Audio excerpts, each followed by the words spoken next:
Hello and welcome to Trial TV Live. I am the Squeegee of Justice. Thank you so much for joining us today as we continue our coverage of Massachusetts versus Dr. Tuerk.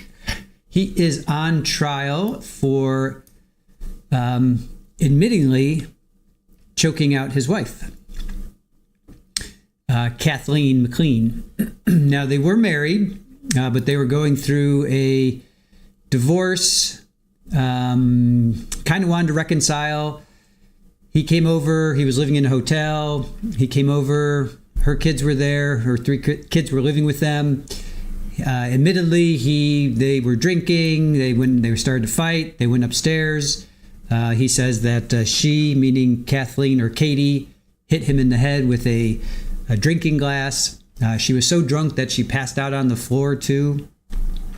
But I guess he said in a fit of rage, I don't know, not even quite sure what his defense is, but he says he admits that he choked her out.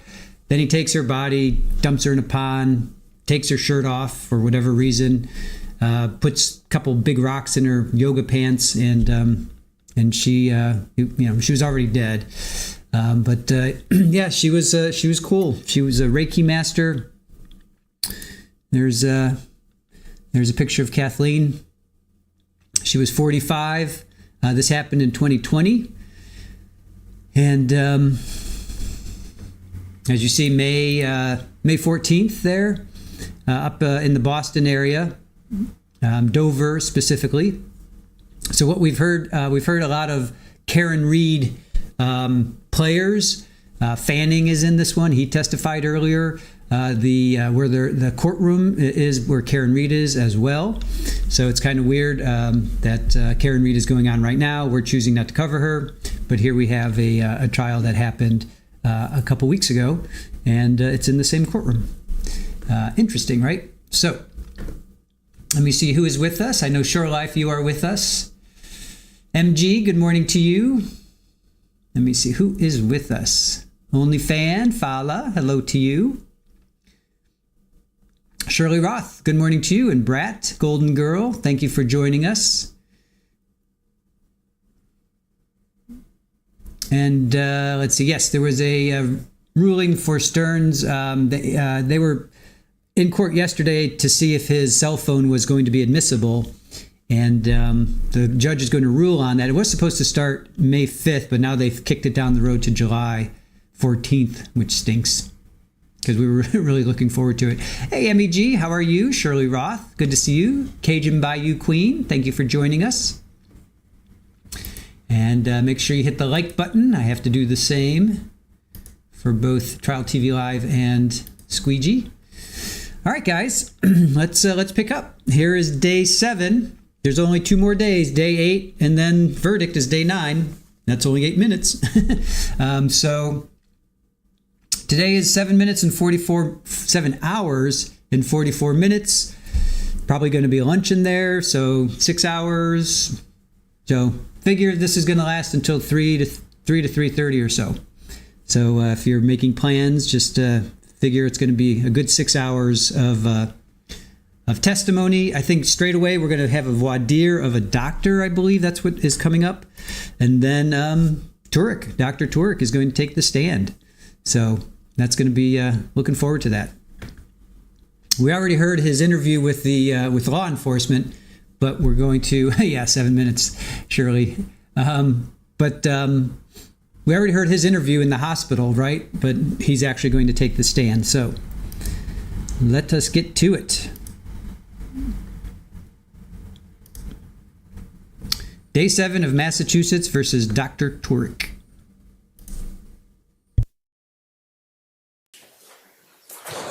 Okay. Check. Oh, we're missing one person. We're missing Dr. Yes. I'm sorry. You may be seated.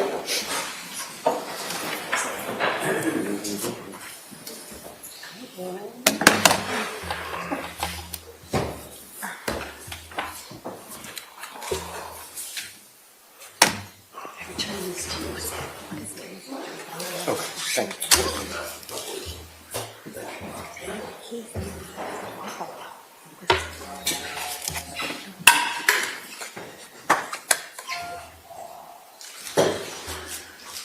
I gave it to you. Oh, you did.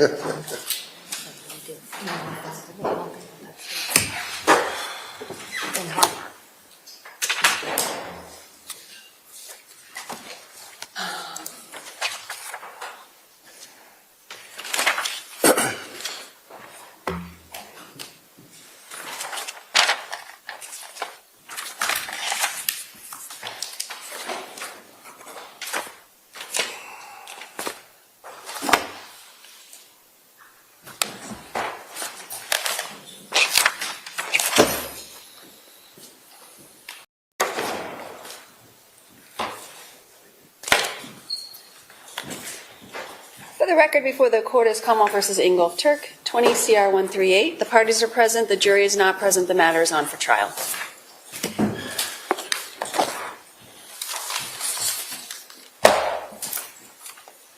All right, good morning. Good morning, Your Honor. Really?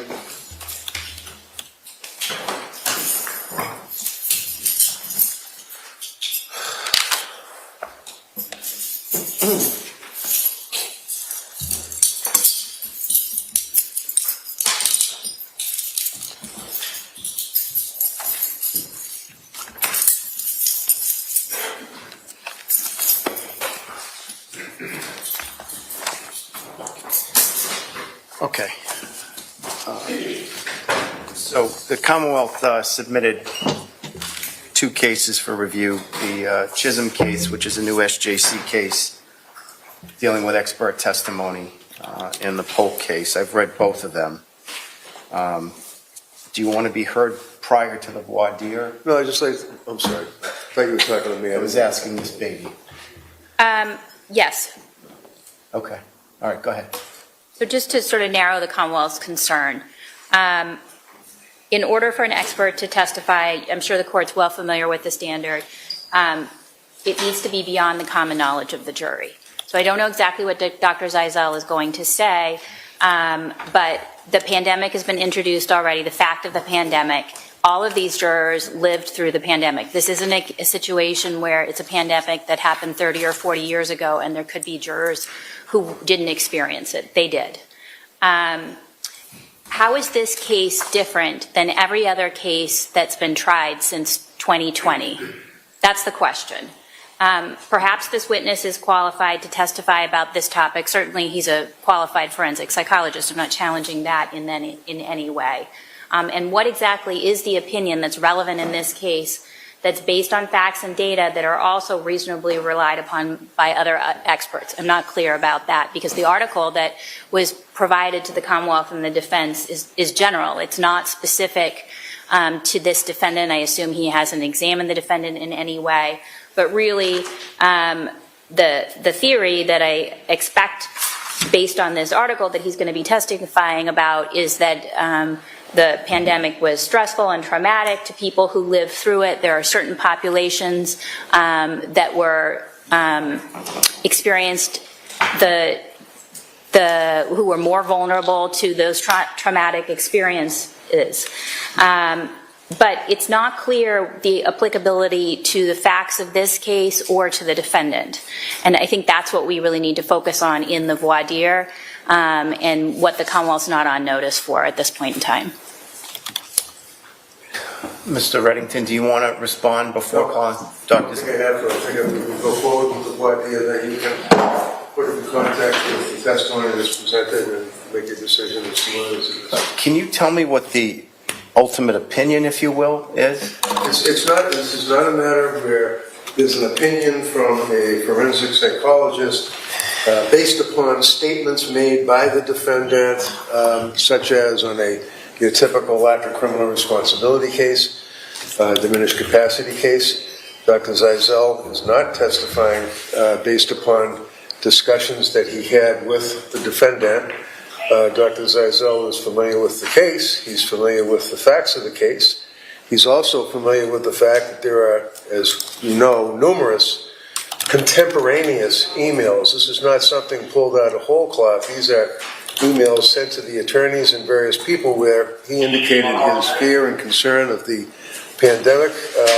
To suggest that blithely, that just because the jury as all of us have lived through the pandemic, removes that from the ken of the jury. The fact that a jury was in their kitchen on a computer trembling for the period of time of the pandemic is not sufficient to allow a jury to determine, compartmentalize the state of mind that one would have as a result of pandemic depression that he talks about, pandemic anxiety that he talks about, and the fight or flight syndrome, if you will, that he talks about. This is all beyond the ken of the jury. So I think if we have him testify to what his opinion would be, I know you read the report that he prepared, very comprehensive report, and then you make a decision. All right, you can call him. Thank you, Dr. Z.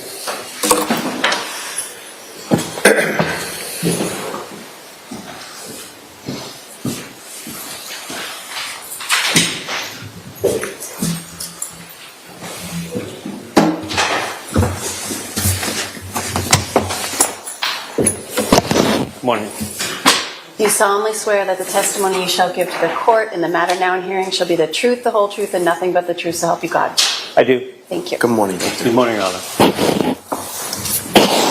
Boyce, will you tell us your name, spell your last name for the record?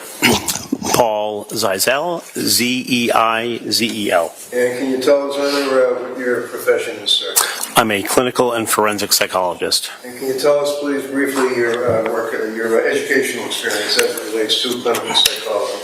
I have a doctorate in clinical psychology from William James College. I have a master's degree from Harvard University, master's degree from Boston University, and a bachelor's from Queens College. And have you acted in any particular capacity as it relates to a forensic consultant with that educational background? Yes. And can you tell us, Honor, the time frame that you have acted as a forensic consultant?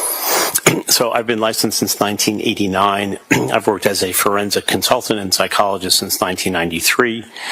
I've testified in various cases dealing with criminal responsibility for murder trials, sexual offenses, competency to stand trial, mitigation cases, probate matters, matters of dangerousness, prediction of dangerousness. I'm a psychologist for the DEA, the Drug Enforcement Administration, where I deal with critical incidents that occur from agents engaged in various violent episodes. I was a forensic psychologist and clinical psychologist for the State Department, and I was in Afghanistan from late 2007, November 2007 to February 2011 for a period of 38 months doing debriefings of traumatic events that have taken place, doing trainings, engaged with various governmental and federal agencies, and helping with debriefings as well. And have you also been involved for about 4 or 5 years, actually, with the Department of State, Department of Defense? Yes. And what was the nature of that? In those cases, I've done fitness for duty for evaluations of individuals who serve in the capacity of security personnel at various embassies throughout the world. And for example, can you tell us where you actually served in that capacity in other countries? I was in That were involved in wartime? Yes, I was in Cambodia early on 2 separate occasions, part of 2004, part of 2005. And then, as mentioned earlier, I was in Afghanistan. I also did some debriefings in Thailand, in Bangkok at the U.S. Embassy there. And in the course of your experience working with the Department of State and all the various other law enforcement agencies that you described as well, do you have a private practice as well? Yes, I do. Have you focused on things such as stress control, post-traumatic stress disorder, battlefield chaos, for example, things of that nature? Yes. Have you focused in your studies or in your involvement as a psychologist with the concept of depression, Yes. anxiety? Yes. And then, without going into it, have you also published hundreds of articles as far as psychological matters that you are involved? I have published some, but not many. How about peer review articles? I did not. Now, in this case, sir, have you had a chance or occasion to review the emergence of what we refer to as the coronavirus disease. Yes. When did the coronavirus disease occur in the world? I believe the onset occurred in early 2020. There's some questions and debates about whether it was earlier than that in various parts of the world, but in the United States it affected and impacted most people here in the early parts of 2020. And in your opinion, sir, have you had occasion to review other articles, peer review articles, statistical analyses as it relates to the escalation of the pandemic into a global health crisis? Yes. Can you tell us on the basis that what you actually reviewed as far as other peer review articles?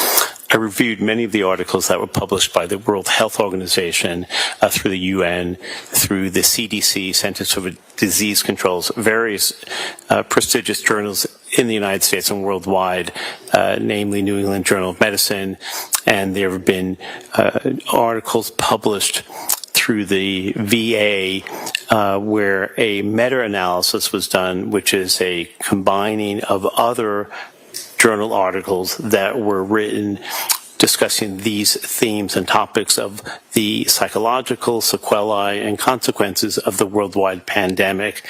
And the meaningfulness of a meta-analysis in a research article is that it makes the sample size a lot larger. So instead of having a sample size that could be 30 or 40 people, the meta-analysis has samples of 4,000 patients.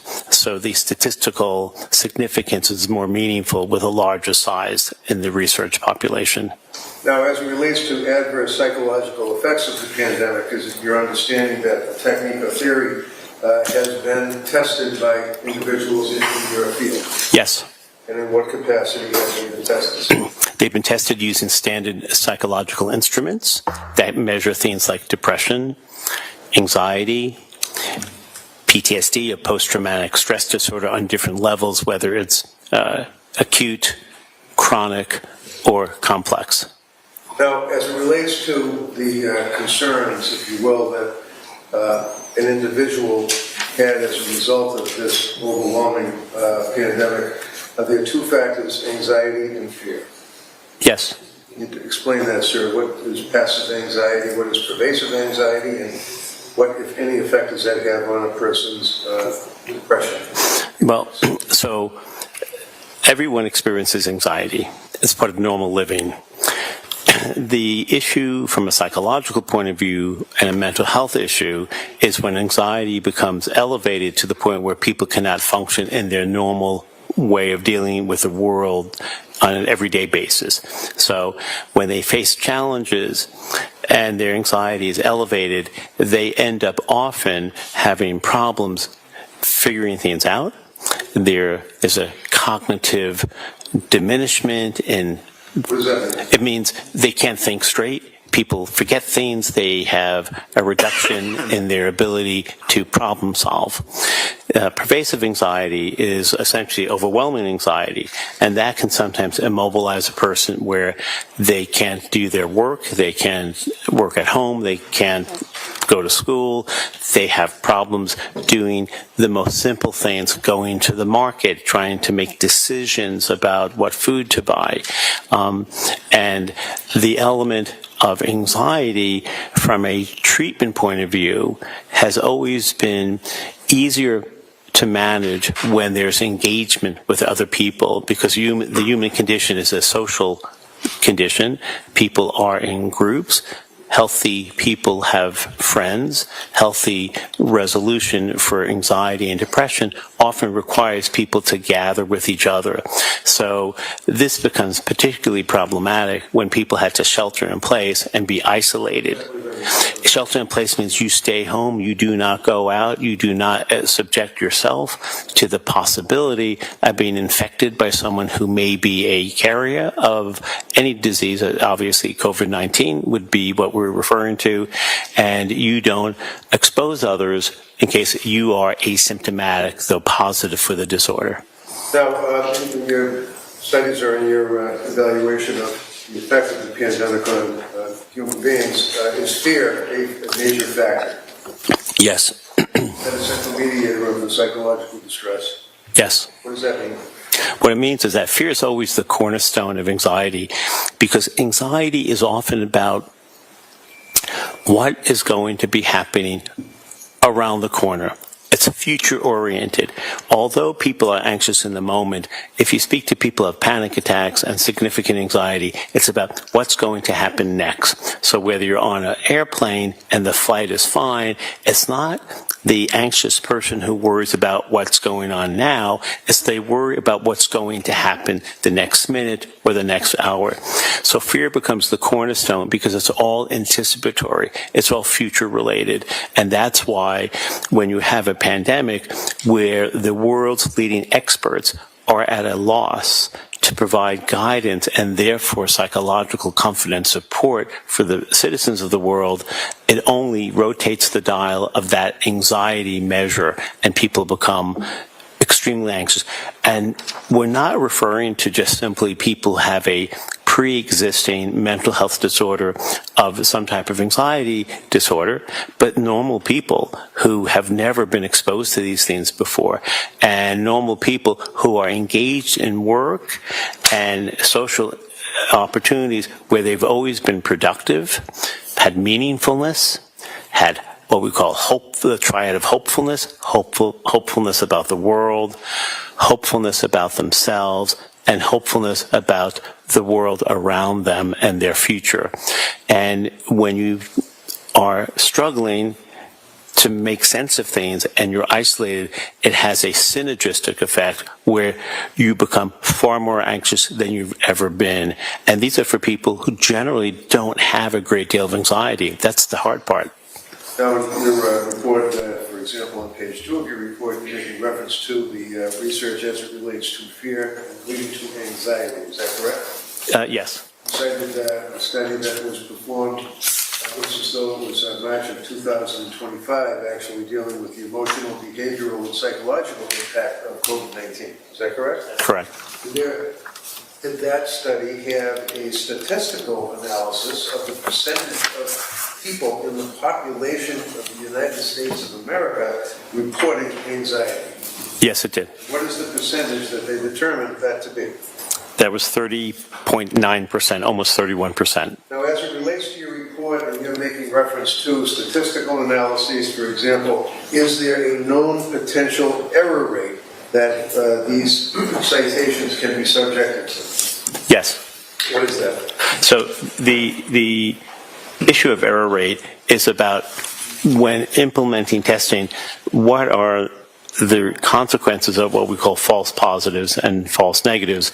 So a false positive is a test where someone scores as if they are having a issue, let's say a health issue, when in fact they don't. A false negative is a test result where someone is testing clean, let's say for a disease or for a virus of some sort, when in fact they are in fact carrying it. The most classic example is the issue of the lie detector, which has a false positive rate of, let's say, roughly 20%. So in other words, people who take a lie detector test appear to be deceptive when in fact they are not. They're just highly anxious.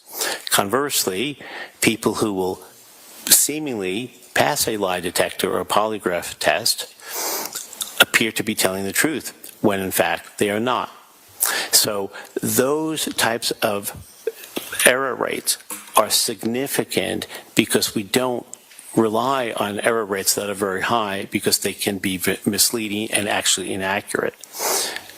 You also make reference to the fact that the COVID-19 pandemic, in fact, impacted society significantly as it relates to sadness, with a specific association of isolation leading to surge in depressive symptoms as well as anxiety. Is that correct? That's correct. Did that also make reference to a statistical analysis of the adults in the United States of America that were reporting these depressive symptoms as a result of the sadness and isolation? Yes, that's correct. And what was, as it relates to general adults in the United States, general population as it relates to lockdown? So we found that there was a 25% increase in those issues for people in the general population in the United States. How about suicide? Was there a study or any indications in the studies that suicide spiked during the course of the pandemic? Yes, there was. And There why was. is that? Pardon me? Why is that? Well, people who are suicidal often will feel they have no hope and they have nothing to live for. And therefore, in their opinion, a rational way to solve the pain and to reduce the pain is to hurt themselves and to kill themselves. And when you have a disorder or have great worries about having a particular disorder where you feel there's no hope for you, you sometimes think about suicide and have suicidal ideations, and then sometimes you act on that. And you indicate that significant percentage of individuals reported negative shifts in their outlook on life, expressing a diminished hope in the future. Is that correct? Yes. You make reference in the studies to the PTSD, post-traumatic stress disorder. Is that correct? That's correct. Can you tell us what impact, in your opinion, in the studies that you were able to access in your field, that post-traumatic stress was an offshoot, if you will, of the anxiety and the depression and the isolation caused individuals from the pandemic? So the baseline for individuals with PTSD is roughly 6 or 7%, depending on the sample size you look at, and it went up to 50% of people being so impaired that they met the what's called the DSM-5-TR, the Diagnostic Statistical Manual Text Revision 5th edition, which is a code book for assessing mental health issues, and it went up to as high as 50%. You also made reference to the fact of the impact of social isolation and reduced social support on a human being as a result of the pandemic. What does that mean, and what were your results? The simple definition is that the more you isolate yourself from others, the more difficult it is to function in the world around you. And you habituate or you get used to being isolated, so every day becomes the same. You lose contact with people lose contact with you, you become impaired and depressed and unable to function, and you don't have what we call expectancy, the goal to be able to be productive and to do things. So it's a downward spiral of depression and anxiety and fear. Now, can you tell us, Hunter, whether or not what you've been testifying to and what you researched has been subjected to publication and peer review? Oh, yes, it has been. And basically, what is publication and peer review? Publication and peer review is that a journal will accept the presentation of your facts and research, and they look at the methodology involved, and they look at the sample size, and they do a assessment of a qualitative review, meaning do you meet the criteria for good research, and sometimes a quantitative review too, which is the sample size that's large enough.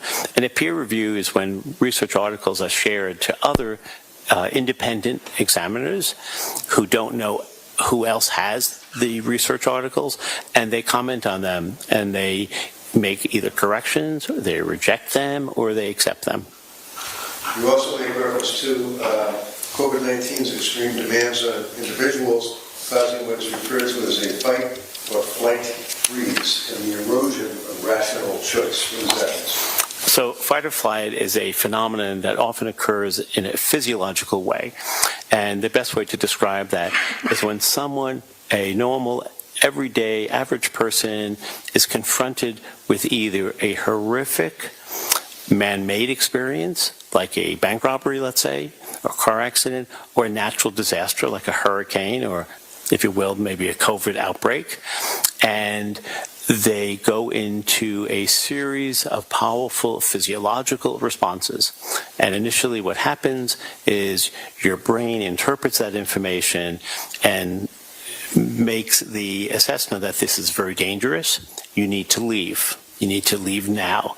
And there's a physiological response, a adrenaline shunt, you have excessive powerful energy where you can, although you may have been tired, all of a sudden you have the capacity to get up, to run far distances, to lift heavy weights if something's blocking you, to get out of the way, and then you leave the site where you view that you are at risk and you flee. That's the flight part. As it relates to concepts of hyperarousal and intense fear that was created by the pandemic, is it your opinion that it generates impairment of cognitive functions leading to impulsive and irrational decision-making? Yes, it does. So impulsive irrational decision-making is exactly what it sounds like.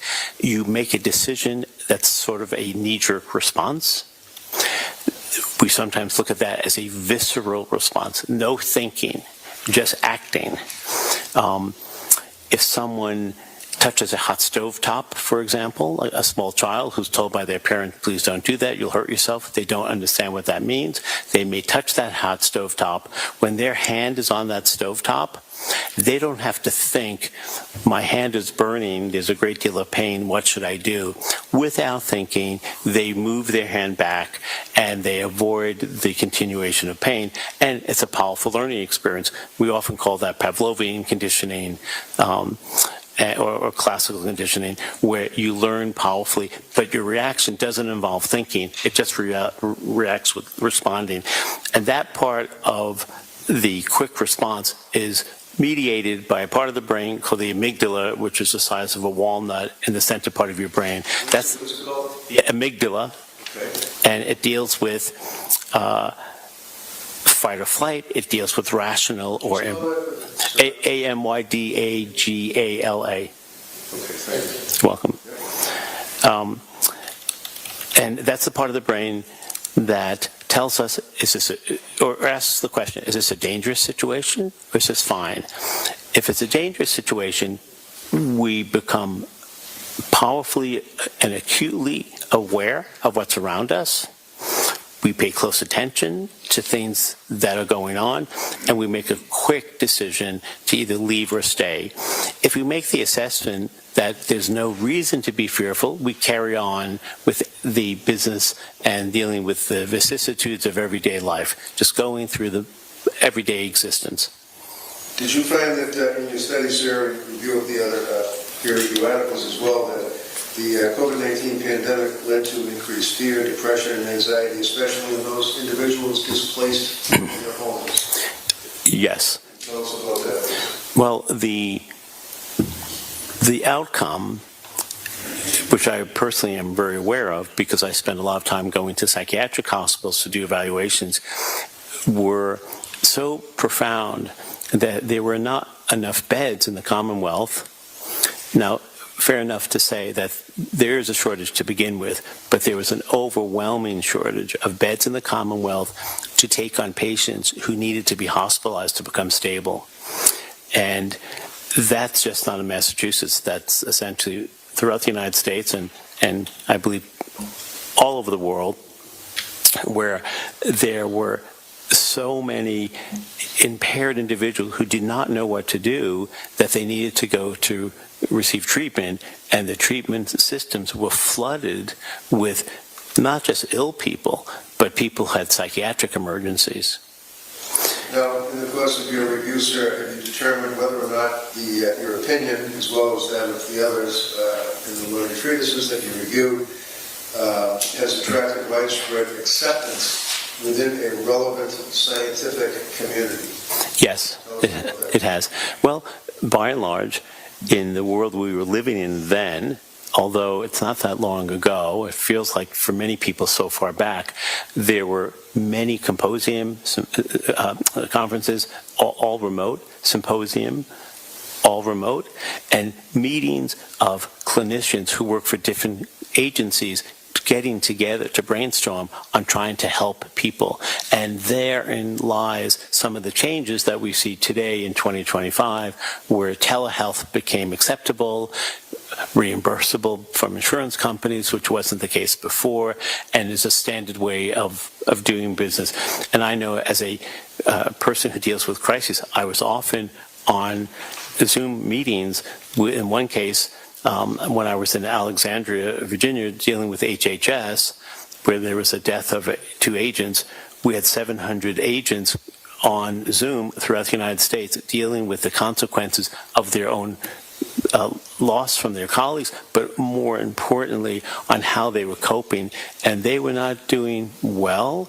We had upticks in people, and these are highly trained agents, who felt suicidal, who were able to get treatment, turned in their weapons for a short period of time, and those are people who are at a high level of functioning because they get vetted and they get tested and they get assessed every which way. So we did see that throughout the United States, that many people just could not cope with the changes in the world around them. Things weren't getting better fast enough, and hospitals were flooded with patients, and people were home and fearful. Now, your conclusion would be that it's crucial to acknowledge the profound psychological suffering endured by individuals throughout this pandemic. Is that correct? That's correct. And would you agree, or is it a matter of your review of the peer review articles and your own opinion that there was indeed a significant mental health crisis that was triggered by the COVID-19 demands? I do agree with that, yes. Can I inquire?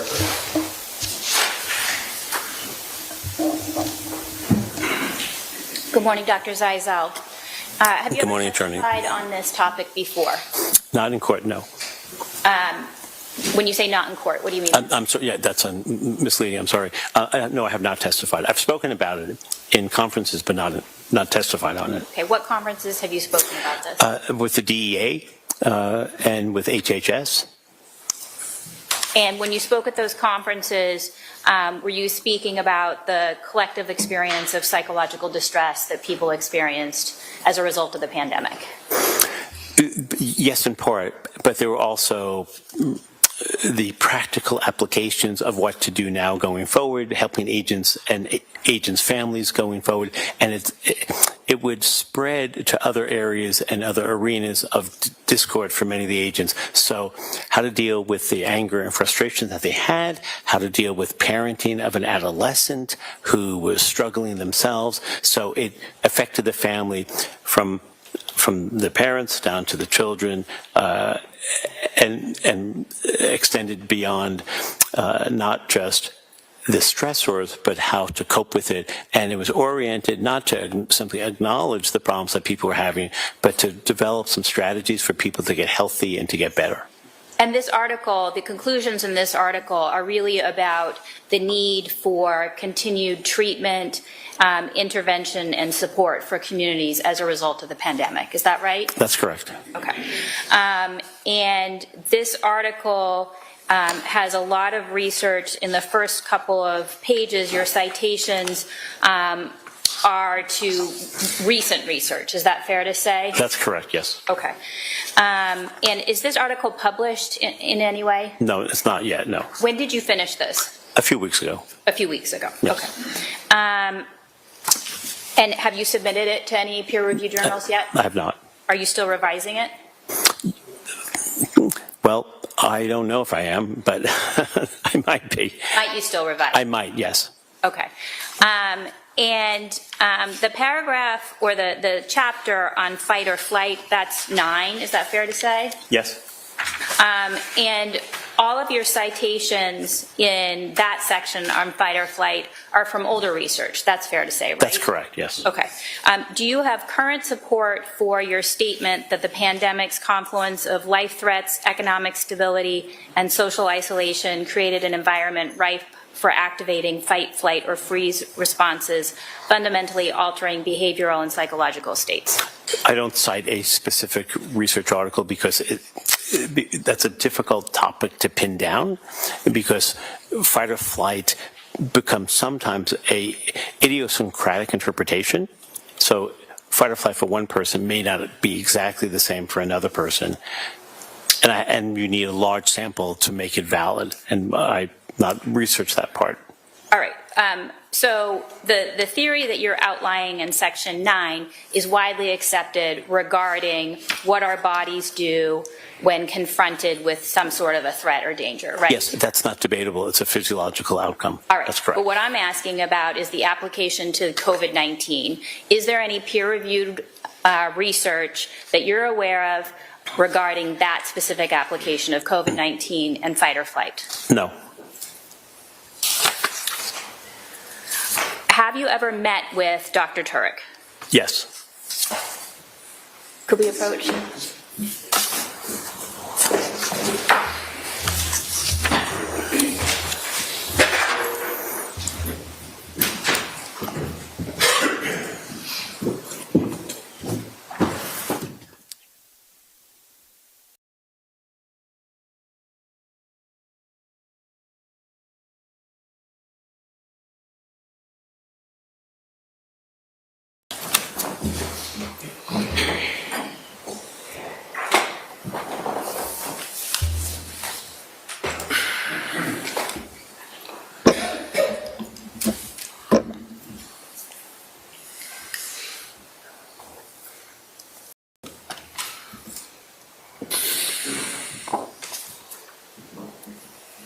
Just a minute, please. Yes.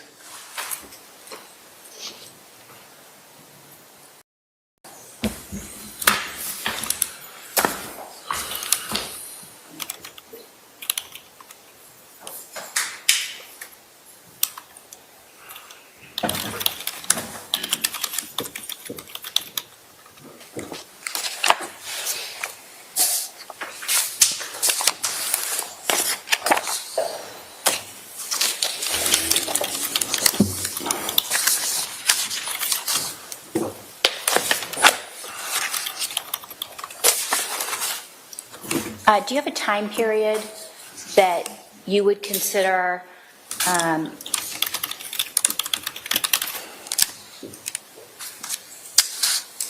struggling for the right word, but does the literature contemplate a specific time period for the duration of the pandemic? I'm not really sure I understand the question because In terms of years or days or months, or what time period is the pandemic? Well, it's sort of like the 5 blind men and the elephant. It depends where you are at the time. So the time period has shifted in terms of accuracy of when it first started, depending where one is in the world. So I mean from a medical perspective Okay. about when people were getting sick. What I'm asking for is about the literature that you're talking about, the collective stress or anxiety. What's the time period for that? I can't answer that question because there are ebbs and flows with outbreaks with COVID-19. Currently, there's an increase. So it's still technically a major problem. I'm not sure whether it's certainly not as bad as it had been, but there was a period of time where you did not need to demonstrate WHO vaccination cards if you were to travel. Some countries now require that. Some countries have quarantines. So I can't really answer the question because it's still going on. Okay, I want to make sure you're understanding my question. My question isn't about the physiological medical COVID pandemic itself. I'm talking about the mental health crisis that you're describing. Is that still continuing? It is still continuing because I go to hospitals every week and I hear about it every single week. And I get sometimes tested, depending where you go, sometimes wearing a mask. It's still going on. All right. Some places worse than ever. Some are shut down. Some units are shut down. It's still a crisis. So in your opinion, the phenomenon that you're describing and the increase in psychological distress is continuing till today? Yes. All right, no further questions. That's all I have. Okay, you may step down. Thank you, Your Honor. That will conclude the proffer, Your Honor.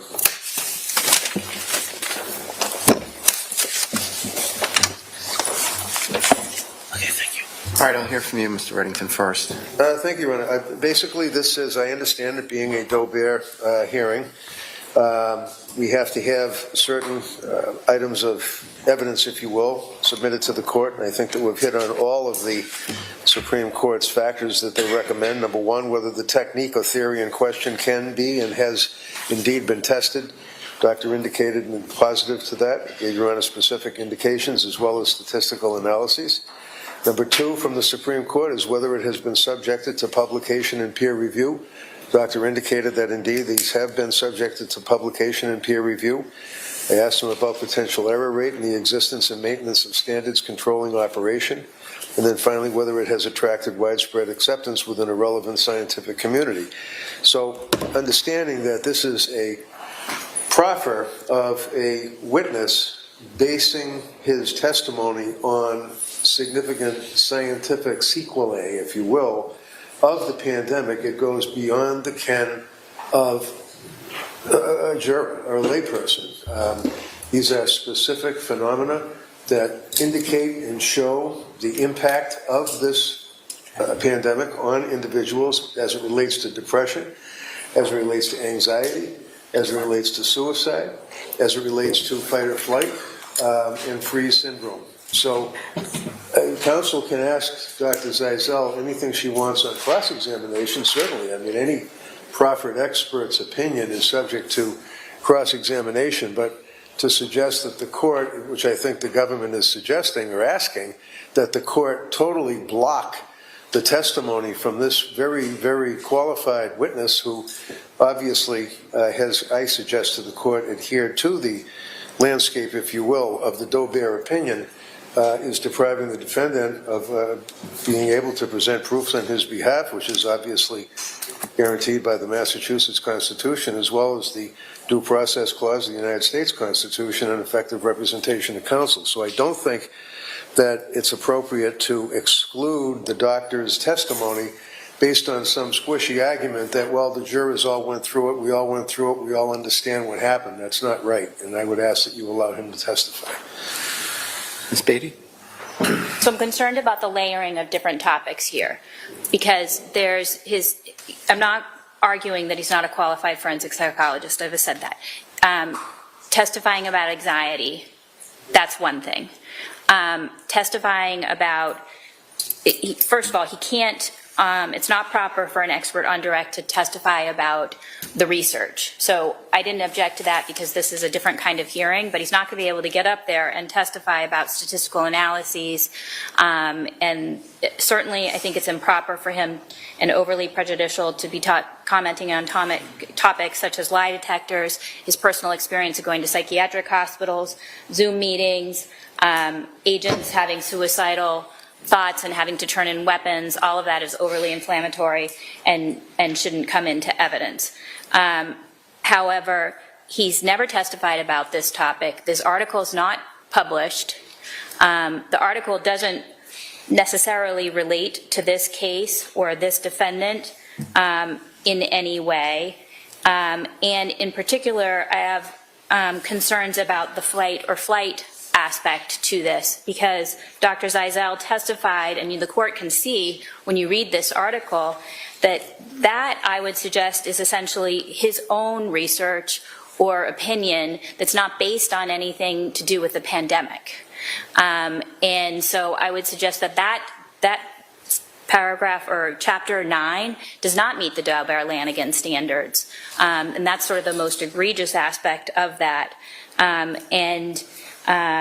I would ask that Dr. Zeisel be excluded, because I think that the prejudicial impact to the Commonwealth where the defendant is not pleading a lack of criminal responsibility or a specific diminished capacity, in the particular facts and circumstances of this case, I'd ask that he not be allowed to testify. So what about the fight or flight apart from the pandemic? I think that would be the body's physiological response to stress, similar to anxiety. If that's all he was going to get up there and say, that would be fine. But application to the pandemic, and if he's going, but also if he's going to testify about the pandemic in general, and then he starts talking about fight or flight, I think that's making the link without making the link, in particular where he holds this particular opinion. So if you're going to allow him to testify about the pandemic, then I think that's where it becomes problematic. All right. My only observation on that, Your Honor, is that he's not making a link without making a link. He's testifying as a forensic psychologist as to the concept of fight or flight as it relates to anxiety, as it relates to depression, and I think clearly that, again, is something that's outside the knowledge of a juror, and I would ask that the court would allow him to testify. And I did read those cases, and I actually was going to bring to the court's attention the Polk case, POLK. I'm familiar with that. Counsel also cites the Chisholm case. I think Chisholm is on other unrelated issues than what we're dealing with here. The Polk case is exactly dead on, talking about expert testimony of a psychologist about dissociative memory that was excluded in a general sense, and the exclusion was determined not to be harmless error. Clearly, the defendant was entitled to present expert psychological evidence as it relates to dissociative memory, because obviously jurors wouldn't know what dissociative memory meant. Whether or not they applied that to testimony presented from other witnesses in the case is up to the jury, obviously. But as far as the expert testimony, limited in a general sense to what we've brought out under the Daubert standard, then clearly I think it's admissible. All right, so the first foundational requirement, if you will, under the Daubert standard is the role of an expert witness is to help jurors interpret evidence that lies outside of common experience. To the extent there's testimony by Dr. Zeisel about things such as shelter in place, people being afraid of getting exposed to the virus. Bear with me for a minute.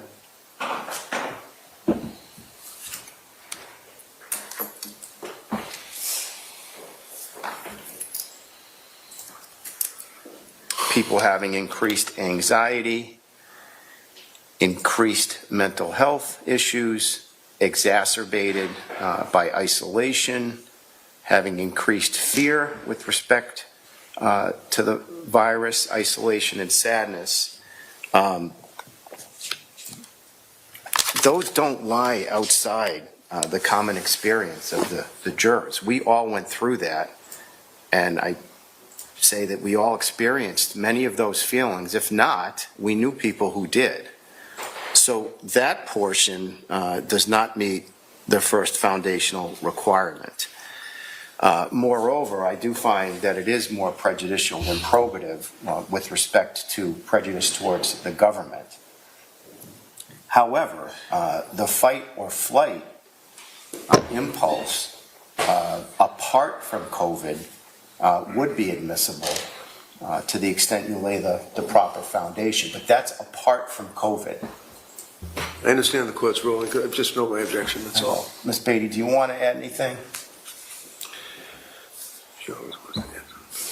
I would just ask that if Mr. Reddington decides to call Dr. Zeisel, that it be clear that on cross-examination or on direct, that he's not to offer any sort of an opinion about the defendant and whether or not the defendant was experiencing any of these symptoms, and he's not here to testify about the facts of this case. I don't need to be lectured by the DA. I would never go that far, Judge. I already represented at sidebar that I'm not getting into specific statements of this gentleman.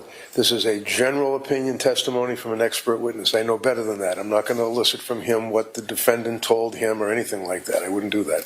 All right. I'm not concerned about Mr. Reddington. I'm concerned about the witness and the witness understanding. I will talk to him. All right, and I just want to add that the Commonwealth developed a record on cross-examination, but Dr. Zeisel has part of my ruling rests on the fact that he's never testified on this topic before in court, as well as the fact that there's no published article, it hasn't been peer-reviewed. That is the article that was provided to the court, along with everything else the Commonwealth elicited on cross-examination. Okay? Understood. All right. Are you proposing to have a witness on Zoom this morning? Yes, Your Honor. I would propose that we, and by the way, we were able to pretty much get through all the emails. I think we're going to be okay in that regard as it relates to Lasivita and the other gentleman, Hoffman. McLaughlin, is that correct? I haven't been able to look over the redactions that have been made, but we did have a conversation this morning. I would just ask for a few moments to look at the redactions, and then I think we will have an agreement. Then I will have,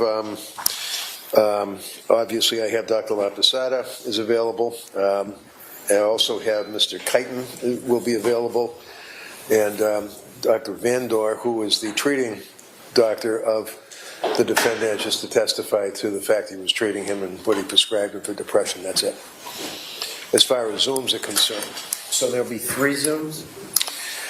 Dr. Vander, and someone told him he didn't, yeah, and Mr. Keighton, that's 2, and of course, Dr. Laposada is the expert. So that'd be 3. All right, so I just want to clarify, there's no objection from the Commonwealth with respect to these witnesses appearing by Zoom? As long as the technology works. All right, and you've spoken to your client about his right to have witnesses Oh, yeah. appear Yep. here in person? Yes, Okay, may I ask him a few questions, please? of course. You stand up, Mr. Tuerk? Would you like me to swear him in? Yes. You can raise your right hand, sir. Do you solemnly swear that you shall make true answers to any such questions that are put to you by the court in the matter now in hearing, so help you God? I do. Thank you. All right, good morning, Mr. Tuerk. Good morning, Your Honor. So your attorney tells me that 3 witnesses are going to testify on your behalf by Zoom. So they'll be coming through the television screen. Do you understand that? Yes, sir. All right. And you've talked at length with your attorney about your absolute right to have those witnesses appear here in person? I did. Okay. Have you had enough time to talk to him about that? I believe so. Do you want some more time to talk to him about that? No. Okay. And you understand that the jurors sitting over here to my left, when a witness is on the stand, the witness is more or less right in front of them in person, and they can make evaluations of that witness's demeanor, facial expressions, etc. Do you understand that? Yes, sir. And when a witness appears on Zoom, some of that is lost. By that I mean there's a less of an opportunity to evaluate demeanor because the witness is on a TV screen as opposed to appearing in person. I fully understand that, Your Honor. Okay. And again, you've talked to Mr. Reddington about that, and you're willing to waive your right to have these witnesses appear here in person on your behalf. Under the circumstances was explained to me, yes, sir. Okay. Do you want me to ask him anything else, Mr. Reddington? No, Your Honor. Does the Commonwealth want me to ask him anything with respect to the Zoom witnesses? No, thank you. Okay, all right. I find his waiver to be knowing and voluntary All of those. after due consultation with counsel.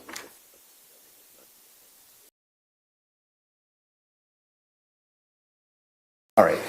So who are you proposing to have testify? Mary Lasivita next, we left off with her yesterday. Okay. Then Mr. Hoffman. Both Then- in person. Yes, both in person. And then we would have, I would suggest, hopefully determining is Mr. Keighton on, is Mr. Vandor on? Someone told Keighton he didn't have to be on till noon, but I told him he should be on at 10:30. No one's on right now, but I can say 10:30. Yes. And if we could just, I'll inform you. if we could also just have a conversation about Dr. Vandor at sidebar as well. We can in a minute. So who is handling the Zoom? Let me ask that. Him. And have you talked to the Commonwealth about that to make this run smoothly?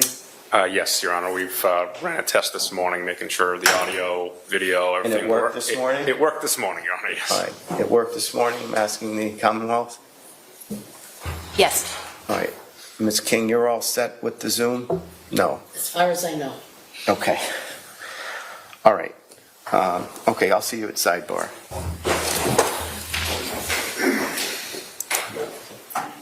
I don't care if we go to the sidebar, it's just there's nobody here that matters, though. I just don't like the sidebar, that's all.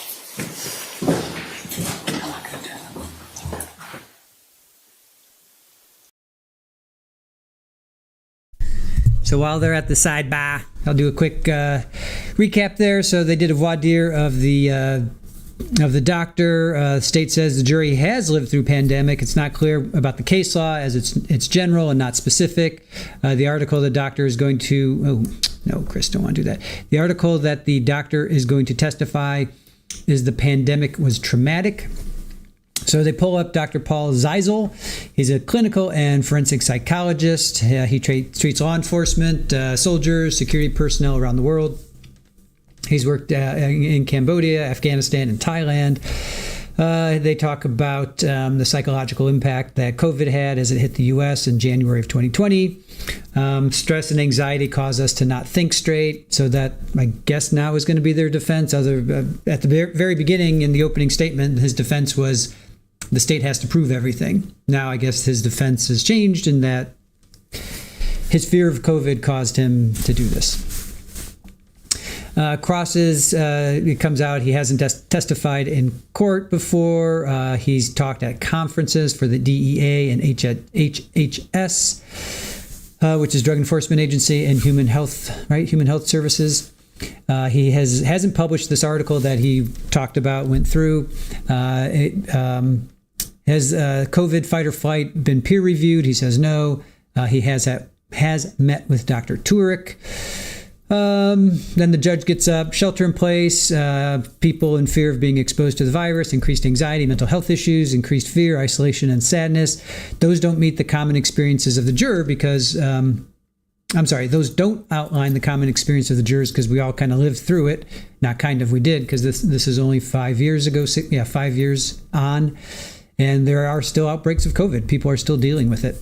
That doesn't meet the foundational requirement. He thinks it's going to be more prejudicial than probative. The state says we don't mind if he testifies. We just don't want him to testify about the facts of the case. And, of course, the defense is like, I don't need to be lectured by the state. So, all right. I'm going to do some zooming.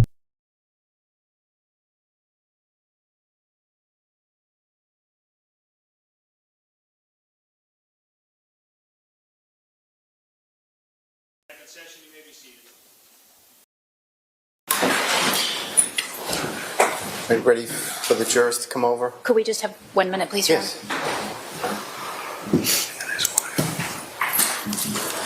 No, we're doing it just printing out the emails, so we're documenting emails. Can identify that, okay? And now you see this is right up there.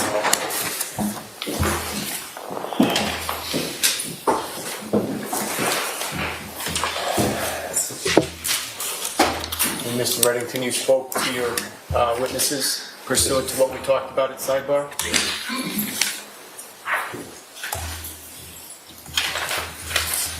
Except for Dr. Vander, who's not on the Zoom yet. Dr. Mafasader is on the Zoom, and Okay.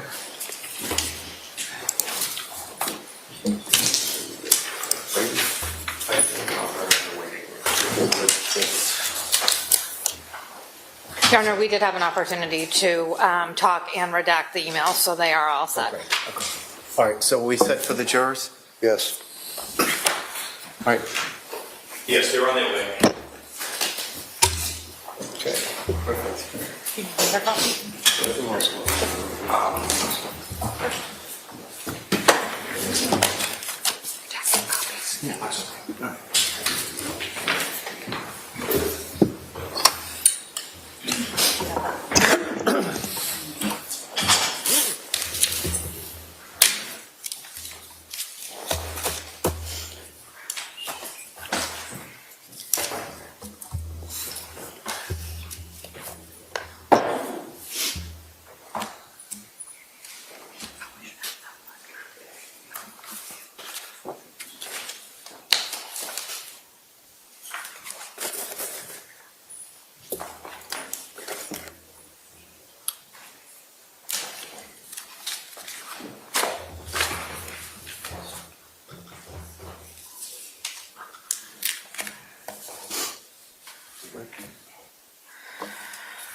I'm happy with that. I'm good with what we have. Yeah, that's fine, thanks.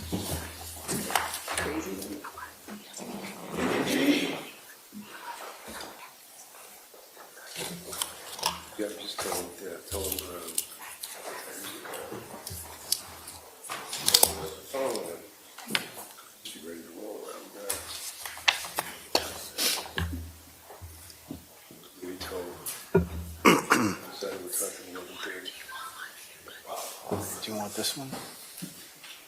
You don't need it? No, it's been there. I didn't.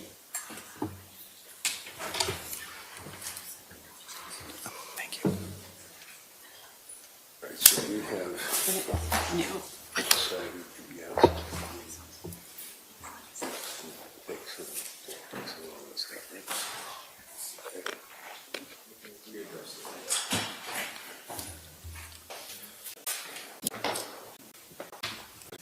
Hey, all persons having anything to do before the Honorable Judge Halal, Justice of the Norfolk Superior Court, now sitting in Dedham, within and for the County of Norfolk, for the transaction of criminal business. Draw near, give your attendance, and you shall be heard. God save the Commonwealth of Massachusetts and this Honorable Court.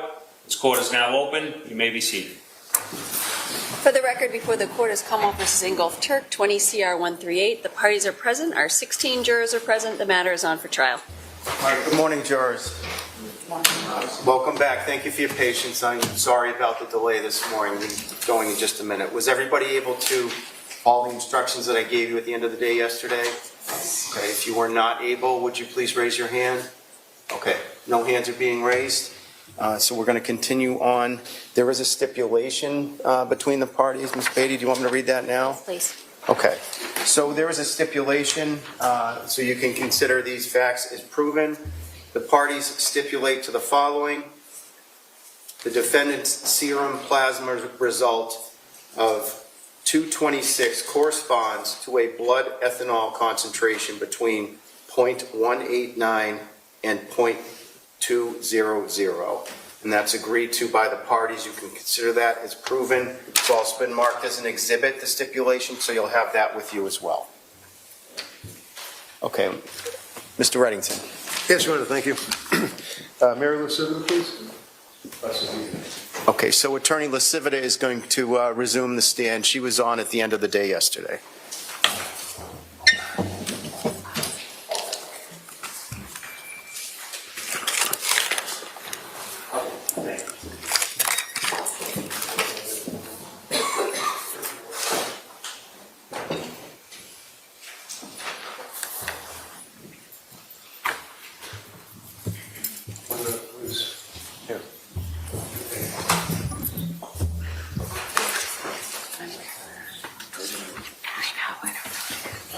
We have a technical issue here. It's apparently something's missing from the package. That's all. We're going to be able to find it. May I swear the witness? Yes.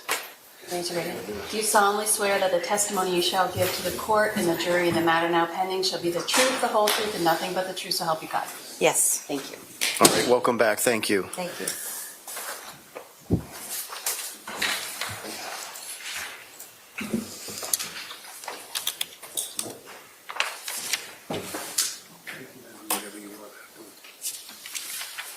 Do you have that?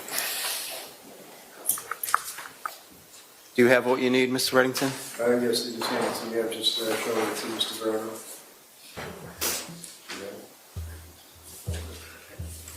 Perfect. Good morning. Good morning. Thank you for your patience. Just for the record, tell us your name, please. Mary Lasivita. And you are an attorney and you represented Harry Tuerk, is that correct? Yes, that's correct. Now, at some point you set up a meeting with him in your Dedham office, is that right? Yes. Do you remember when that was? The meeting was on January 31st of 2020. All right. I'm going to approach you and show you an email from Mary Lucivita to Harry Tuerk, excuse me. And is that the email that you're referring to? Yes, this is the email where I confirmed that January 31st appointment. What's the date of that? January 29th, 2020. Can you pull that up, Steve, please? Thank you. Now, this is an email that you mailed in the due course of business on January 29th to Harry Tuerk. Is that correct? That is correct. And you were confirming that you would see him at 9 o'clock on Friday, January 31st, correct? That's correct. And the rest of that is pretty much just instructions as to how to get to your office. Yes, instructions on how to make sure he's not lost. Yes. No objection. Okay, may be admitted. That'll be exhibit 329, Your Honor. Thank you. Thank you. Now, I'm going to hand you something. Do you want to mark 329 first? Of course. Thank you. Thank you. Now, Saturday, February 1st, did you have occasion to write another email to, that's all right, that's okay. Yes, I do recall that we had some email exchanges over the weekend, beginning on Saturday, February 1st. And this was emailed to his account, correct? Yes, it was. All righty. Right after that, please. Just double check. No objection. All right, maybe Mark?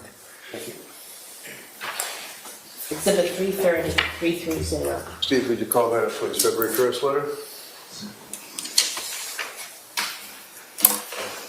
No, I'm great. Thank you so much.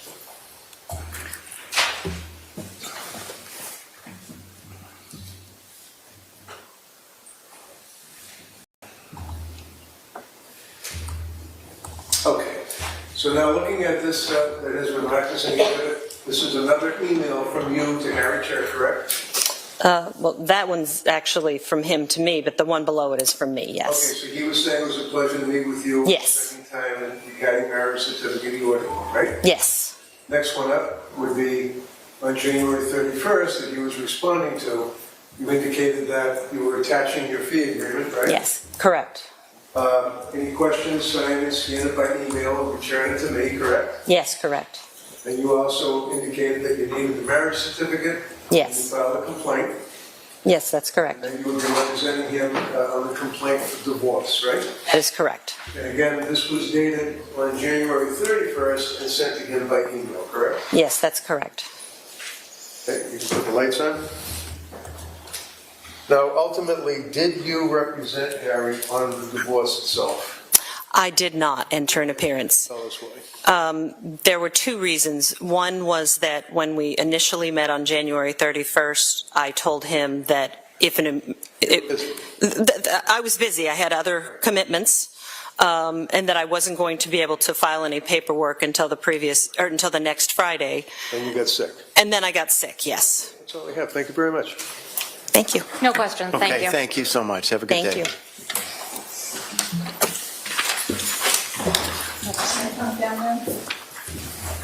Thank you.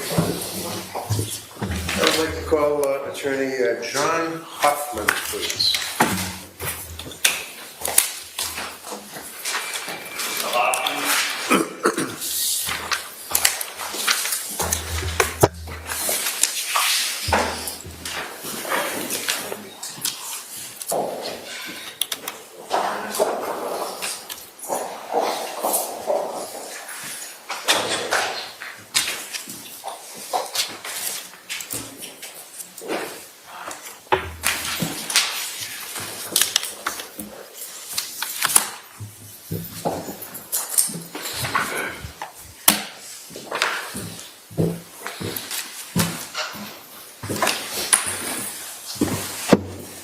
Raise your right hand, stand.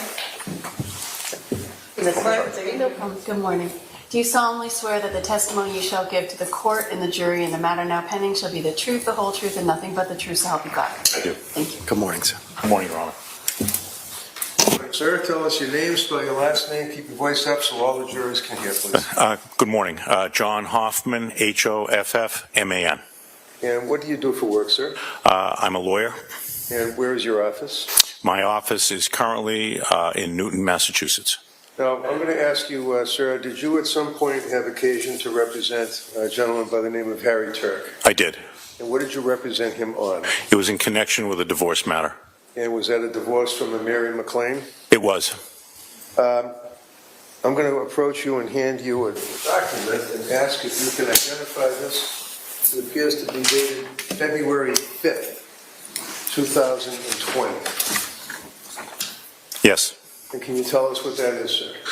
This is correspondence dated February 5, 2020, that I wrote to Ms. Kathleen Mary McLean Roca. And what's the date of that letter? February 5, 2020. Okay, thank you. Right after that letter.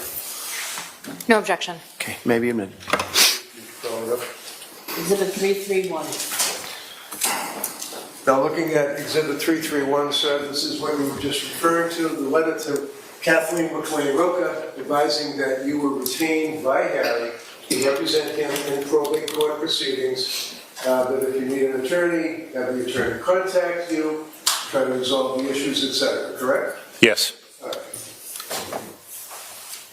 And you, fair to say, represented Harry for the months of all the way up till May 2020, basically. That sounds right, yes. So you also communicated with him by email, is that right? I did. I would hand you a document. This is dated March 18th, 2020, and just ask if you can identify that document.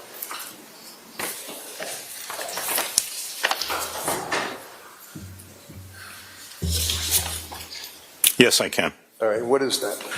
It is an email from Harry. I'm copied on it.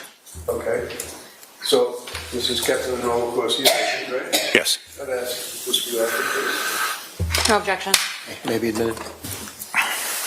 Exhibit 332. Call it up, Steve. Now, as it relates to Exhibit 332, sir, that would be March 18th of 2020, correct? Yes. And this was sent from Harry, and that would be Harry Tuerk, correct? Yes. And it was a copy to you, as you said, John Hoffman, right? Yes. And in the course of that email, can you read that from here? No, I can't. Okay, don't worry about it. It says, "Hi everybody," meaning Harry saying hi to everybody.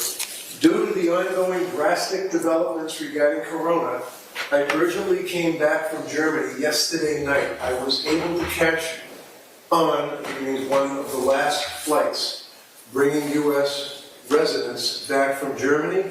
They're shutting all flights down now. However, I have flu symptoms, mild within concern. I have the virus. Spoke yesterday with my primary care physician. Looks like I'm getting a test. I am staying at the Hampton Inn in Norwood right now. Must prepare myself for self-quarantine, but where? I have no place to go right now, practically homeless. Given the extraordinary circumstances, do you guys see the possibility of an emergency room so I can go to the basement of my house to quarantine? Separate entrance door and door to the rest of the house, so it would be safe to stay there to quarantine for the next 2 to 3 weeks. You remember receiving that, sir? Yes. Is that a fair indication, sir, as to his state of mind as it relates to his fear of the pandemic in March 2020? Yes. Okay, thank you. Lights. I'm going to approach you, sir, on March 19th, 2020, and ask if you received another email from Harry Tuerk.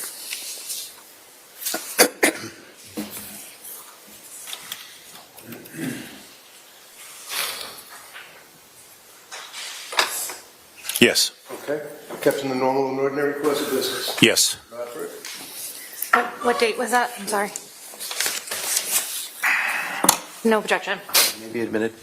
Thank you. Exhibit 333. Pull up 333, please. Now, sir, this is another email that was sent on March 19th, 2020 at 10 o'clock in the morning from Harry with a copy to you, correct? Yes. And he's asking if you could file a motion for a hardship under the current circumstances that he would be allowed back into his house or the house. No job, no income, can't get a job, nobody's hiring, savings are depleting rapidly. Can't afford an apartment given the current cost of the house and legal costs. Friends don't take me into their houses because of COVID-19 fear. I should be allowed to stay in a separate part of my house like my basement that has its own access and a lockable door. Is that correct? Have you got that right? Yes, I believe you did. Yes. Okay, lights. And you continue to move forward with negotiations in the course of this litigation and divorce, right? Yes. So at some point, is it your understanding that he had been living in Boston with a guy named Richie Kovitz and his wife or significant other, Carol? Did you know he was living in Boston? I don't recall that. Okay. At some point, did you know that he ended up going to another state? Yes. Where did he go? I believe he went to Florida. Florida, okay. Did he, in fact, on March 26th, now we're talking, send you an email, or send an email and copy to you,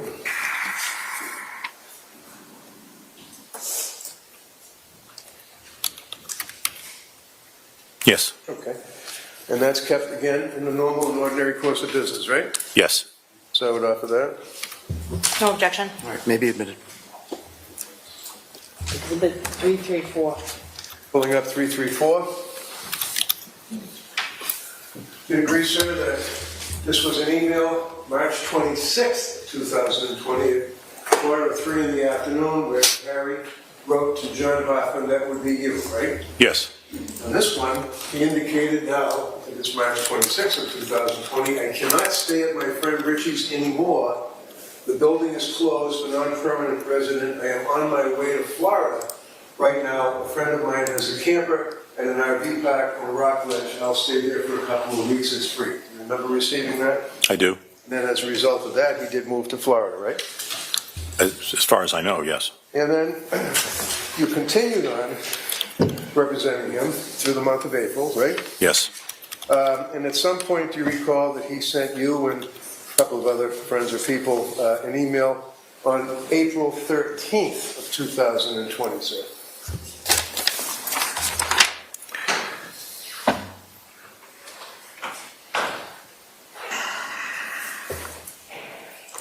Yes, I do recall that. Kept in the normal and ordinary course of business. Yes. Robert? No objection. Okay, may be admitted. Exhibit 335. Pull up 335, please. Now, looking at 335, sir, this is now April 13th, 2020 at 7:35 in the morning, correct? Yes. And he sends an email to you, right? Yes. And again, he says, is there any possible way to get me into my house as a safe shelter? As it looks right now, the lockdown may go on for months.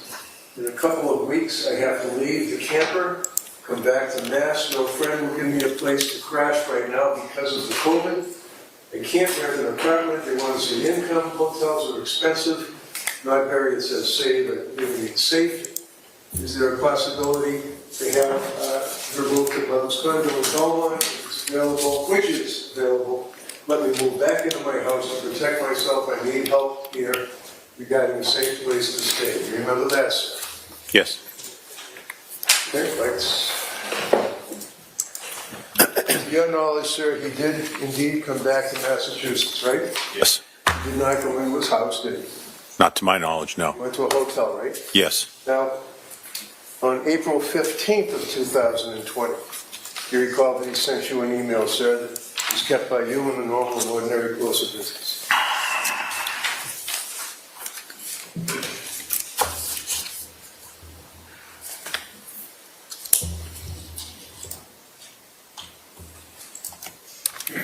Yes. Thank you, sir. Good afternoon. No objection. All right, it may be admitted. Exhibit 336. So finally, on Exhibit 336, which has been called up, is another email. This is dated April 15th at 12:20 in the afternoon. He writes to you, a gentleman by the name of Stu. I'm really getting desperate. I have no home in a dangerous disease environment where everybody is asked to stay home for safety. I'm staying in a trailer park now, but I have to come to Mass in a couple of weeks and have no place to go. No one's giving me a couch because of the virus.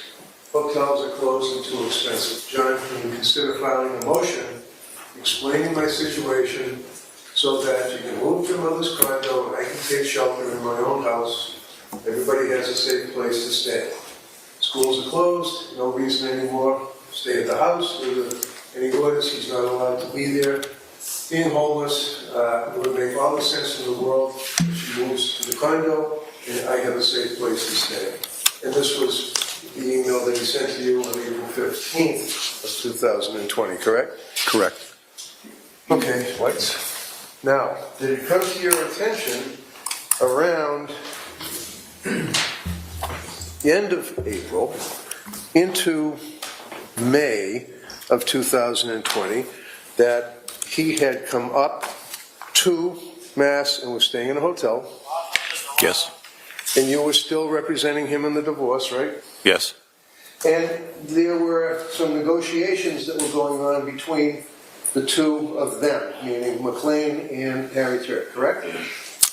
Yes, I believe so. Ultimately, at some point, looking at Exhibit 292, was a deed signed and recorded at the Registry of Deeds.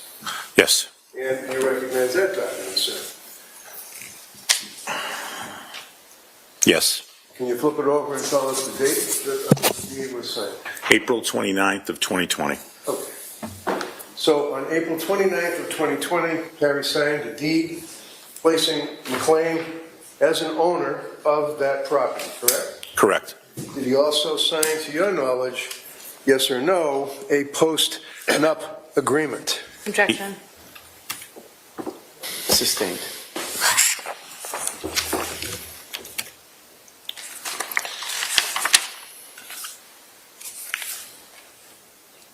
Can I approach the side? Yes.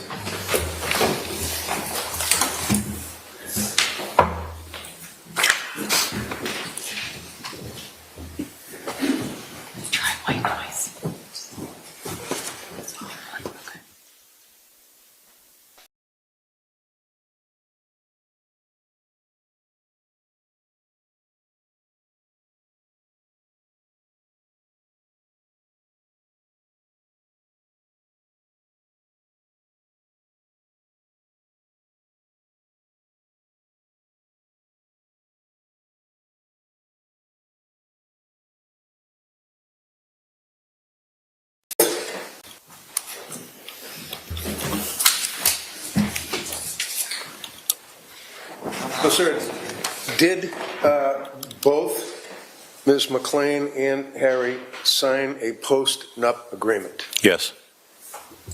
You can inquire.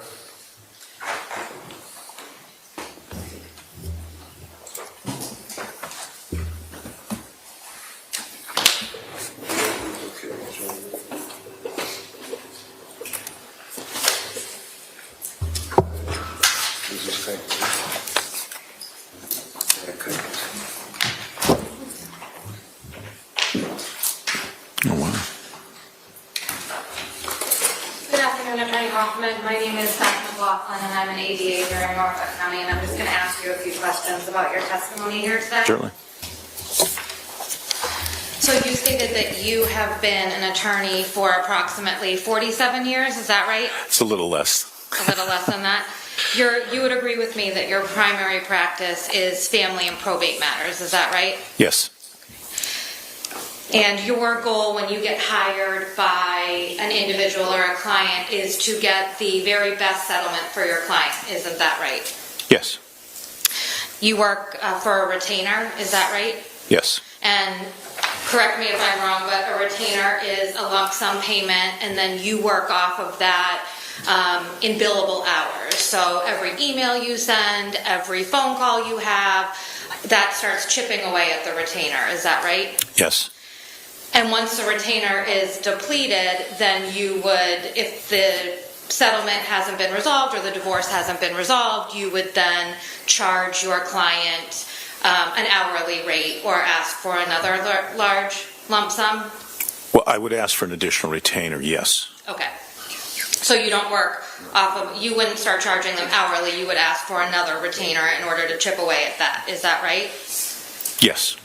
And you would agree with me that divorce proceedings and probate court matters can be lengthy? Yes. Yes. Especially when they're contested, right? Yes. Yes. The only reason I'm having difficulty answering is that each case is different. Some cases are much more expensive than others. That was my hesitancy. So you would agree with me that if there were a lot of contested items in a divorce, you would have to spend a lot of time working with the other party's attorney in order to come up with some sort of an agreement in order to resolve those issues, is that right? That is correct. So it can be very time consuming. It can be, yes. And that continues to chip away at the retainer. Yes. And the more disagreements there are, the longer it could potentially take, is that right? Yes. You would agree with me that a post-nump or a pre-nump can help alleviate some of that disagreement in a divorce proceeding? Yes, I would agree with that. The defendant retained you, or you wrote that letter that was made an exhibit on February 5th of 2020.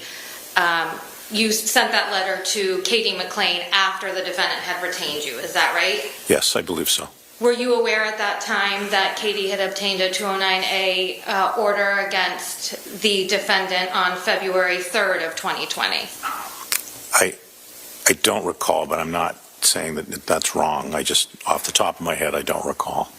Once you sent that engagement letter to Ms. McLean, she in fact hired her own attorney. She did. Correct, Yes. And that attorney was Jolie Vaki, am I saying that right? I believe so, yes. And you had a lot of correspondence with Attorney Vaki about this matter, is that correct? I don't recall a lot of correspondence, but there certainly was.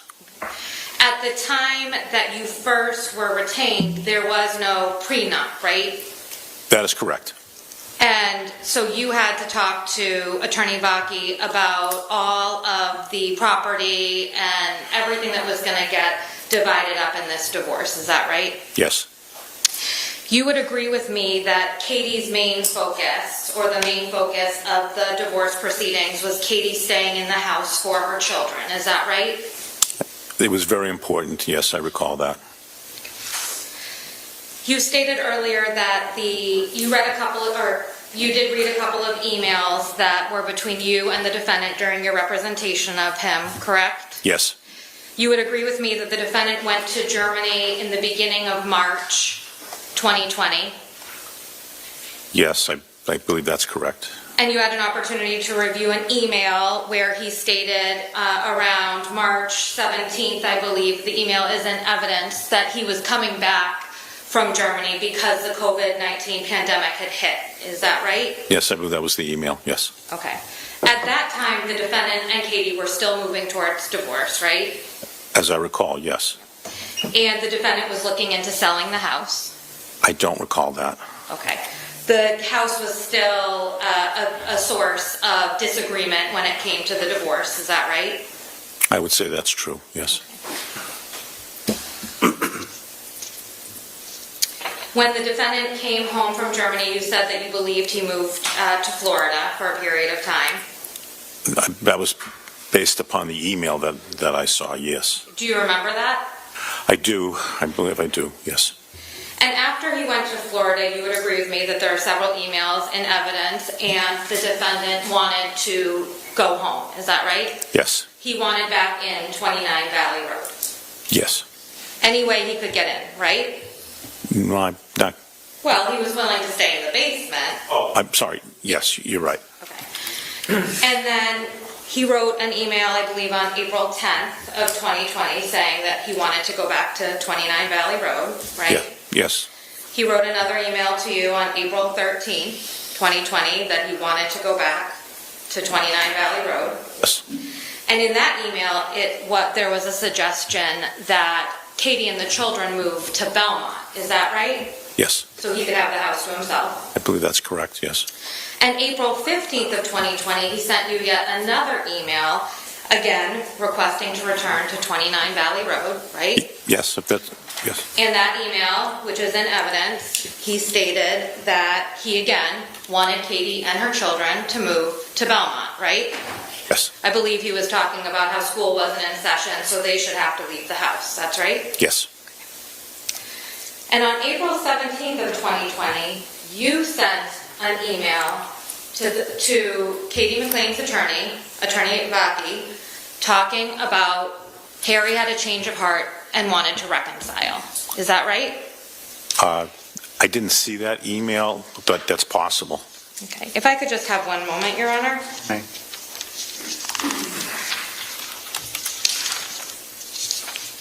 May I approach? May.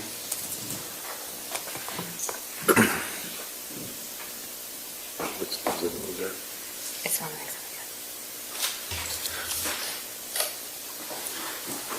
Go to sidebar.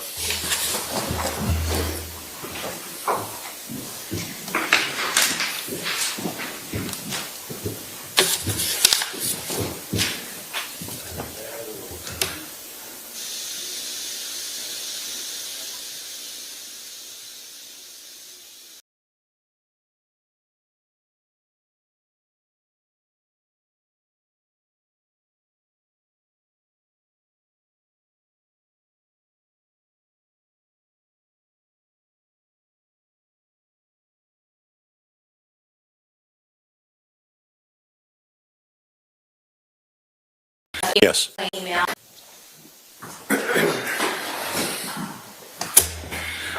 So Attorney Hoffman, is your memory exhausted as to whether or not you sent an email on April 17th of 2020 to Katie McLean's attorney stating that the defendant wanted to reconcile? Yes.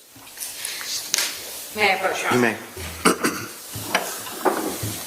I apologize, the font is very small. If you could just read this to yourself and let me know. You can look at the date and then read the contents and let me know when your memory is refreshed.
Is your memory refreshed as to the email? Yes. You would agree with me that you conveyed, or you sent that email and were conveying the defendant's request to reconcile, is that right? Yes. You initiated the reconciliation at the defendant's request, didn't you? Yes. In that email, you discussed the defendant wanting to give Katie security in the reconciliation, is that right? Could I just have a moment? Yes, absolutely.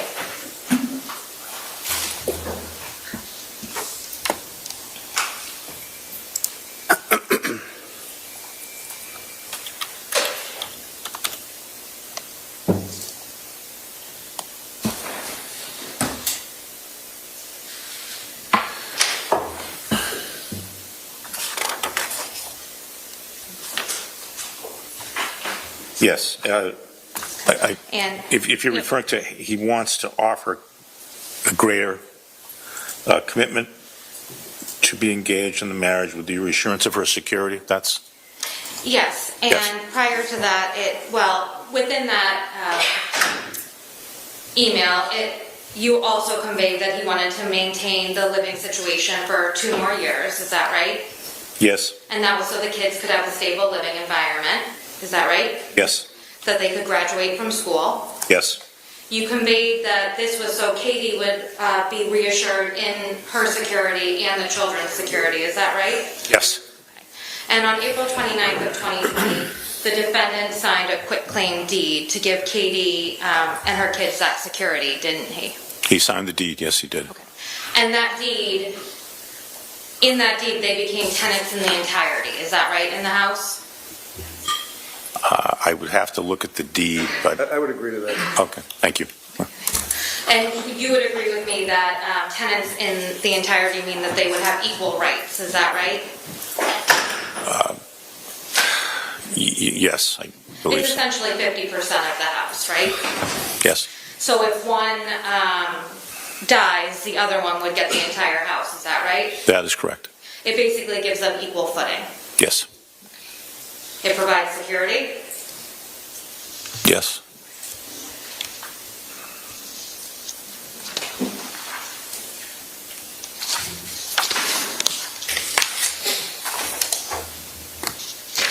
If I could just have one moment, please. Yes.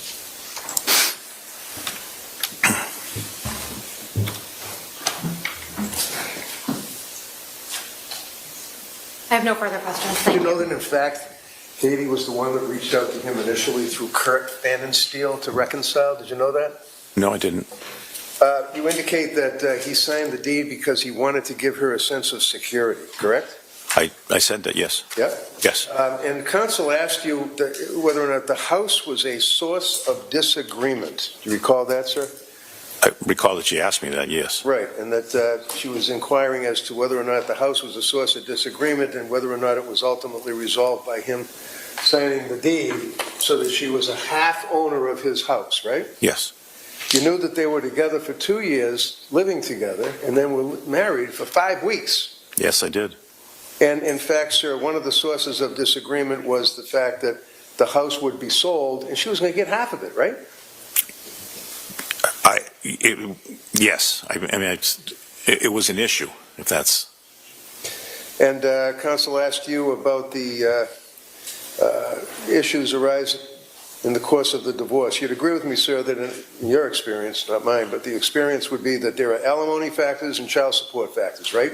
In cases, yes, absolutely. And he wasn't the father of the 3 kids who were living with him, was he? No, he was He not. was paying for the expenses of those kids, though, wasn't he? He was.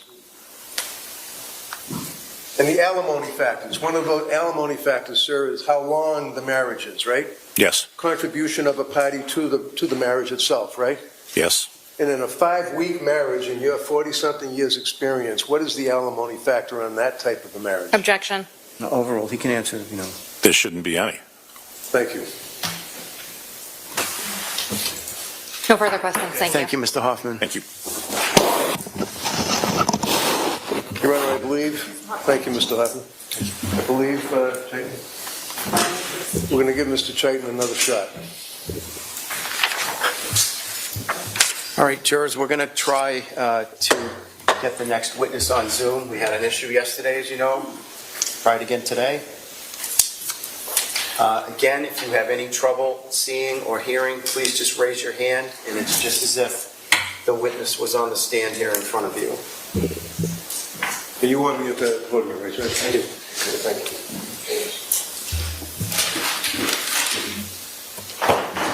I'm getting dizzy. He needs to stop lying. May I swear him in? Yes. Attorney Chayton, can you hear me? Yes. Okay, if you could just raise your right hand, sir. You solemnly swear that the testimony you shall give to the court and the jury in the matter now pending shall be the truth, the whole truth, and nothing but the truth, so help you God.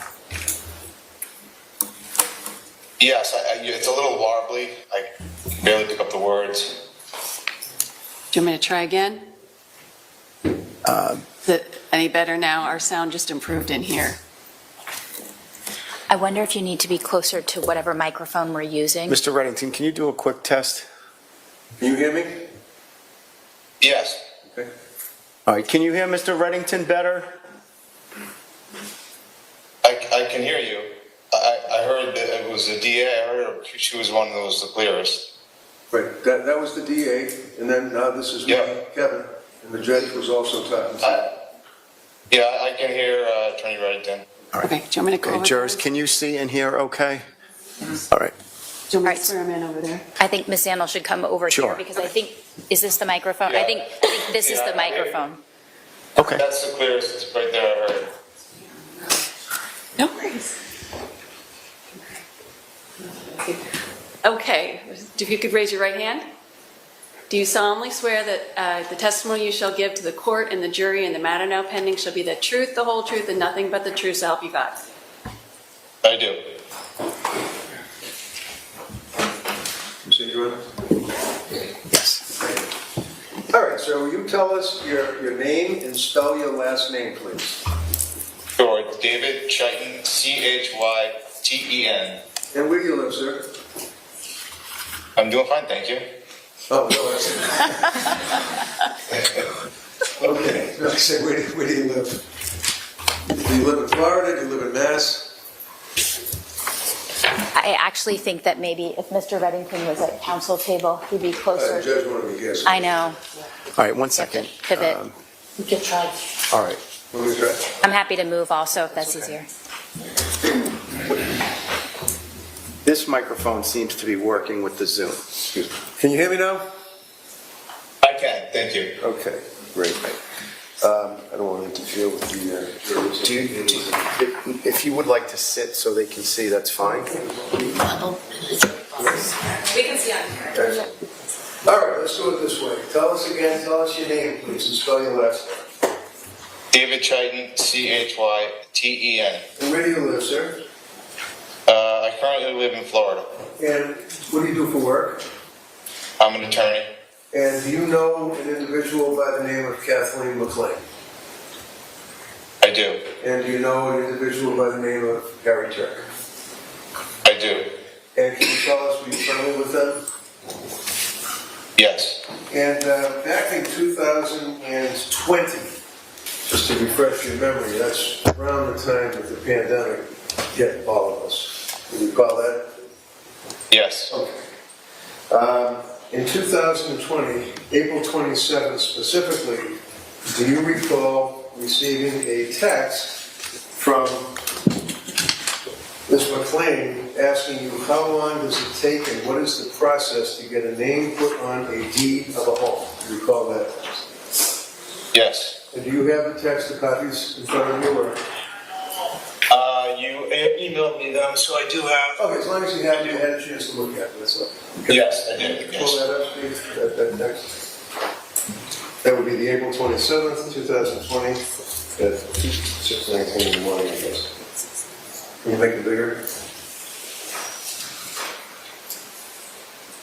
Okay. That indicates, good morning. How long does it take and what is the process to have a name put on a deed of a home, correct? Yes, sir? Yes. Okay. And that was from Ms. McLean to you, correct? Yes.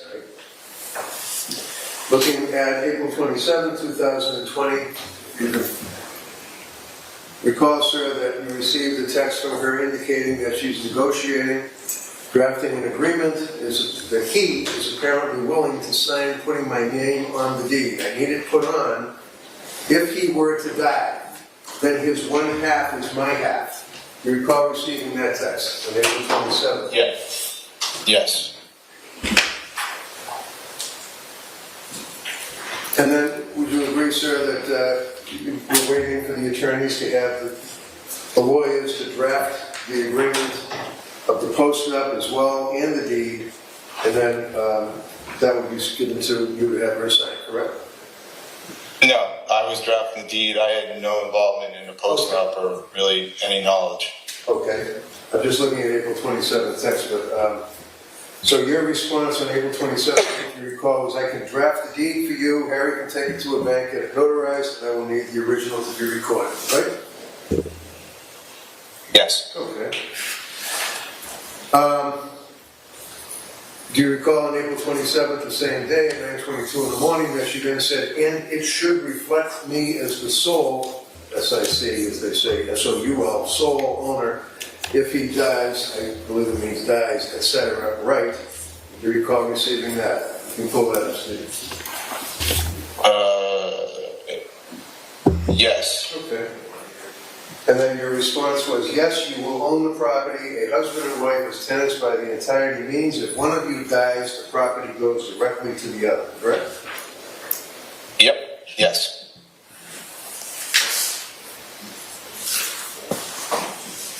And in fact, he signed the deed. Ultimately, it was recorded, right? Correct. So, yeah, thank you. No questions. Okay, thank you, Mr. Chyten.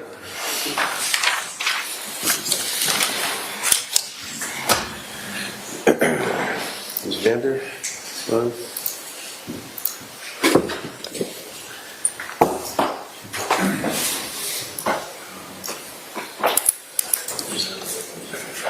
Yeah, see if he answers. We're just trying to get Dr. Vander now, Your Honor. All right. Chairs, I believe the next witness is going to be by Zoom also.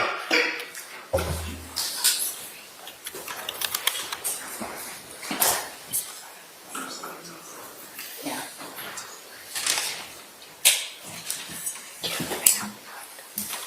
Yeah. Oh, she said yes. Yeah. Could we just approach on a couple issues quickly while we're working on it? Yes.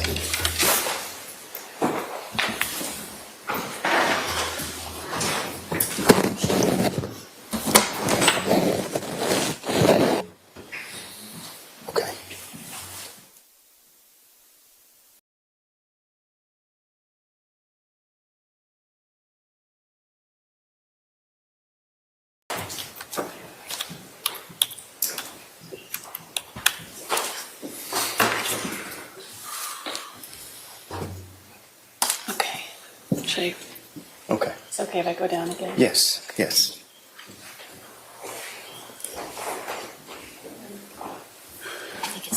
This one. Hello, doctor. If you could just raise your right hand. Do you solemnly swear that the testimony you shall give to the court and the jury in the matter now pending shall be the truth, the whole truth, and nothing but the truth, so help you God? I do. Thank you. Good afternoon, doctor. Can you hear me? Okay, one more time? Can you hear me? Yeah, okay, yeah. Tell us your name, spell your last name for the record. Stephen Vandor, Vandor. And what do you do for work, sir? I'm a physician. And what kind of a physician are you?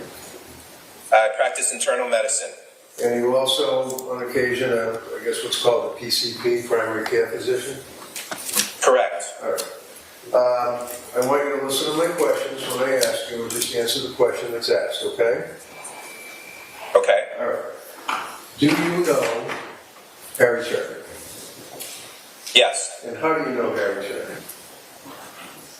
Harry was a colleague when I worked at St. Elizabeth's. Were you also? And I was his primary care physician. All right. Now, you recall when the pandemic struck us, right? Yes. Okay. Had you been treating him for any medical conditions at that time?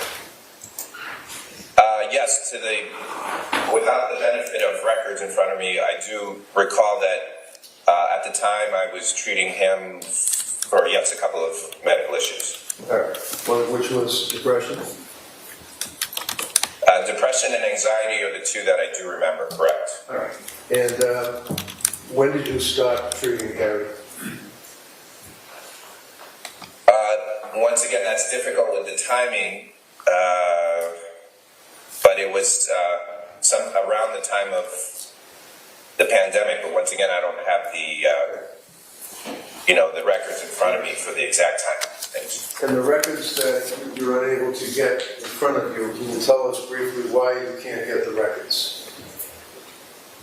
So unfortunately, the St. Elizabeth's Hospital in Stewart has been in bankruptcy, and so getting records has been, their record keeping has been in disarray, and it's been unfortunately very difficult for anybody to get their medical records from the system at this time. All right, but you made a good effort to get them. Yeah. And you were unable to get them, but you do remember treating Harry, right? Correct. That's all I have. Thank you, sir. Hold on, the might have some questions.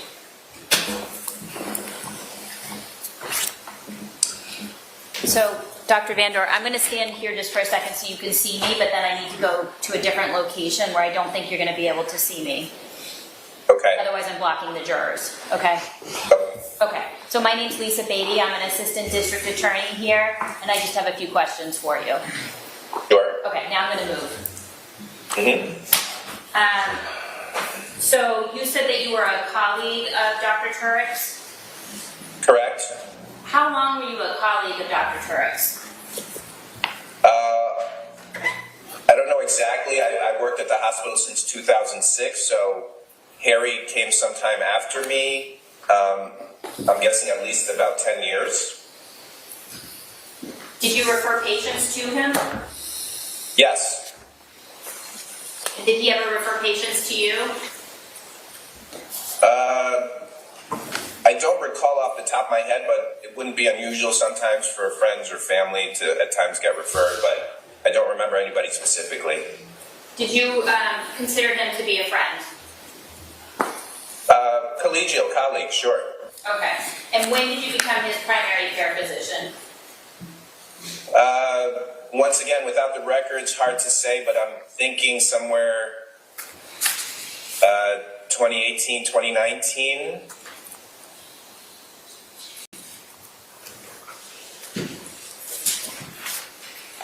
And you said that you treated him for depression and anxiety. Do you know when that started? Once again, that's difficult to say. I believe it was around 2019, but I can't be positive without obviously looking at my records. All right, and and then you said you stopped treatment in 2020? I believe so, but I'm sorry, but without the records, it was 5 years ago. I don't, and I'm not sure. Yeah, probably 2020. Yes. Okay. Could it have been in 2019? No. I think no. It was past that. And how do you know that? Just because I'm thinking about the events that transpired after that. That was around the time when I was no longer able to take care of him as a patient. Okay. And do you recall how far into 2020 you treated him? No, I can't say for sure. How often did you see him in 2020? Just going off of, once again, without records, usually for something like that, somebody may come in every 3 to 4 months, perhaps. And do you know if that happened in this case, or is that just your standard practice? That's my standard practice. I'd be speculating on the frequency of his visits. Okay. Nothing further. That's all I have. Thank you very much. Okay, thank you, doctor.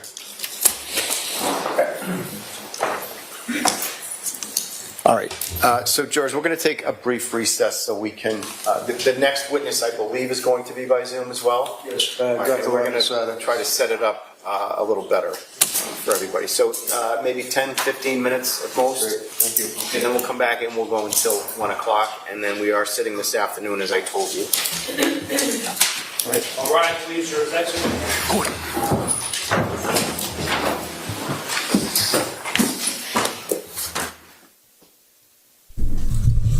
All right, well, they set up their Zoom for the next witness. We heard from Mary Lasavita, who was the divorce attorney. They just basically entered the email confirming the January 31st meeting. So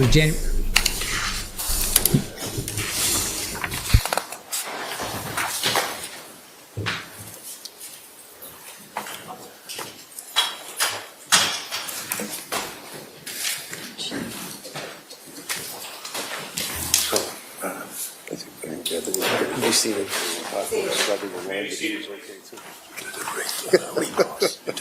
Mr. Reddington. Yes, Judge. And then who? Dr. Tuerk. Okay. Dr. Zeisel. No, Dr. Zeisel, I'm sorry. Completely forgot. I'm thinking that he already testified this morning. I just had him leave because he's sequestered. So Dr. Laposada, Dr. Zeisel. Dr. Zeisel and Dr. Tuerk. Yep. Okay. All right. So we'll take about a 15-minute Great. Thank you. Court, all rise.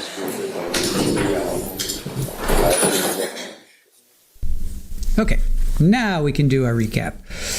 So Mary Lasavita, who is Harry's divorce attorney, he also had another one, John Hoffman, but we'll get to him later. So January 29th email to Harry confirming the meeting on January 31st. Then we heard from John Hoffman, who is also a lawyer. He represented Harry in the divorce as well. Harry emailed him asking if there was any way you can get me into my house and get me out of my camper. Can't stay at a friend's house. I need a safe place to stay. April 29th, 2020, Harry signed the deed placing Katie as the owner. They both signed a prenup agreement as well. Then for Cross, he does family and probate. That's his expertise. Tries to get the best settlement for his clients. He's on a retainer. Harry was willing to do anything to get back into the house.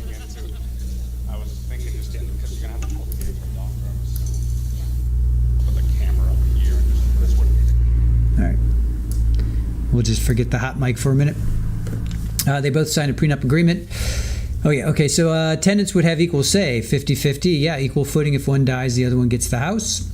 And then on redirect, it came out that Harry was paying for the kids that were not his.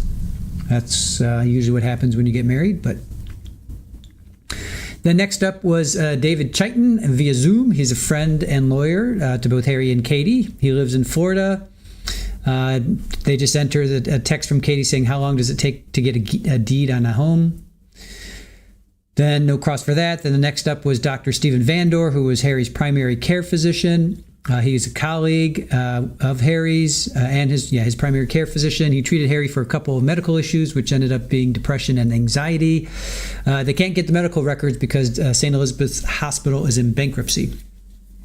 Under cross, he worked for about 10 years with Harry. Harry would refer patients to Harry. Remember, Harry was head of the neurology department. He considered Harry to be a friend, but a collegiate colleague. So basically through work, he started to treat Harry in 2018, 2019. So that was before COVID. So Harry had, I guess, issues with depression and anxiety before COVID. He doesn't recall how far into 2020 he treated Harry. So that brings us up to date. We can zoom through this. Yeah, weird hot mic. I know, right? Their brain is totally wired in medicine.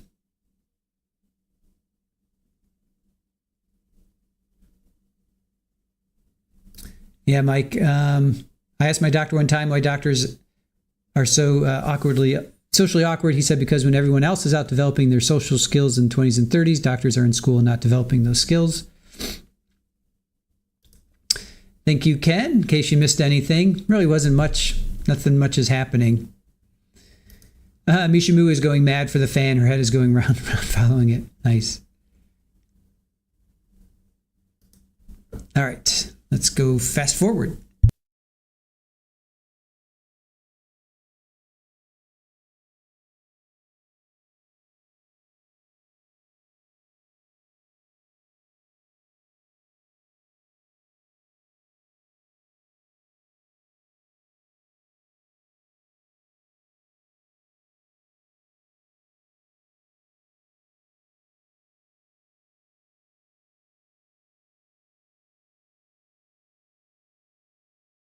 The lawyer who's making objections needs to say that loudly so the witness knows, because now at this point in time, the lawyer not at the podium's far away. So it's Ms. McLaughlin's witness, and she has a nice loud voice, but I'm just letting the court know that we're not yelling at you. All right. We're all set for the jurors. They're on their way. Thank you.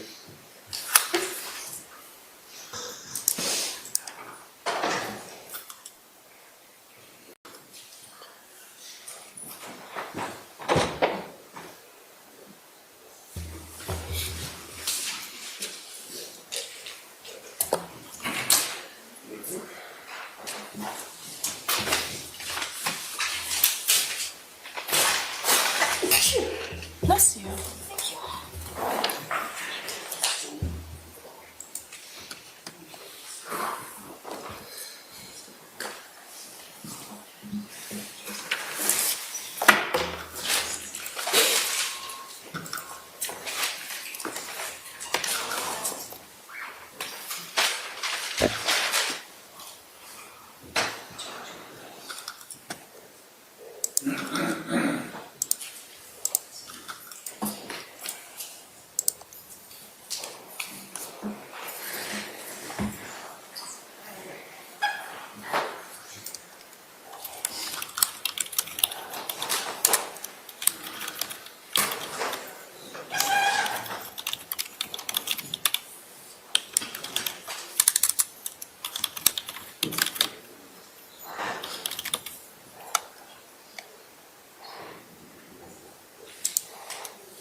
All rise, please, your attention.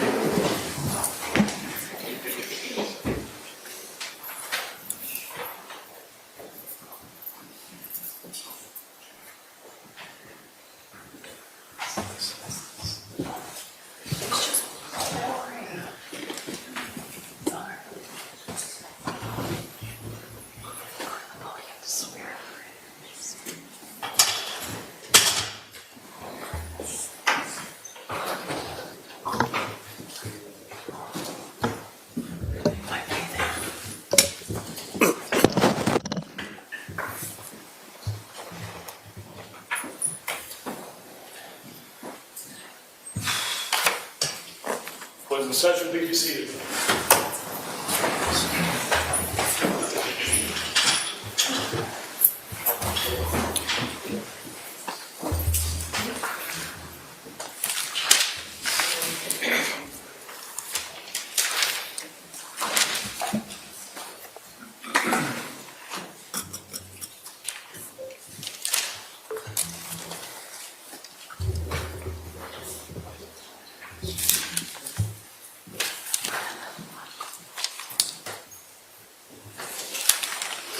All right, do you want to call your next witness, Mr. Reddington? Yes, Director, Elizabeth Laposada, please. Okay. Yes, I'm here. All right. Dr. Wilkinson, if you could just raise your right hand. Certainly. Do you solemnly swear that the testimony you shall give to the court and the jury in the matter now pending shall be the truth, the whole truth, and nothing but the truth, so help you God? I do. Thank you. Good afternoon, Doctor. Tell us your name and spell your last name for the record and keep your voice up for us, please. Certainly. Dr. Elizabeth Laposada, Laposata. And what do you do for work? I'm a medical doctor, still specializing in forensic pathology, which deals with the specialty of determining causes of death and injury. And have you been working with me on this case of the Commonwealth versus Harry Tuerk? Yes, I have. And can you tell jurors, please, your educational background? Certainly. I graduated from Bucknell University in Lewisburg, Pennsylvania in 1975 with honors and a Bachelor of Science in Biology. I then attended University of Maryland School of Medicine, where I graduated with a Doctor of Medicine in 1979. I did my internship and residency at Johns Hopkins Hospital in Baltimore, where I studied anatomic pathology, which is the study of the diseases of the body. Then I did my 2 years of fellowship training in St. Louis in forensic pathology, which is the understanding of causes of death and injury.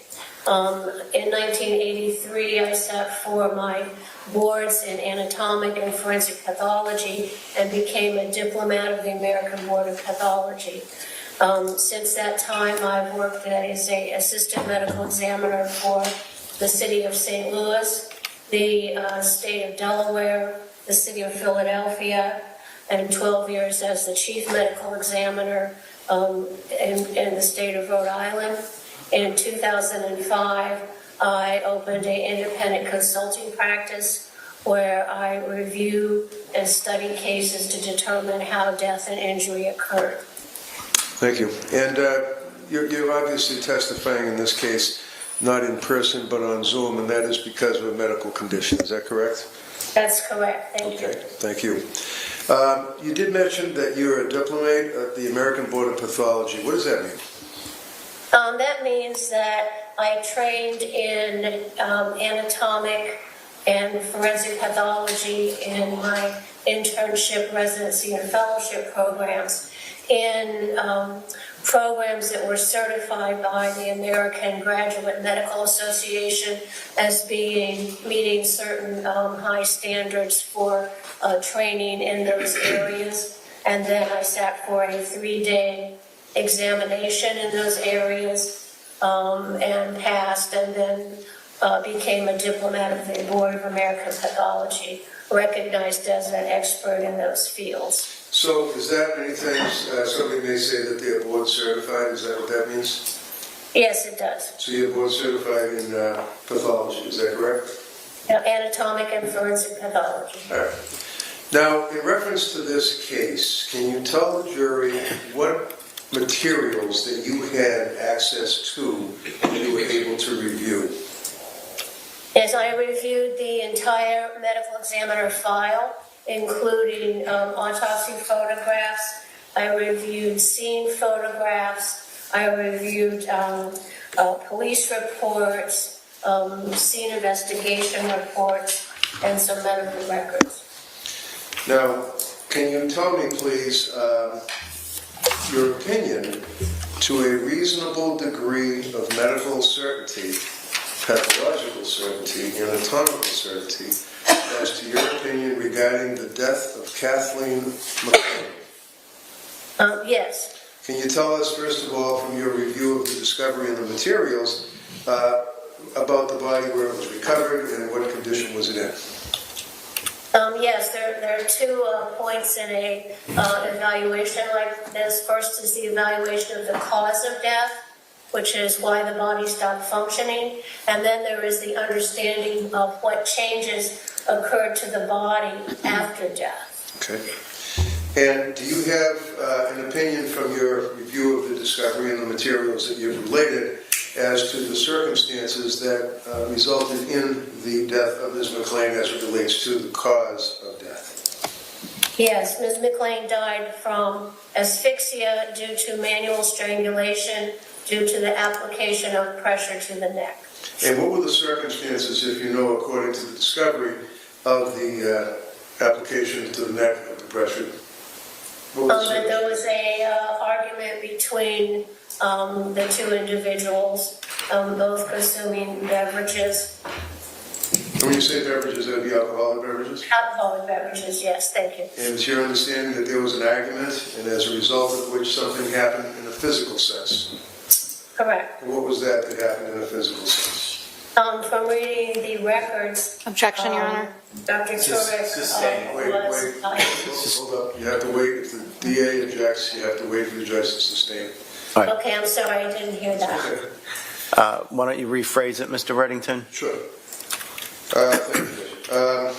So, from reviewing the materials, is it your understanding that there was a verbal argument and that escalated into a physical argument? Correct. And what were the nature of the two arguments? Objection. Sustain. Objection. You have to really listen, because if they object and he sustains it, you can't continue on, okay? Okay, well, I really can't hear the objection. I'll listen very carefully. Okay, that's the problem. Must be the So link. why don't you ask her to just pause for a moment before she starts answering? That way you can let her know if there's an objection as well. Yep. So, you have, obviously, as you testified, expertise in determining the cause of death, correct? Correct. You examined in your autopsy, or reviewing the autopsy performed by another person, whether or not there was an injury that caused the death or a disease, for example, correct? Correct. Now, in this case, tell the jury, as a result of your review of the photographs, you also had access to the report from the medical examiner, Office of the Chief Medical Examiner, Michelle Matthews, correct? Correct. And you had the occasion to review her report, correct? Yes. And based on the autopsy photographs, based on her report and the information that was provided to you, and your understanding of the discovery in the case to date, do you have an opinion as to the circumstances surrounding and attending to the death of Ms. McLean? Yes. Tell us what it is, please. To a reasonable degree of pathological certainty. Yes, the body was found floating face down in a pond. She had last been seen about 12 hours or so before the body was found, so there's some changes to the body from floating for that period of time in the water. Explain that. Can you explain that? What do you mean by that? Oh, yes, certainly. So Ms. McLean had changes to her body after death because of the placement of her body face down in a pond and the time that elapsed between her being placed in the pond and the body being found. And what that causes is the body, when it was placed, she was found face down, so her body is in a dead man's float position. And then due to gravitational forces and the gradual breakdown of small blood vessels after death, that position caused some hemorrhages in the back of the neck and in the muscles on the side of the neck, which were small, but due to the post-mortem effect of gravity and the fluids accumulated in the body. So that there were changes after death in the temporalis muscle. There were small broken blood vessels. Can I interrupt you? What is the temporalis muscle? I don't understand. What is it? Temporalis, so underneath the scalp, if you look underneath the scalp, there are muscles on either side in the temporal bone area.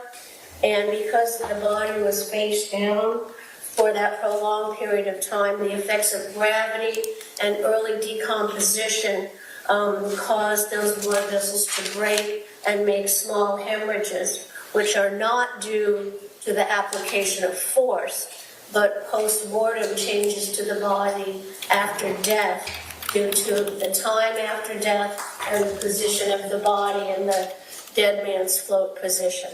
So that's very important. It's your opinion that the observations that you made were as it relates to any,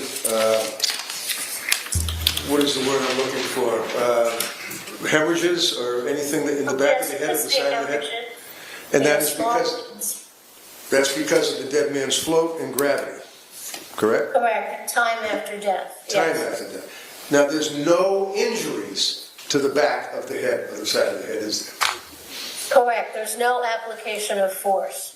Now, as it relates to your continued observation of the discovery and the photographs, did you make an observation of any bruising in or about the area of the neck?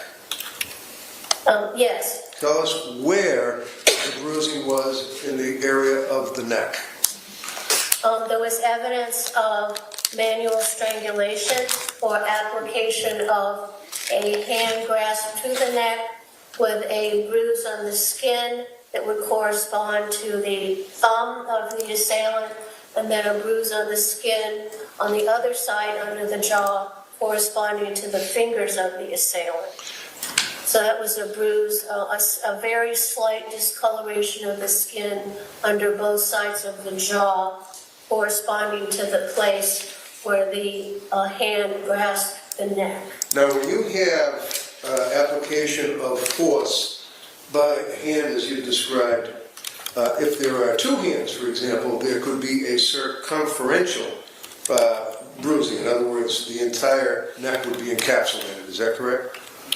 Well, a circumferential bruising usually has a different hand placement. Okay. So it has, in order to do that, you have your thumbs in the middle, which is, we don't see that here because the hemorrhages, the slight bruise on the skin under each jaw, then when you do the dissection deeper, there was bruising and bleeding in the muscles of the neck directly under that. And that can only occur with a hand grasp. There are no marks on the skin of the back of the neck, and that blood vessel rupture that was deep in the muscle of the neck was from the face down position and the effects of gravity and decomposition causing a small hemorrhage. And importantly, the autopsy photos show how small those were. The autopsy report itself did not measure those, so it was good we had the autopsy photographs so that those hemorrhages were not due to the application of force. So, to your opinion, to a reasonable degree of medical certainty, you have a one-handed, bilateral, if you will, application of force to the front and the side of the neck. Is that correct? Correct, on either side. And the hemorrhages in the muscles of the neck, the so-called strap muscles of the neck, which kind of go up and down, the strap muscles are layered one upon the other. So there was hemorrhages directly under the subtle bruises on the skin, and then directly under that on the layers of muscle. So the hemorrhage was confined to just that one area, which would correspond with one hand grasp. And when you say the strap muscles and the layers, if I suggest that there's slides that were taken of bruising one layer after another, is it your understanding that these are not separate bruises, but the same with different layers of muscle? Yes, absolutely, because those muscles are layered one on top of the other. So when you press on the top one, it causes bleeding in the top, then it causes bleeding in the muscles under that. So it's only the one point of application of pressure. because those muscles are stacked on top of the other. Now, do you have an opinion as to the point of application of pressure and whether or not it caused any damage to the neck itself or the interior of the neck? Yes, it did. And what was that? It caused bilateral or hemorrhages on both sides, one where the thumb was, one where the fingers were, and corresponding to the bruises on the skin were the hemorrhages into the underlying strap muscles. Then on the left side, there was a small fracture of the hyoid bone, which sits just above the voice box, and that also is caused from, it's a sign that pressure is applied to the neck. The bone itself is not important as far as its function, but those, like the hemorrhages and that fracture, the hemorrhages themselves and the fracture are not damaging, but it's a sign that there was pressure applied to the neck that shuts off the blood vessels carrying blood to the head. So they're markers of a death from asphyxia. And that is consistent with your opinion of the, let's say, one-handed grab. Is that correct? Correct. The injuries are consistent with that pattern. And you had a chance to review the photographs as well, and were able to examine the location and coloration of the various bruises that we know, correct? Yes, I did.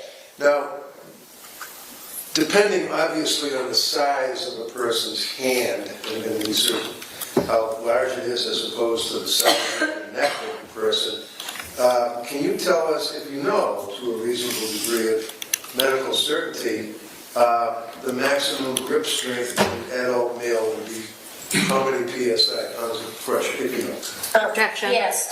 Sustained. The average. Objection. Sustained. Will you approach, please? Yes.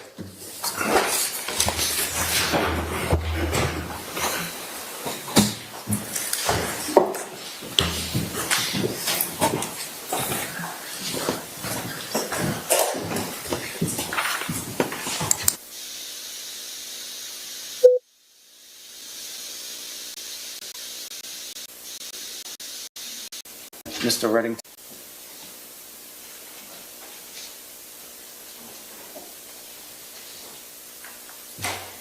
All right, why don't you ask it again, Mr. Reddington? Yes, thank you. Dr. Labasada, are you familiar with the maximum grip strength of an adult male? Yes, I am. And what would that be in PSI, pounds per square inch? As well as measured with a grip analysis. It's a thing you grip and you compress it, and that tells you how many pounds of pressure the grasp applies.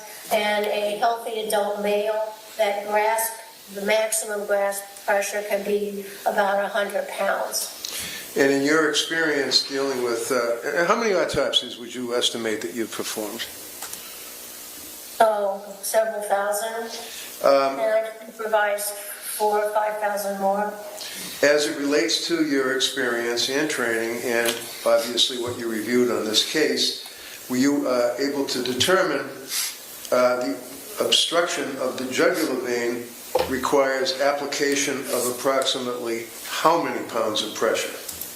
To obstruct the jugular vein, which is a thin walled blood vessel, drains blood from the head and brain. To compress that blood vessel takes about 2 or 3 pounds of pressure.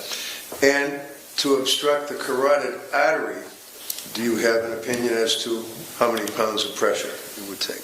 Yes, because the carotid artery has a thicker wall, takes a little more force to close off that blood vessel, and that's usually like 10 to 20 pounds of application of pressure. So you agree that to close off the jugular vein would be 2 to 3 or 4 to 5 pounds of pressure. To obstruct the carotid artery would be about 10 to 20 pounds of pressure. And the maximum grip strength of a healthy adult is 100 pounds of pressure, correct? That's correct. So do you have an opinion as to the degree of force that would be necessary to actually cause one to have these vessels closed off with a lack of oxygen causing death? Several pounds of pressure as the grip is applied and compresses the blood, the jugular and the carotid on both sides of the neck. So it's not a forceful grab and crushing. The voice box isn't crushed. There's just compression of those blood vessels, and that then causes the brain not to get any oxygen, and the brain then dies, and that's called an asphyxial death. Death due to lack of oxygen to the brain, because the blood flow supplying oxygen is stopped. Okay. Now, do you, this is important, in your experience, in your training and education, are there artifacts that are left, for example, on a body from defensive wounds, scraping of the neck, trying to get the hands off the neck, things of that nature? Well, they wouldn't be artifacts, they would be actual injuries.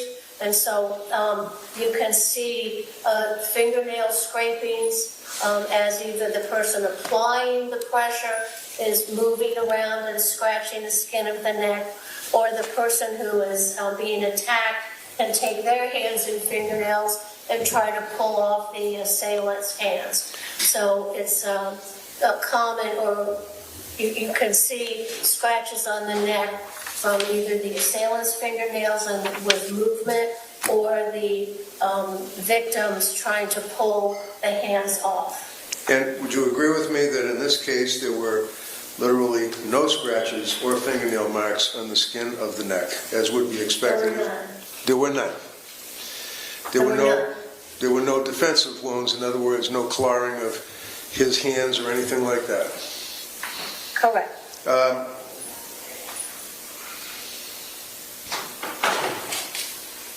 So to a reasonable degree of medical certainty, it is your opinion, if I understand correctly, that there is one forceful application of pressure to the neck without a prolonged struggle resulting in the death of Ms. McLean. Is that correct? That's correct. That's what the autopsy findings show. And finally, many times would you see reapplication of force? In other words, a person would grab somebody and apply force, causing bruising, and then, because of struggle, apply a different area of force to the neck. There's none of that here, correct? No, there's one application of force. There's just the two small bruises on either side of the neck under the jaw. There's no, with the corresponding hemorrhages directly underneath that in the muscles. There's no reapplication of it further down or on the side, just the sign of one application of a hand grab to the neck. Thank you very much, Doug.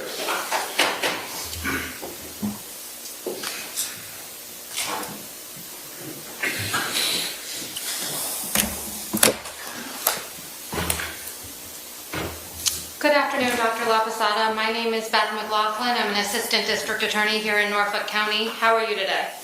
I'm very well, thanks. I'm just going to ask you a few questions about your testimony and about the report that you did.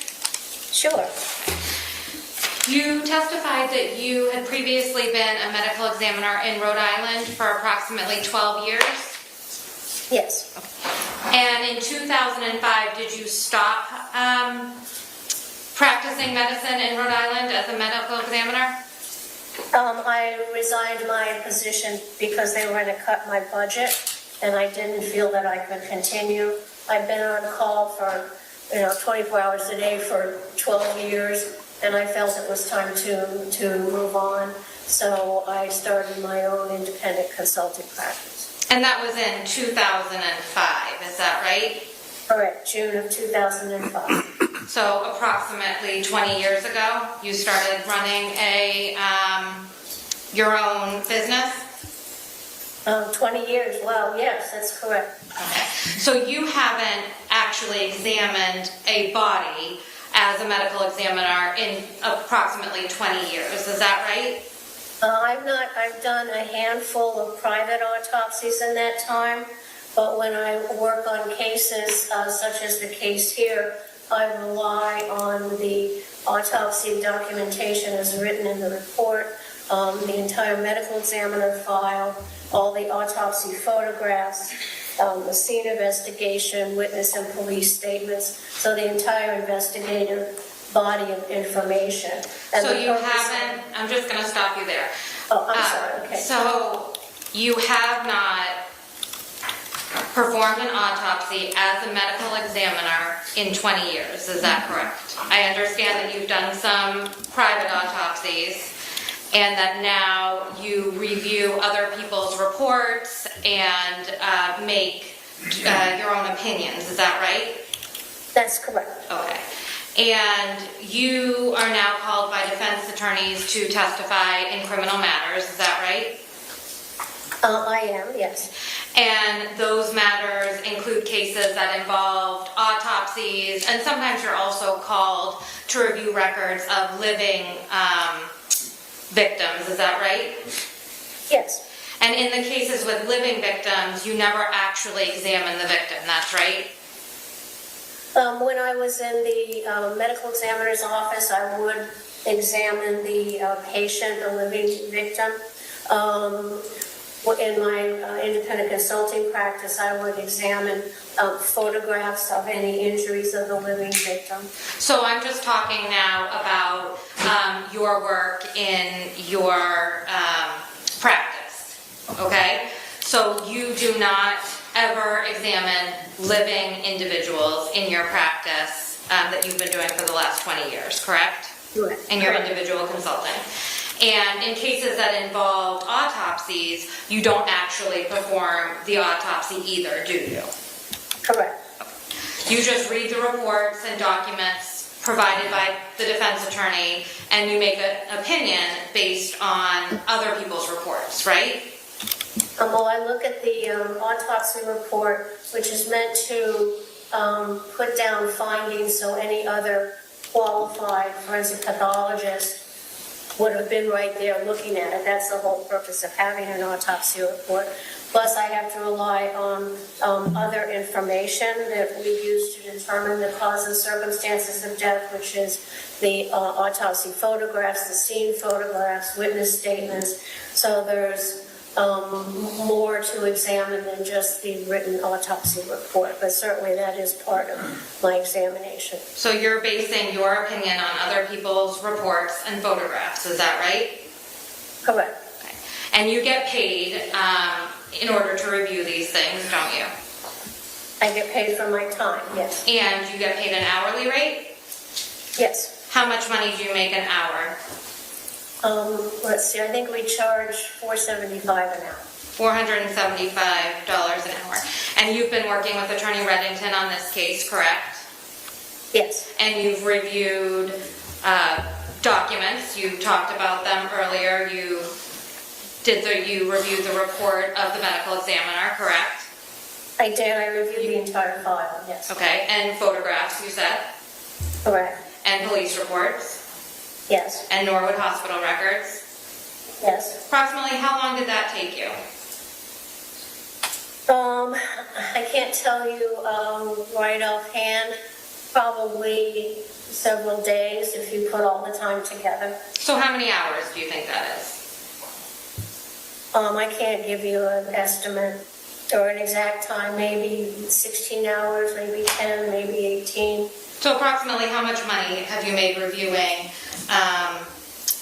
this case, as well as doing your report and testifying here today? I really don't know. I haven't. My assistant usually sends out the invoices. So you have no idea? 10,000, 20,000, 30,000. What do you think? Well, maybe 5 to 8. That's just a guess. $5,000 to $8,000 at $475 an hour. And in turning your attention to this particular case, you did not examine the body of Katie McLean, did you? I examined the photographs and the autopsy report. So that's a no. Is that right? No, I did not. I think we know I did not do the autopsy. Okay. And you said that you reviewed pictures from the autopsy. Are you aware that there were 2 sets of photographs from the autopsy? I think I saw photographs that were from the medical examiner's office and the police. And you said that you reviewed photographs from the scene, that's right? Correct. And are you aware that there were 2 sets of photographs from the scene? I don't remember how many sets there were. Did you review all of the photographs from the scene? I reviewed all I had, of course. Did you review pictures of the defendant? Yes. And you understand that there were 2 sets of photographs taken of the defendant, is that right? I don't know how many, quote, sets there were, but I reviewed photographs of him. There was 1 set from the cell phone of Sergeant Katkowski. Did you look at those? I don't recall. Well, objection. She's going to review the discovery that I get from the DA and I provide to her. I don't know about Katkowski. Overruled. She may answer it if she knows. Do you know if you reviewed the cell phone photographs that were taken during the defendant's interview? I reviewed photographs of his injuries. What about the crime scene services photographs that were taken of the defendant? Did you receive those? I'm not sure who took the photographs, but I saw photographs of the scene where he was found and photographs of him. And you would agree with me that the police have professional grade cameras, is that right? Objection. How's she going to know that? I would imagine. Overruled if she knows. I'm sorry, you said you would imagine? I'm not familiar with what sort of cameras they have. And you're saying that the defendant did not have any defensive wounds on his body? I didn't say that. So you agree that the defendant did have defensive wounds on his body?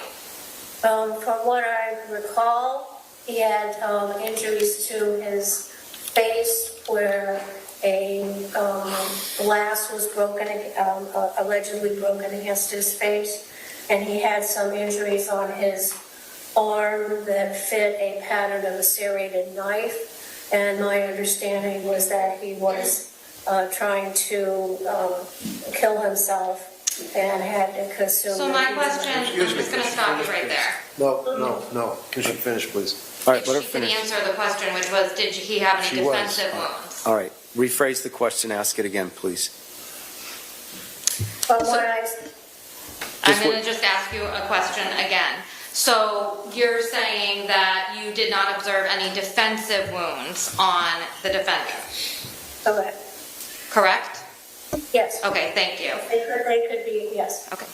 And you said that you had reviewed police reports. Yes. Which agencies did you review police reports from? Oh, I don't recall right now. Okay. If I said the Dover police reports, would you agree with that? Yes. What about the Dedham police reports? If there were police reports, I reviewed them if they were available to Attorney Reddington. What about state police reports? I probably reviewed those, yes. And you listened to the defendant's statement that he made? No. You didn't listen to the defendant's statement? Correct. You reviewed Dr. Matthews' report, you said that. Yes. And you would agree with me that all steps taken by Dr. Matthews were correct? I disagree with that. You don't think that the autopsy the report of the autopsy that Dr. Matthews did was correct? I disagree with some of her conclusions, yes. But I'm talking about the steps that she took during the autopsy.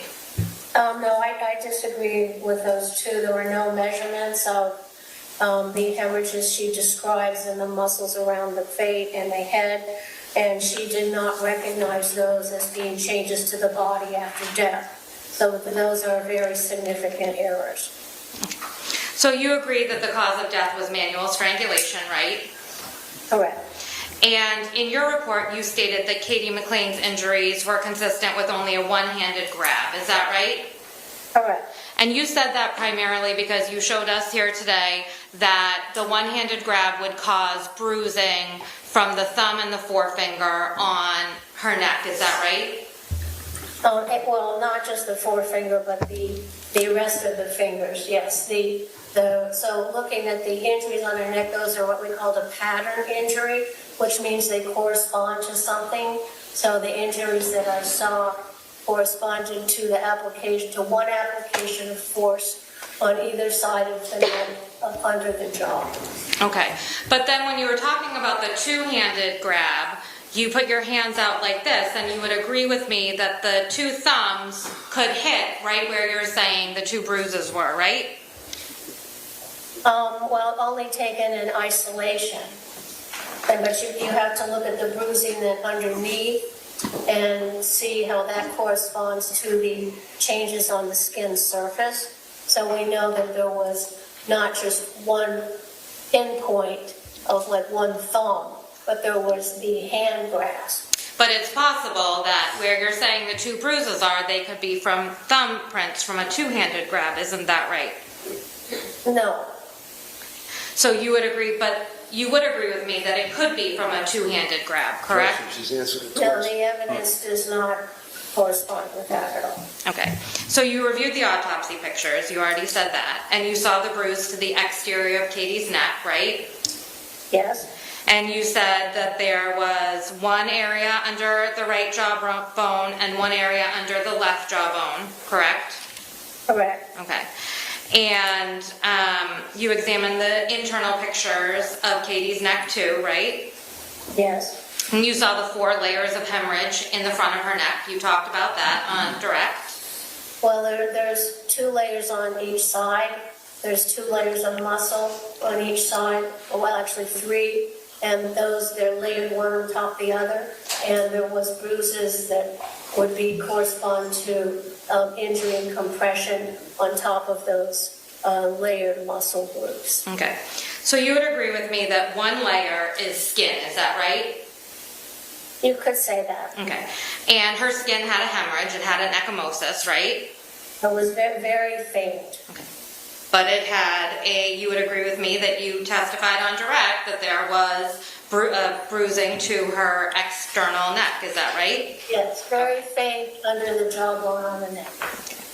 And the next layer would be, and I am probably not going to say this right, so you'll have to correct me, but the sternocleidoid mastoid muscle, is that right?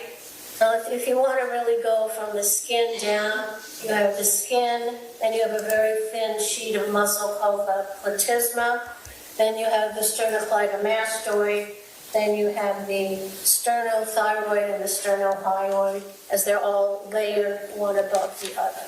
And those muscles had hemorrhaging on Katie's neck, didn't they?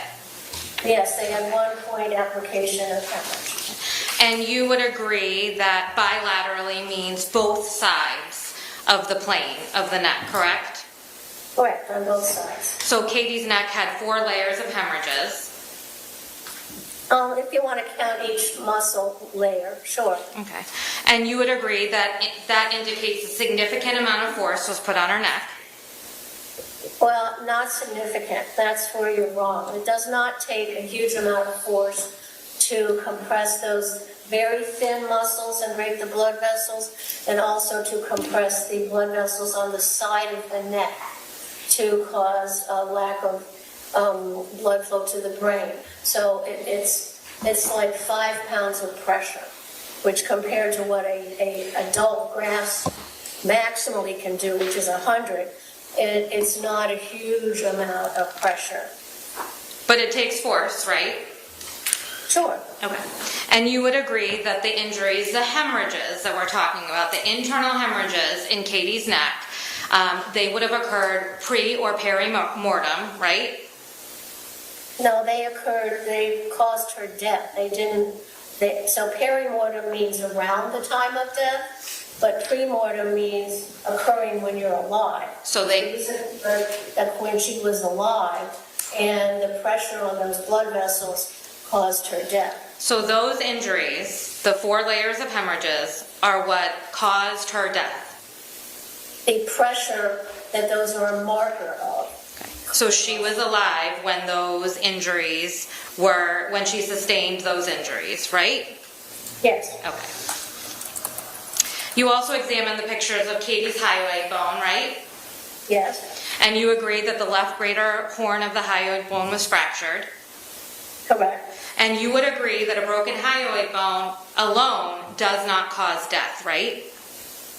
There is nothing about the hyoid bone that you need to sustained life. Again, that is a marker that pressure was applied to the sides of the neck. So it doesn't cause death alone, right? Well, the fracture of the hyoid bone itself does not produce death, but we use it as a marker to understand that pressure was applied to the sides of the neck, which stopped the blood vessels, and then that's what causes the death. I understand that, but my question is, a broken hyoid bone alone does not cause death, correct? Correct. And you already said that you examined the internal photographs of the back of Katie's neck, correct? Correct. And you saw that she had bilateral posterior neck muscle hemorrhage, right? I disagree with that. The photographs don't support that. There was very deep bleeding around where the spinal column is. And again, that was not a result of application of force there because the skin was not injured. The muscles above that little bleeding were not injured. And that is due to the changes after death of the position of her body. Well, you're saying that it happened after death, right? All right.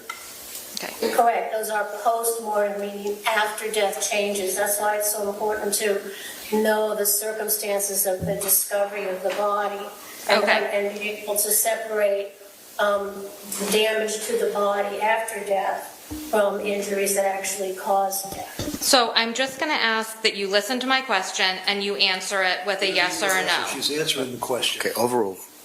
Go ahead.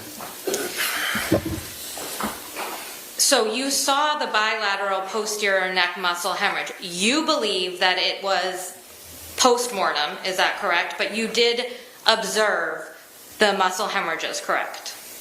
Deep central muscle hemorrhage, bleeding that was after death. So deep alongside her spinal column, right? Correct. You would agree with me that hemorrhages occur pre-mortem, correct? Because death, your blood stops flowing, right? Well, they can occur both because the heart is pumping around blood and those blood vessels are damaged in life, or the changes after death due to hydrostatic pressure of gravity that pulls down. We see the livor mortis, the settling of blood, and also it'll give us a indication of the position of the body. So we know the position of the body, and those are hemorrhages, meaning there's small bleeding into the tissue from the forces of blood settling, no longer under the force of the heart pumping, so blood settling, in addition to the early decompositional changes of dissolution of the small blood vessels. So these, we call them hemorrhages, but they are not caused during life and not caused by use of force. So when that's a lot to unpack, so I just want to back you up a little bit. So when the heart stops pumping, blood stops flowing, right? Do I have that right? You do. Okay. And hemorrhaging occurs when blood is flowing, correct? It can, yes. And you saw hemorrhages within 3 layers of muscle in the back of Katie's neck, correct? No. You saw it in 2? It was a deep muscle hemorrhage right around the spinal cord. So there were no layers of hemorrhage. There was some livor mortis post-mortem dissolution of the blood vessels, which showed a small hemorrhage. Well, you would agree with me that livor mortis is different than bruising. Is that correct? Well, livor mortis can produce, quote, bruising, meaning that there is dissolution of a small vessel which causes release of the blood in that one area. Usually when we speak of bruising, we mean that it's caused by injury to blood vessels and then the heart pumping the blood out. So, it's important to know the difference between a post-mortem or after death artifactual hemorrhage from a pre-mortem or during life hemorrhage. So livor mortis is different than bruising or ecchymosis, correct? Well, livor mortis refers to the general settling of blood into the dependent areas of the skin of the body, and then if a certain area has more is more dependent, that livor mortis can change into small post-mortem hemorrhages like we see here. So livor mortis is blood settling, not blood flowing, right? Correct. Okay. So you would agree with me that you talked about the deep layer of blood in Katie's spinal cord. You said it was right down, all the way down into her spinal cord, right? No, not to her spinal cord, to the bone. It was very deep, a very small breakage of blood vessels due to the position of the body after death, unrelated to any trauma during. Well, I'm not asking you what it's related to. I'm just saying that you saw it. You're saying that it was deep in the spinal cord, right? You would agree with me that that's through layers of muscle. No, it was, the layers of muscle were uninjured, and the back of your neck has a lot of very thick muscles, and those muscles showed no injury. The skin of the back of the neck showed no injury. There was a small amount of post-mortem hemorrhage deep by the spinal vertebral bodies due to the post-mortem time after death and the position of the body. So Katie had hemorrhages into the deep area of her neck, is that right? And she had bilateral injuries in the back of her neck as well. I understand that you're saying that they are from post-mortem injury, but I'm just asking you, you would agree with Dr. Matthews that there was bilateral injury on the back of Katie's neck, is that right? I disagree with that. Okay. He interpreted it as an injury, and that's an error. You also talked about the injuries to Katie's head, right? Yes, again, those are post-mortem. So I'm not asking you what they are. I'm just asking you if you saw the injuries to her head. There were small areas of blood vessel disruption in the temporalis muscle, which is under the scalp on either sides of the head. They were extremely small, less than 1/2 inch. But there were injuries to Katie's head, correct? No, they're not injuries. They're not the application of force during life. You saw damage to Katie's head, is that correct? There was post-mortem changes, as I said. They were not caused by any injury during life. I'm not asking you how they were caused, Dr. La Posada. I would really like it if you could just answer my question, yes or no. Attorney Reddington will give you an opportunity to explain. I'm asking you yes or no questions. I'm just asking that. Well, if I can answer yes Once, or no, there's 3 people talking at the same time. So ask the question again. You would agree that there was damage to Katie's head, yes or no? No, You didn't see any damage to Katie's head? there was not damage that was occurred during life. I'm not asking you that. I'm asking you if there was damage to Katie's head. Well, that's the best way I can answer Okay. that. You would agree that the damage in Katie's head was bilateral, correct? There were small bleedings on either side of the temporalis muscle. So that's bilateral, right? Right, on either Okay. side, correct, right and left. And you would also agree that they go into the cerebral cortex of her brain. No, that's not correct. There was also some settling of the blood in the subarachnoid area of the coverings of the brain, again due to the position and the time that she was in that position after her death. And again, I understand that your opinion is that the injuries to Katie's head were post-mortem. However, you would agree with me that they are also consistent with blunt force trauma, correct? No, absolutely not. Absolutely not. You stated that Sustained compression of both sides of the head can produce unconsciousness in an average of 10 seconds. Is that right? Sustained pressure to both sides of the neck to compress the blood vessels that we discussed earlier. Okay. Yes. So you would agree that that can happen in the average of about 10 seconds? Correct. Okay. And unconsciousness does not mean not breathing. Is that right? Correct. Because the manual strangulation has nothing to do with the airway. The airway is unobstructed. It's a blood flow problem. So when you're unconscious, you can still be breathing, right? Correct. And you agree that although you say an average of about 10 seconds, it could be longer, depending on the person, right? That would be an average. I've had cases where it's been 3 seconds, sometimes longer. It depends on the exact particulars of the interaction. So it could be longer, is that right? That's what I'm hearing? Okay. You also said that death can follow within 4 to 5 minutes, right? Correct. And you would agree with me that not all strangulations lead to death, right? Correct. Okay. And that when breathing and blood flow resumes, lives can be saved, right?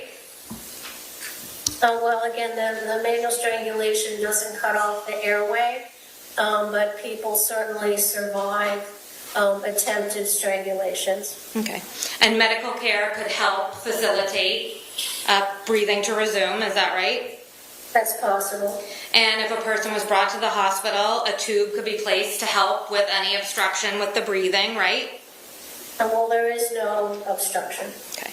Once the pressure is released, right? I don't understand your question. Okay. CPR would be helpful to resume breathing. Isn't that right? Well, it depends on the case. If somebody's dead, you can't always resuscitate them. But you just testified that not all strangulations lead to death, right? Correct. So if CPR was done, it could resuscitate a person after a strangulation, correct? Depends on the case. It's possible, correct? Possible. Yep.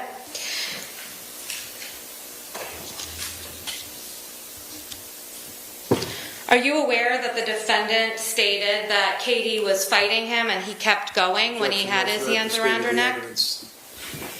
Okay, overruled. She can answer it. I'm sorry? I'm not familiar with that. Because you didn't listen to the defendant's statement, right?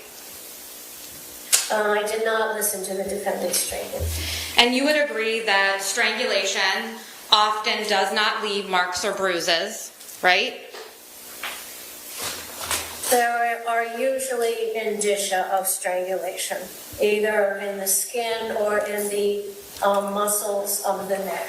But you're aware that there are strangulation cases where a victim survives and there are no exterior bruising, no exterior injuries that people can see. So you're talking about what you see on a survivor of an attempted manual strangulation? Yes. Okay, sometimes you can see marks or scratches on the neck. Sometimes you can see scratches in the face. You might see some hemorrhages in the eye. And sometimes you can't, right? Usually there are some abnormal findings on the body. But you would agree with me that there are cases where there are no external injuries with strangulation. If they're survived, yes. Okay. And you would agree with me that you did, in fact, observe injury on Katie, correct? Yes. And those injuries led you to believe that her cause of death was strangulation. Yes, manual strangulation. Yes. Thank you. I have no further questions. Just a couple, not many. So, on cross-examination, the district... Mr. Redding, I'm not sure she can hear you. Oh, sorry. Sorry.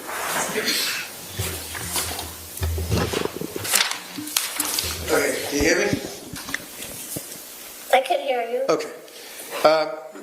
District Attorney asked you questions about the fact that you get paid money for your testimony here today, $475 an hour, as you're charging me apparently on this case, correct? I get paid for the time I spend working on the case. Exactly. I don't get paid for any particular conclusion. And it's pretty much a given that in this case, in this courtroom, pretty much everybody that has anything to do with this case, defense attorney, prosecutor, judge, cops, anybody is getting paid for their time in this trial. Is that correct? Objection, Your Honor. Overruled. She can Well, answer. it's their job like it's my job. And the fact that you are getting paid after all of these years' experience and that you're charging $475 an hour, is that going to sway your testimony so you would be less than candid to this jury? Of course not.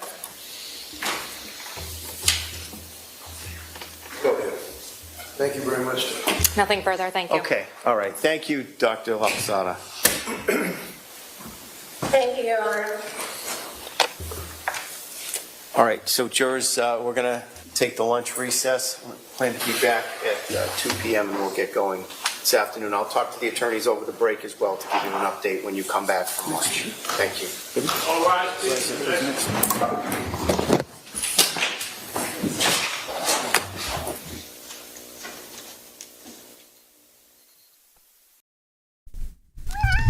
Oh, well, hello there. Hi.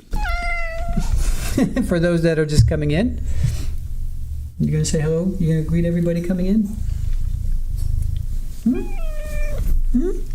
going to greet everybody coming in? Okay, that's for everybody coming in. Super Ball is greeting everybody coming in. All right, so we'll zoom because this is a rewatch. But I'll recap what has happened so far. That was pretty good testimony, I thought. Dr. Elizabeth Laposada. She's a forensic pathologist. So she reviewed the photos in the medical examiner's report. She gave an opinion as to the circumstances surrounding Katie's passing. The body was found floating face down. Oop. What? Her body was found floating face down in the pond. Last seen 12 hours before, so there were some changes to Katie's body. They have on cross, I don't know. Direct exam on Harry would probably be a half hour. I know it's tough to tell, but trying to figure out if it's going to spill into tomorrow. I think it might. Okay. And I guess that leads us to, though, whether or not the court wants to close tomorrow. If the testimony ends early enough, the answer would be yes. Okay. I don't want to cram everything in. In other words, if we end for the day at 12 o'clock with testimony, I think it makes sense to come back on Thursday. We also have to do a charge conference. Yes. So we'll talk about that a little bit more at 2 o'clock. Thank you. Thank you. Yes, we are, excuse me, we are going a full day tomorrow, just so she was great. Court, all rise.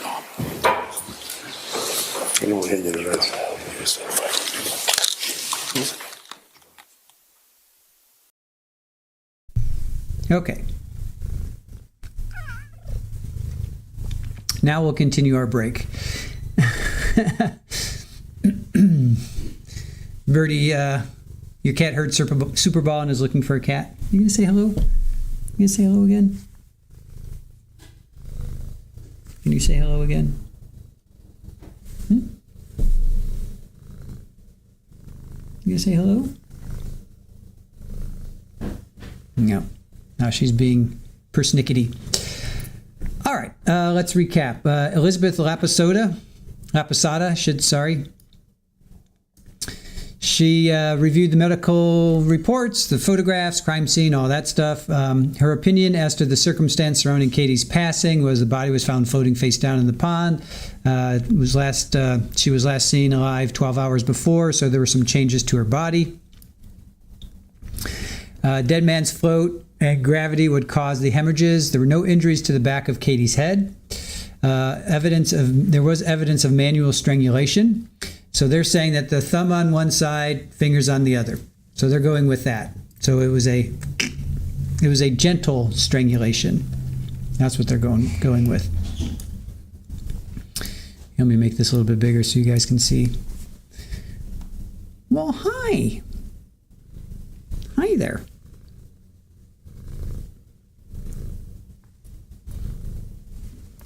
Okay.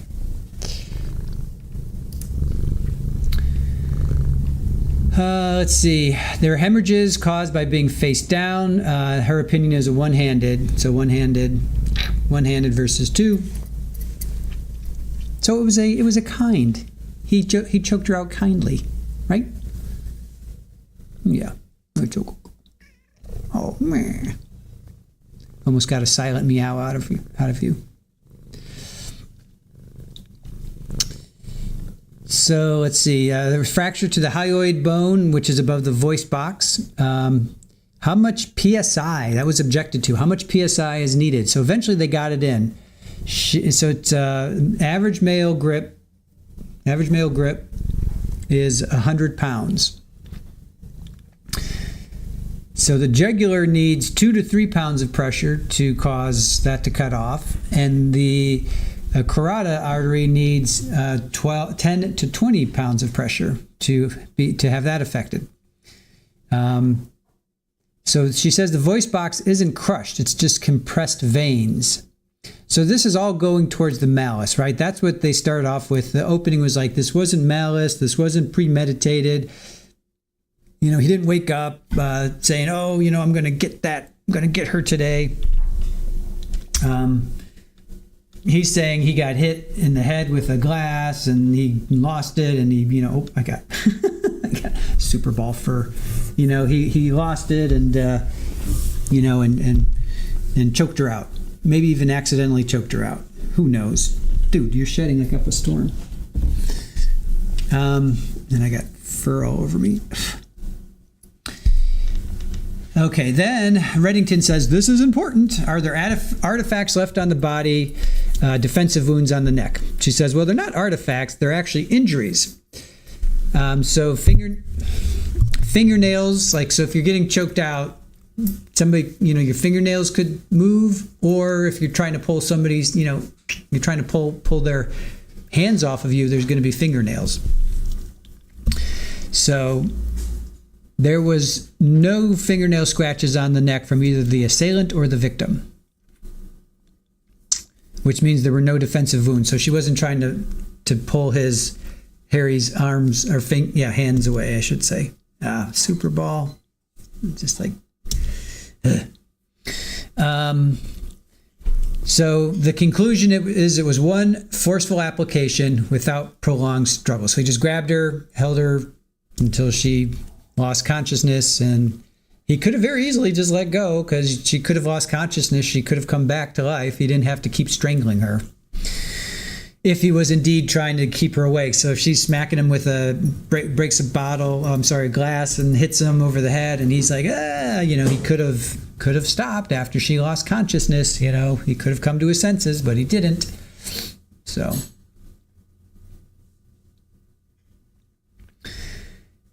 then for Cross, so she resigned her position in Rhode Island due to cuts in budget. She started her own consulting practice in June of 2005. She relies on the ME documents, medical reports, law enforcement, witness, crime scene, all that stuff. She relies on all that. She hasn't examined a body in the past 20 years, however. She's basing her opinion on other people's photos and documents. She gets paid $475 an hour, which they always ask, and that's always like, but whatever. For me, that's not a big deal. Harry had an injury to his face. She thinks that's from the glass being broken. To his arms, that's because of self-deletion attempts. Let's see. She did not listen to Harry's statements. She disagrees with Dr. Matthews. That was the medical examiner for the state. What was her first name? Michelle. Dr. Michelle Matthews. She did not agree. She disagrees with some of her conclusions. No measurement of hemorrhages and those being caused after Katie was found, or I should say after she was deleted. 2 bruises are not consistent with two-handed grab. So it seems like your thumbs would be here, right? Or if he came from behind, she's saying that there was a thumb here and fingers here. So if it was two-handed, right, you're not going to grab somebody. You're going to grab somebody. You're going to grab somebody like that. So you're going to have your thumbs on the front, and then there's going to be stuff on the back, right? Or if you come from behind, these are going to be. I don't know. I don't think you would. I think you would just grab somebody like that, right? So the broken hyoid bone doesn't cause death, but it is a marker that pressure was applied. I wish they had asked how long. I wish she had said how much pressure does it take for that hyoid to break? How much pressure does it take to break the hyoid bone? Does it take 50 pounds of pressure to break that? Let's look it up. Let's see if we can find that.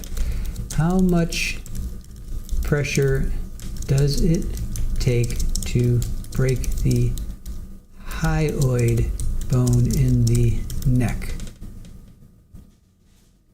The force required to fracture the hyoid bone is approximately 30.55 newtons. However, this can vary based on factors like age. So, in general, hyoid bone fractures are reported to occur in 50% of cases. Huh. Hey, MEG, good to see you. Thank you for joining the chat. So, what's a newton to pounds per square inch? Let's see. Nope. Here. I wish State had asked this. Newton to PSI. How many newtons is a PSI? Here's a converter. All right, so we know it's 30.55. Oh gosh, that's like nothing. 0.0044 PSI. So that's a nothing burger. That's probably why she didn't ask it, because it doesn't take much to break this. It's right above it's like right here, your voice box, I guess. It's like right up here. So he was grabbing her up here. He wasn't grabbing her down here. He was grabbing her up here. Yeah, my Google history is going to get me. Yep, my Google history will definitely cause me issues here. I'll put it right there. My Google history is, I'm toast if law enforcement ever comes knocking on my door. I'm definitely toast. All right, let's continue on. Back of Katie's neck, there was bilateral posterior neck muscle damage. She disagrees with that. She says, okay, and then the state's like, I'm just going to ask that you listen to my questions and answer yes and no. Because she was going on and on. She'd be like, isn't it correct that blah, blah, blah? And then she'd be like, well, blah, blah, blah, blah, blah, blah, blah. Instead of just saying yes or no. She's a consultant, so she was consulting. Can we agree that when the heart stops pumping, the blood stops flowing? Yeah. But she says there's no sign of hemorrhaging in the back of the neck. Liver mortis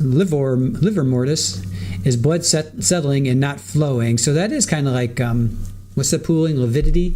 I guess it could be, yeah, because blood settles when you pass away. Blood settles to its gravity. Blood will settle to the lowest, because blood, your heart's not pumping. So the blood just settles to the lowest. It's like water, just settles to the lowest part in your body. The back of head injuries were due to her face down floating for hours. Bilateral injuries on back of neck. She says she disagrees with that. She says that her head injuries were post-mortem. That could have been, he dragged her around a lot, right? He dragged her out of the house. He threw her in her car, Jeep probably, dragged her to this pond. I could see that her head injuries were post-mortem. I could see that. She was probably bounced around a lot. Yeah, because doctor says, no, those were not injuries. You saw damage to Katie's head. She's like, there were post-mortem injuries. I'm not asking you to explain. And she says, Reddington will give you an opportunity to explain. You would agree there was damage to Katie's head, yes or no? And she's like, no. I'm not asking that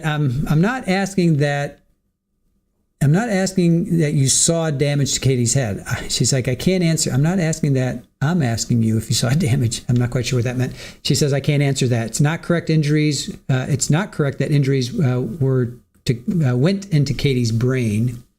So due to Katie's position, it was all due to Katie's position after she had passed.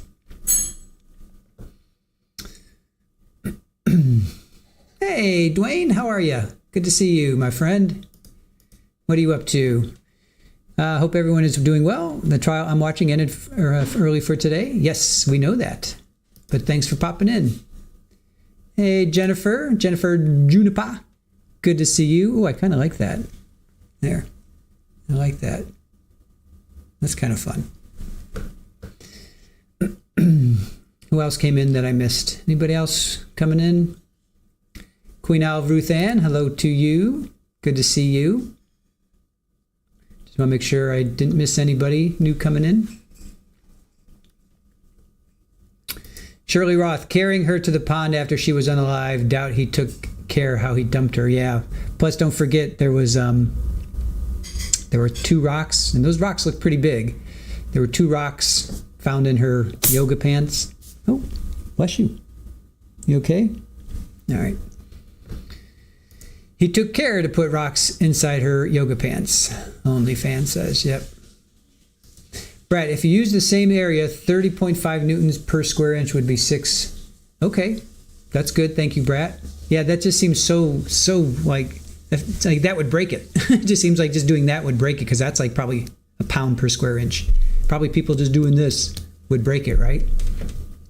So that's a fair amount. 6 pounds. That's a fair amount. Let's see. Therapist, without Googling, what do y'all think is the most streamed video in YouTube history? Oh, gosh.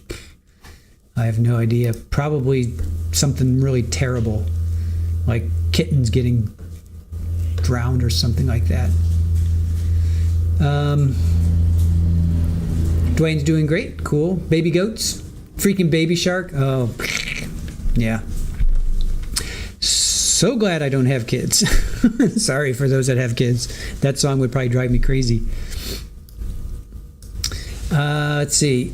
Then we go on. Doesn't agree with those. Doesn't agree that injuries were blunt force trauma. Unconscious doesn't mean unaliving. CPR. Yes, CPR. I almost thought CCR. CPR could have resuscitated Katie. Not familiar with Katie fighting with him, and he had his hands around her neck. She did not listen to Harry's statement. And then redirect, everyone gets paid in this trial. And she's like, yeah, everybody gets paid in this trial. So again, that's a nothing burger. Hey, Tammy. Yep. Karen Reed ended for today. Thank you for coming over. It's a shark and a baby. I think I may have heard that like maybe once. And I think I started to develop a twitch. 15 billion. Wow. Yikes. Wow. 15 billion views for Baby Shark. That's crazy. Hey, Valeria, how are you? Thank you. Well, I guess if you have kids, again, we don't have kids, so we never had to go through that. Or, but that would, yeah. CPR does not stand for carry to pond and remove shirt. Yeah. Dwayne says, read the description, so the defendant pled guilty, so why is there a trial? Yeah, good question, Dwayne. Because he's trying to get it lesser. I think they're up for first degree, and he's trying to get it down maybe to like manslaughter or something like that. So he's admitting it, but he's saying that she hit him with a glass, like a rocks glass, cut him, I think over here, left side, cut him over here. And then he grabbed her and strangled her. So he's saying, he is admitting it, but he's saying that he didn't mean to do it. Basically, it was but it's weird because in opening they said it's up to the state to prove there's malice and premeditation. And then now they're kind of shifting by saying he only grabbed her once, he didn't grab her twice. So they're not shying away from he did do it, but it wasn't like he woke up and planned it, even though premeditation could be, at the drop of the hat. But they're saying it was like an act of passion, I guess. That's pretty much what they're saying. So, oh, Gangnam Style. Yeah, that's got a lot too, right? How much does Gangnam Style? Top 10? It's number 9. Gangnam Style is number 9. What's number 2, therapist? Well, what are the top 5? If you're on a chart or something there, therapist. What are the top 5 most watched videos on YouTube? If you can look that up, we'll pull it up. Kathy Davis, wait a minute, hold on. It's back far enough that it takes a lot to break, so you're talking about the hyoid? I want to say the hyoid. Valeria, glad you're doing okay. Number 1, Baby Shark. Bieber Baby is there too. 5.5 billion for Gangnam. Wow, that pales in comparison. 2 is Luis Fonsi, Despot. Wow, don't even know that one. Despacito, don't know that one. Wheels on the Bus, Cocomelon, don't know that one. That's because parents put it on for kids that keep hitting repeat. 4 is a bath song. Wow, so Cocomelon has 3 and 4. Jeez. Oh, Selena K, thank you for being 3 months. Appreciate that.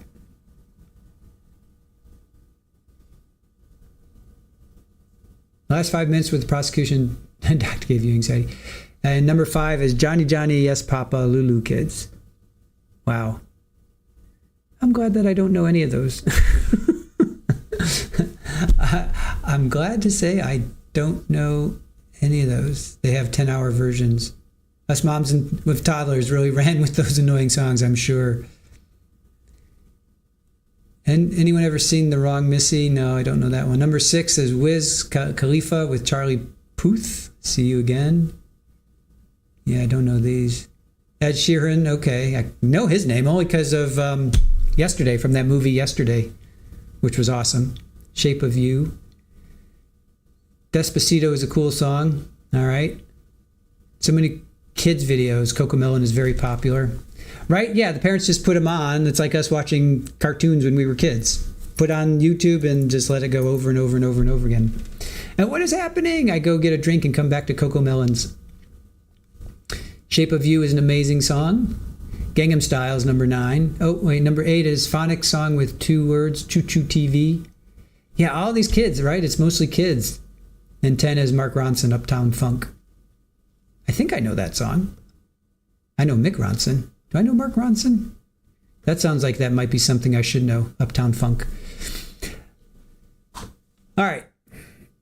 Let us get back to this trial. Enough of this levity. Oh, Lord, Baby Shark trauma, yep. Number 11 is Learning Colors, some other language author. All right, therapist, we release you from finding out. If you want to keep dropping it, that's fine, but we release you from finding out.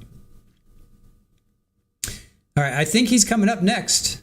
Oh, Dreama, yay. Your happy place? 3 months, awesome. Mike, I'm so far out of the loop, all I know is Gangnam Style and grannies with trannies. Nice. Does anyone know Il Volo? Grand Amour? No, Amore. I'm assuming something about love. My biggest love. All right. So Dude Man is going to get up and testify at some point. Maybe now. All right, let's get back to the trial.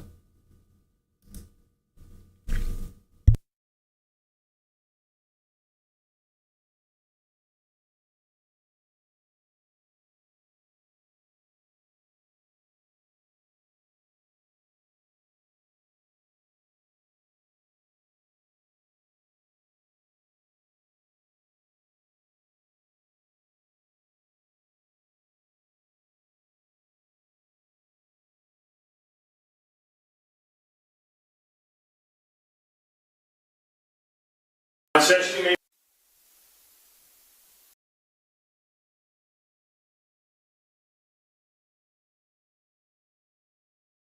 What's now in session, you may be seated.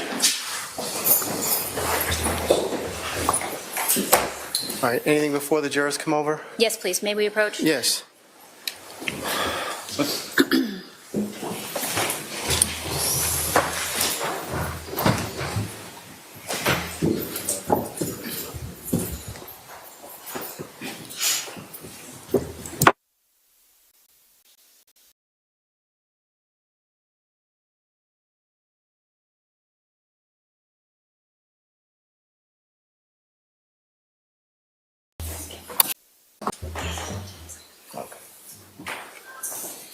Yes, please.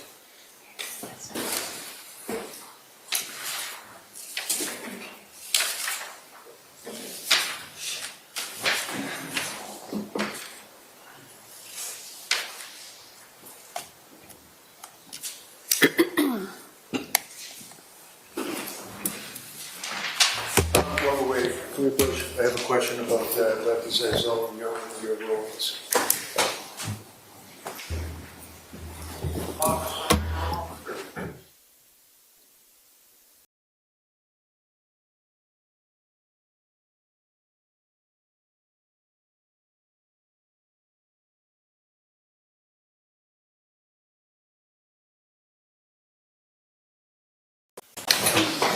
All right, Mr. Reddington, do you want to call your next witness? I would, Your Honor, thank you. Dr. Paul Zanzell, please.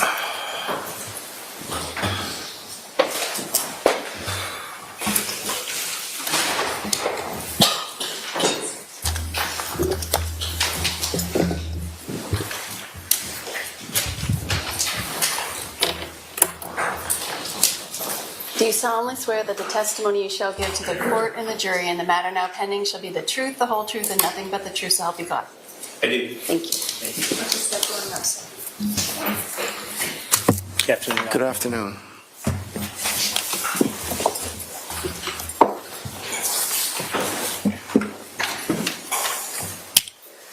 Good afternoon, Doctor. Tell us your name, spell your last name for the jurors, and keep your voice up so everybody can hear you. Paul Zeisel, Z-E-I-Z-E-L. And what do you do for work, sir? I'm a clinical and forensic psychologist. And can you tell us your educational background in that degree? I have a doctorate in clinical psychology from William James College. I have a master's from Harvard University, a master's degree from Boston University, and a bachelor's degree from Queens College. And can you just briefly share with us your work experience? Have you worked as a forensic consultant?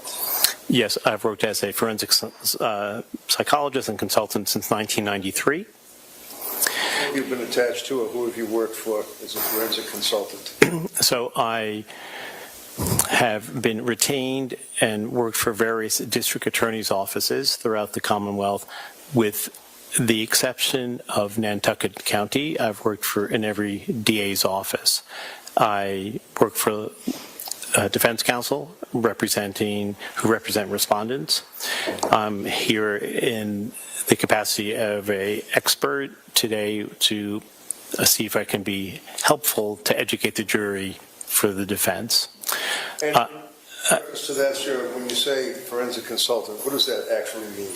A forensic consultant in psychology is a psychologist who's trained as a clinical psychologist and works with the integration of legal matters. So whenever there is an individual who may be engaged in perhaps criminal activity, where there's some mental health concerns, someone like me who has an understanding of major mental illness can make recommendations pertaining to how an individual may understand the charges against them, if they understand them at all. And that refers to competency, as well as being able to render opinions about other things, such as criminal responsibility, which is often known as not guilty by reason of insanity. Now, in that capacity, sir, have you also consulted or been a consultant to the Department of Correction as it relates to people that are sexually dangerous persons? Yes, I probably have done about close to 800 or 900 cases of risk assessment for sexual dangerousness, rendering opinions about who is likely to be dangerous, who's not likely to be dangerous, and what the research variables are that point in either direction. You're familiar with psychodiagnostic evaluation, sir? Yes. And in that capacity, have you had occasion to consult as well with a number of law enforcement agencies. Yes. Have you consulted with, for example, the DEA, Drug Enforcement Agency out of Washington, D.C.? Yes, I'm a psychologist for the DEA, the Drug Enforcement Administration, representing their 19 New England offices. So, in other words, if somebody was a DEA officer and they had some type of trauma in one of those 19 offices across the country, you would be... Well, it would be the 19 offices within New England, though I have been on occasion requested to go to other parts of the country when the retained psychologist was not available, so D.C. and other states. So my role is if a DEA agent gets involved in a shooting, they implement immediately the request for that psychologist attached to that region to go and help with the evaluation, do the debriefing for those involved. Conversely, if there's a DEA agent who has suicide ideations and may have tried to make efforts to hurt themselves, we also get involved immediately. All right. Is it fair to say that you have a significant amount of experience in that capacity dealing with trauma? Yes. Have you been attached as well to governmental agencies to provide comprehensive psychological support for people in war-torn countries? Yes, I spent 38 months in Afghanistan from 2007 to November to 2011 in February. What did you do in Afghanistan? I was a forensic and clinical psychologist involved in providing care for the State Department employees. I was a State Department vendor, but attached to the military as well. So whenever there would be what's known as a TIC, T-I-C, troops in combat, I would be sent by a helicopter to that region to do as quickly as possible a debriefing of those people involved in that shooting or in those shootings. And in that capacity as well, might be a little quicker, fair to say that you also have been deployed to Iraq, Afghanistan, Sudan, Liberia, East Timor, Bosnia, Kosovo, Macedonia, Israel, Colombia, and Haiti. Not all those places, but some of them, yes. Okay. And would that be for duty evaluations as well as psychological or stress management? Yes, so fitness for duty evaluations are often attached to embassies where I've gone to do evaluations for the security personnel, sometimes remotely, sometimes in person, to determine if they are able to continue their jobs helping high-level diplomats, foreign visitors, secretaries of state, presidents, vice president, congress people who may be in those countries doing a visit or speaking with governmental officials. And finally, sir, directing your attention to, you also have been a consultant to the United Nations, is that correct? That's correct. You've also been a consultant to the Department of State, the Department of Defense, and served in various countries without going through them all, like Afghanistan, Kabul, and places like that. That's correct. Teaching combat stress control, is that correct? That's correct. So it's fair to say that you are familiar with the concept of trauma and its effect on a human body, is that correct? I think that's fair to say, yes. So what exactly is trauma? So trauma is when an individual is exposed to either a man-made or a horrific event that could be a natural disaster. So a hurricane results with the same outcome as a mass shooting in a mall might be. There are certain physiological responses and psychological responses that people have when they're exposed to very dangerous situations. Everyone reacts slightly differently, but generally speaking, the vast majority of people who are exposed to those types of trauma will respond in the same exact way. The people who don't are generally considered psychopaths, and that's roughly 1% to 3% of the population.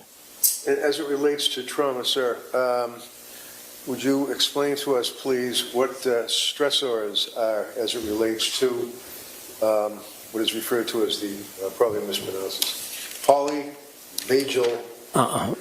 Okay, so that's an event when we are exposed to a highly dangerous situation, perceived by us, but often, indeed, a realistic appraisal of that situation. So imagine being in a situation where you see things that just don't strike you as correct. There's something wrong with what you're observing. It may be hard to articulate it. It may be hard to verbalize it, but something doesn't seem right. You sometimes hear things. It's sensory integration. You will hear things that don't seem right, and sometimes you will smell things that don't seem right. So when that happens, there's a part of the brain that's known as the amygdala. Can you spell that? A-M-Y-G-D-A-L-A, amygdala. What is that? It's part of the brain? It's a part of the brain. It's the size of a walnut. In Latin, it actually means walnut. I'm sorry, almond in Latin, but it's about the size of a walnut, and it's midbrain, sitting right between the left and the right hemisphere, but it's center brain. That's the part of the brain. It's essential for survival. If you don't have that, you will not survive. And it's essential for survival because it picks up all those cues that could be nonverbal.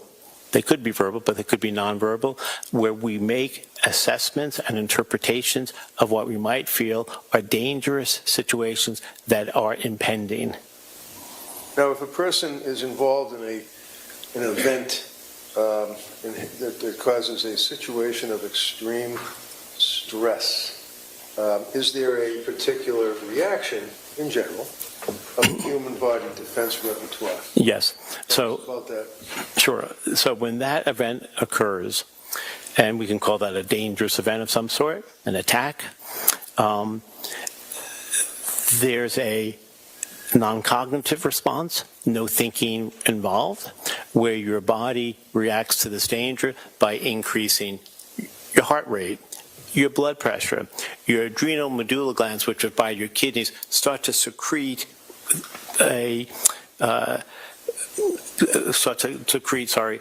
adrenaline, which gives us high energy for quite some time.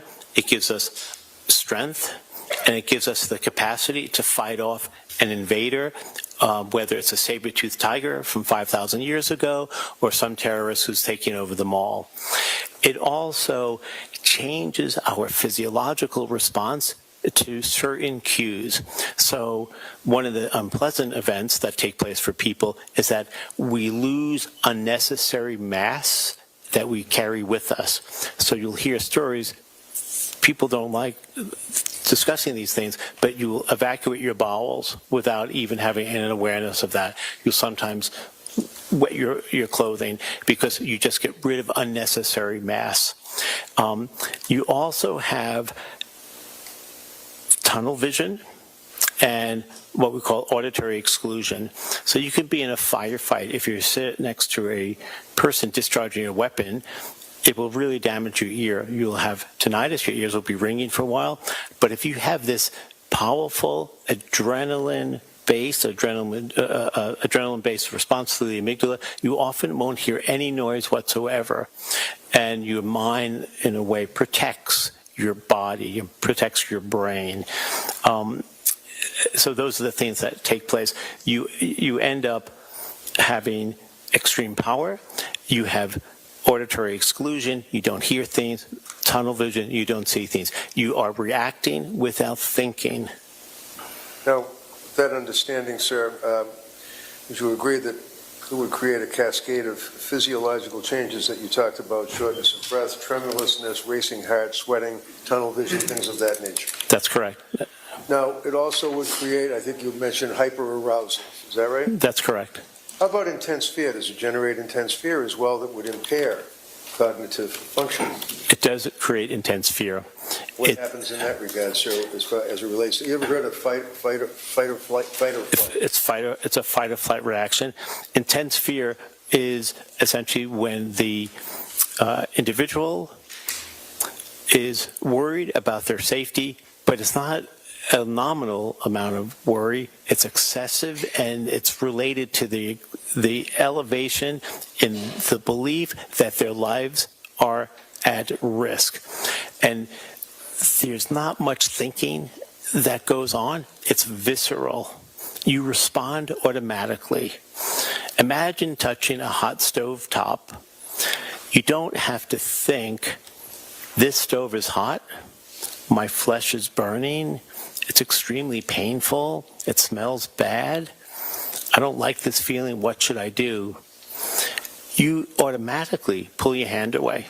You automatically pull your hand away. No thinking involved. It's an automatic response. It's, if you will, Pavlovian. It's one trial learning. You will never touch hot stove tops again because the powerful learning takes place. That's what happens when the amygdala is reacting to dangerous situations where a person's survival and safety is at risk. And at that stage, with all of these symptomology that you've described, that's when the person's ability to make intelligent or rational decisions would be impaired. Objection as to form. Okay, sustained. Rephrase it, please. Thank you. What effect does this have on a rational person and their thought processes? Objection as to form. Okay, sustained. Rephrase it. So if a person is involved with that type of a number of stressors, it would have an effect, would it not, on their state of mind in decision-making. Objection. Can we approach? Yes.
Type of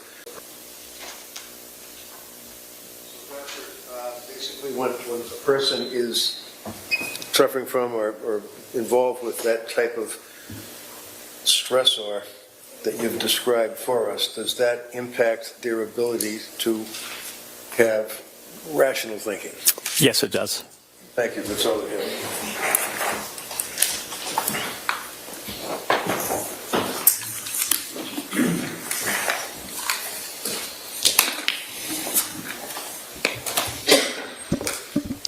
Dr. Zeisel, you're not equating living in Afghanistan to living in Dover, Massachusetts, are you? I am not. And in fact, you're not here to provide any information about this particular defendant, correct? That's correct. And you're not here to provide any particular information about the facts of this case, right? That's correct. So this is general information regarding how all of our bodies work in times of stress, right? In times of excessive stress, of life-threatening stress. That's correct. Okay. And you're talking about war zones. Not necessarily war zones. Are war zones included?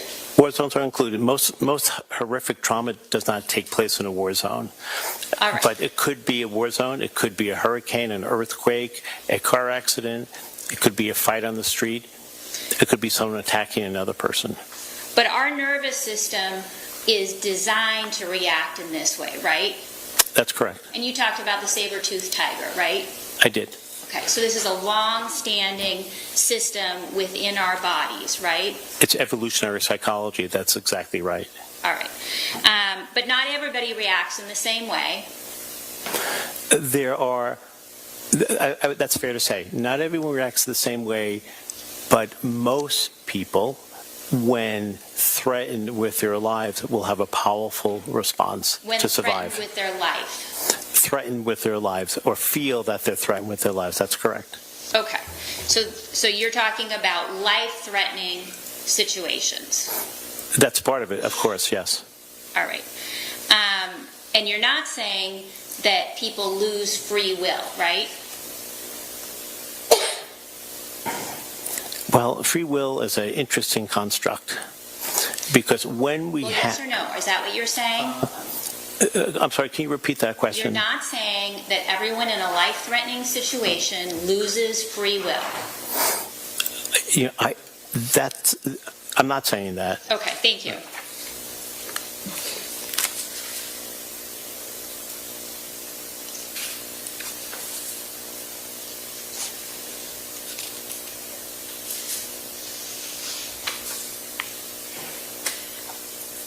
And certainly how people react in threatening situations might be different based on the physical geography or layout of the area, correct? Hypothetically, I would say so, yes. I mean, I'm not sure what... My understanding of a layout of the area might be different than yours or anyone here in this courtroom. So it's hard for me to answer it. But not everyone looks at a environment and the field that they're on or the building that they're in the same way. People have different historical experiences that make them look at other places differently. All right, so people perceive things differently. That's a true statement, right? Yes, that's true. Okay. And different people might perceive different rooms or different geography differently. That's what you were just talking about, right? Yes. But I'm talking about the same individual person might react differently in one physical space versus another physical space, right? That's fair to say, but with danger, the response generally, no matter where you are, whether you're in the mountains of the Hindu Kush or whether you're on the beach in Chatham, fear will generate the amygdala's response. So the geographic area probably has less to do than with the threat that person might be facing. So even if our amygdala is triggered, we're still taking information though, right? Yes. And so we're still able to perceive whether we're backed into a corner, right? Yes. Or whether we're in an enormous football field, right? That's fair to say. We can still perceive those differences. Yes. Nothing further. That's all I have, Doctor. Thank you. Okay, thank you, Doctor. You may step down. Thank you.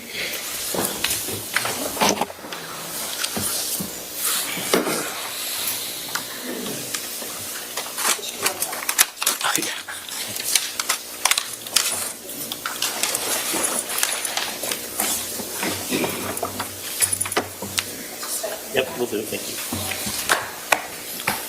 Thank you. May I proceed, Your Honor? Yeah, you want to call your next witness, Mr. Yes, I Whittington? would. Harry Tuerk, please. Do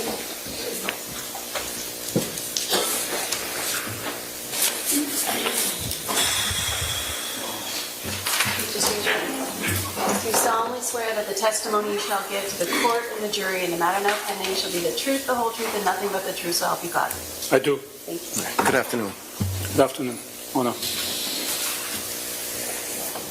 All right. Tell us your name for the record and spell your last name, please. My name is Harry Tuerk, Tuerk. And how old are you, Harry? I'm 63 years old. 63? Yes. Where were you born? I was born in East Germany. And you went to school in East Germany? I did. Was that communist East Germany? That was communist East Germany, a colony of CCCR. And how long did you live, as we would say, behind the wall in East Germany? That is correct. I was behind the wall, and I lived there all the way until the wall came down. And when the wall came down, what, if anything, did you do? I celebrated. And how did you do that?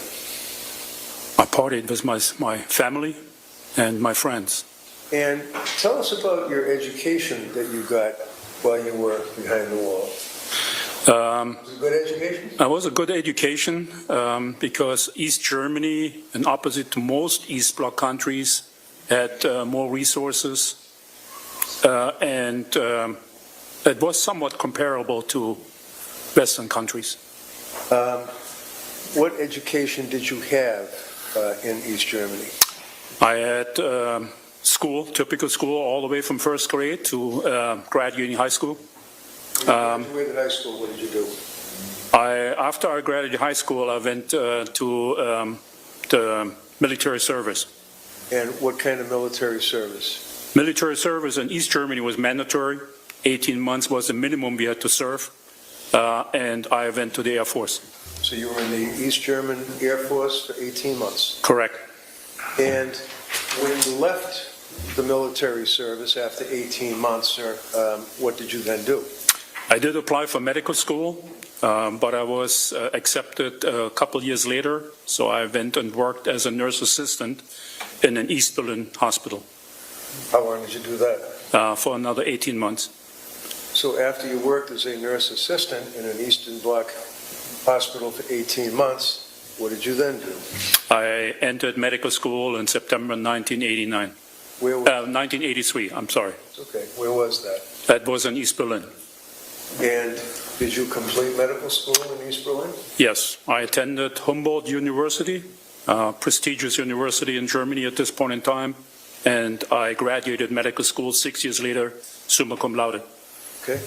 What did you do when you graduated from medical school? I entered residency. How long did you have a residency? 5 years. What was the residency in? And urology. Urology? Urology, the disease of the urinary tract. Urinary tract. What did you then do to advance your career as a physician?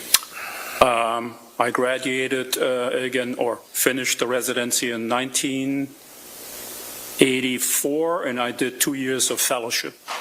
Where was that? That was in East Berlin as well, on the Charité University Hospital. And can you spell that for the stenographer? Charité is a French word, and C-H-A-R-I-T-E with a dash above the E. Okay. What did you do then? I became an attending at the Department of Urology at the Charité Hospital. What does an attending mean? What is that? A full-fledged physician that was then training residents, doing responsible work on your own, do surgery on your own. You're basically done with your education and start working as an independent physician. Were you doing surgery at this point? I was. Any particular focus? Was it all on urology? I was all on urology, but my particular focus was first on transplant, kidney transplant, particularly in children, which I did many hundreds of, and after that in laparoscopic and robotic surgery, which I became a specialist. What is laparoscopic surgery? That is summarized as what we call minimal invasive surgery, minimizing trauma to enter the body to actually execute the surgery that you would do with big incisions. For example, I'm sure that many of you are familiar with a laparoscopic cholecystectomy, removing a gallbladder with small incisions. I just didn't remove gallbladders, I removed kidneys, prostate, bladders. Okay. What did you then do with your career at that point? I published a lot. I traveled the world as far as giving presentations is concerned. I did a lot of life surgery because I was one of the pioneers of laparoscopic and robotic surgery. What is robotic surgery? Robotic surgery is the next step of laparoscopic surgery. Laparoscopic surgery requires that you have still the tools in your hand. You're required to require significant dexterity as a surgeon. They're long instruments. They're introduced to what we call ports. So you make a small incision on the skin. You introduce cannulas if you want.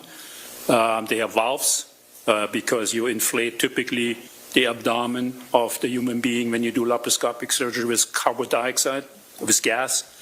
And then you introduce long instruments into the body, the camera into the body, you watch on the screen, and you perform the surgery inside the body, a closed body, while watching on the screen instead of cutting the patient wide open to access the same area.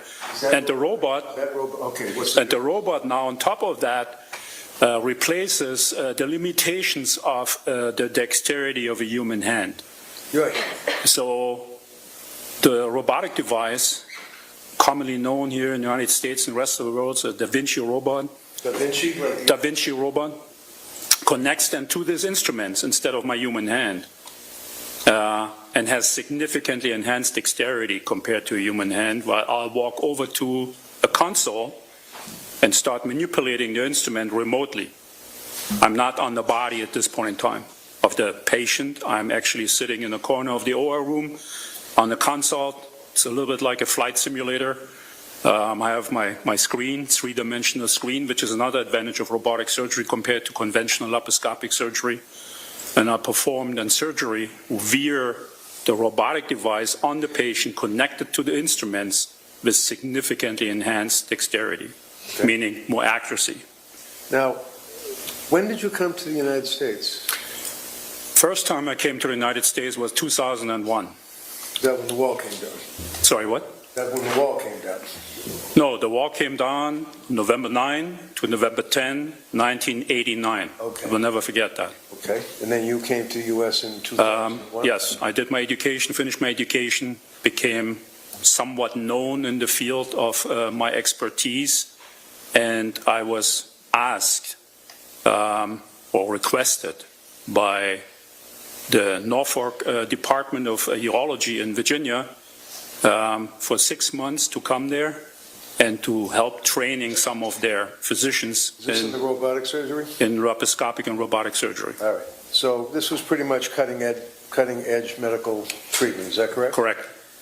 And in your career, you stayed in the United States, is that correct? That was for 6 months, and a visiting professorship to teach, again, and several Virginia urologists to pick up that kind of technology. And then I returned to Germany for 1 year, and then I came back to the United States for good. And did you become an American citizen? I did. What year? I believe it was somewhere around 2007 or 2008. Did you speak English when you came to the U.S.? I did not. I grew up in East Germany, which again was kind of a colony of CCCR. Russian was mandatory in addition to German, and I did not speak a word of English when I came to the United States. How did you learn English? I taught myself. Taught yourself. Tell us about your career in the U.S. now at this point. Did you continue on with robotic surgery? Yes, that's why I ended up in the United States. I was offered several positions in several academic centers to advance the technology of robotic surgery and bring it to the United States, and I ended up at Lay Clinic. Okay. So at some point you became the chief of urology at St. E's Hospital? That is correct. And chief means you're the head doctor in that particular department, is that correct? Correct. At some point you were living in the town of Dover, right? Pretty much the whole time. The whole time? Once I moved to the United States in 2003, my wife at that time, and that was Krista, and I moved to Dover and started a family. Now, how long did you live with Krista in Dover? 15 years. And you obviously got divorced from Krista. Yes, unfortunately. You continued on with your job, if you will, with the robotic surgery. Yes. Fair to say that you pretty much reached the pinnacle, if you will, of your career at that point, right? It's fair to say, yes. You had a pretty good reputation among other doctors and physicians nationwide, if not international, right? Correct. And that would be in robotic surgery. Correct. At some point, did you buy the property in Dover? When did you buy that house? You're referring to 29 Valley Road? Yes, I'm sorry, 29 Valley Road. I lived before in Dover, Belden Road, and unfortunately our relationship ended in a divorce. I loved my children, and I didn't want to move out of the town. I wanted to stay close. Did you stay in Dover? Yes. And that would be the Valley Road house? Correct. I bought the Valley Road house to be around Taylor and Nick. When did you move into the Valley Road house? Did you buy it new, or was it somebody else's? It was a new construction, and I bought the house and moved in August 2017. Sorry, 17. Now, when you were living in August of 2017, you're living in this brand new house in Dover, right? Yes. It's a beautiful house, right? Beautiful house, yes. Love the neighborhood. Yes, Nice people. yes. Good friends. Yeah, Working in Boston as the chief of urology. correct. What did you do for entertainment? What did you do for excitement? A lot of things. Being a surgeon is a pretty stressful job, and unwinding was important. What did you do? I did a lot of sports. I worked out. I socialized. I loved riding my motorcycles. You had motorcycles? Yeah, Harley Davidson? Big fan of Harley Davidson. And in that regard, sir, as a big fan of Harley Davidson, would you agree with me that it became almost your symbol? You wouldn't wear the headgear the doctors wear. You would wear the Harley Davidson leather cap with the logo on it, right? Yes. Now I'm approaching you with a photograph. What is that photograph? Can you tell us? That's actually taken in my OR, in my operating room, that was designed and created at St. Elizabeth's when I joined that facility. I'm sitting in the operating room. You're seeing me in scrubs.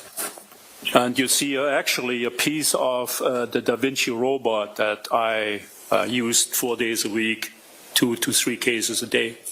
And I think I was interviewed. Sorry? 2 to 3 operations a day? Yes, I had a very high volume on surgeries, 2 to 3 surgeries a day, 4 days a week. Now, for St. Elizabeth's Hospital, is it fair to say that St. E's capitalized as much as they could with your reputation as a surgeon? That is correct. Giving you an item that has been already marked as an exhibit. Can't see it. Oh, it's E for ID. What is that? And hold this so the jurors down here can see it as well. So I worked at Lay Clinic, as I said. So yes, that's better. Sorry. I worked at Lay Clinic for about 5-6 years, and then I was approached by the CEO of Steward Healthcare, and they thought that I would be a high-profile surgeon they wanted to acquire, and they did some advertisement for my arrival at St. Elizabeth's with that billboard that was over Fenway Park. This is the billboard itself. That is the photograph of the billboard that was right hanging over Fenway Park.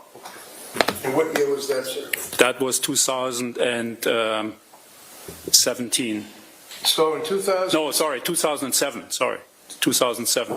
How long did you live in the Valley Road house? From 2017 to 2020. All right, so let's focus on the date, because you've said 17 and 7. I know, I'm sorry. That's okay. 17? 2017, August 2017 until May 2020. Yes. And during that period of time, 2017, 2018, fair to say that you continued on in your position with the hospital as the chief of urology.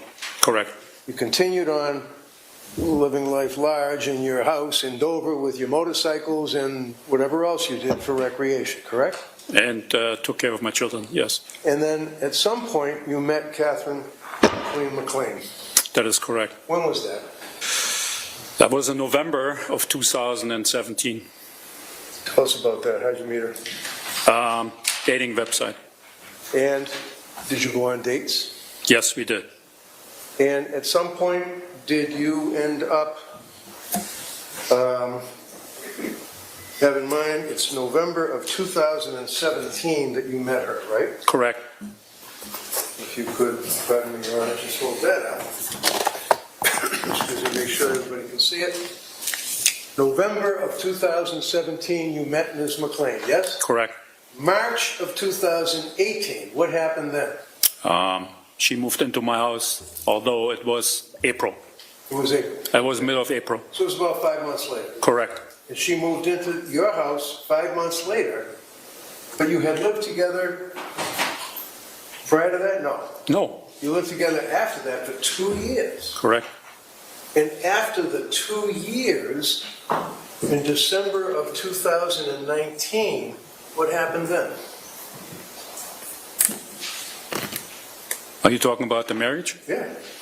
Yeah, we got married. Okay. and you got married in December of 2019, right? Yes.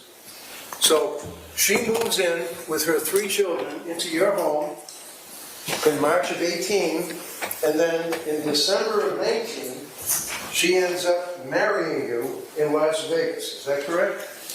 Yes, I went to Las Vegas for a medical conference, and she asked to accompany me. Now, who obtained the marriage license? Katie, How did she do that? online. Why were you going to Las Vegas in December of 2019? I attended the World Congress of Anti-Aging Medicine. That was the purpose of going to Las Vegas. Was that at the Bellagio Hotel? That was at the Bellagio Hotel. And when you went to the Bellagio Hotel, tell us about the marriage. Did she tell you that she had a license or something? Or how did that happen? No, I had no idea. What did you do? So the medical conference, the World Congress of Anti-Aging Medicine, was for about 4 days, I believe. And on the second day, after the seminars and the lectures were over, we took the Jeep Wrangler that I rented and drove around the strip, the main strip in Las Vegas. And we stopped at a bar. I mean, we drove for a while around just to look at the Las Vegas city, which is a pretty impressive location. And then at some point in time, we stopped and we walked into a bar. Did you drink in the bar? Yes, quite a lot. That was a typical bar for Las Vegas, big horseshoe-shaped bar with the whole front open to the main strip. And I don't remember much, but I do remember we were sitting there and I met a cowboy. And we started drinking. And she was sitting on the other side of the cowboy. And I had several martinis. She had some, Katie had some Cosmos. And then all I remember is that I was talking to a woman hanging out of a window. So would that be when you got married? That's what I was told the next morning. And where you got married, was that the Elvis Chapel in Las Vegas? Yeah, the next day I drove one more time by to see what really happened. And it was a drive-in facility where you drive in, you lower your window, a person comes out of the window and marries you. So the person came out of the window. I mean, leaning out of the window, yes. You're in the rental car, right? Yes, we were in the Jeep, I believe. And did somebody marry you, like a minister or a priest or anybody? I don't really remember. I only remember it was a woman. That's the only thing I remember that talked to us. And the next morning I was told I was married. All right. Now, I'm approaching you with what has not yet been marked for identification. Can you identify this photograph, sir? No, we didn't go there. You didn't go there, okay. How about this? Well, that sounds looks familiar. Okay. And when you had occasion to get married, do you recall that you actually went into what's called the Elvis Chapel? No, we didn't go in. Again, we were in the car. I never remember that I actually got out of the car. I got married in the car. You got married in the car? In the car. That's what a drive-thru chapel is doing. You're not getting out. It's kind of like you're buying a burger. Okay.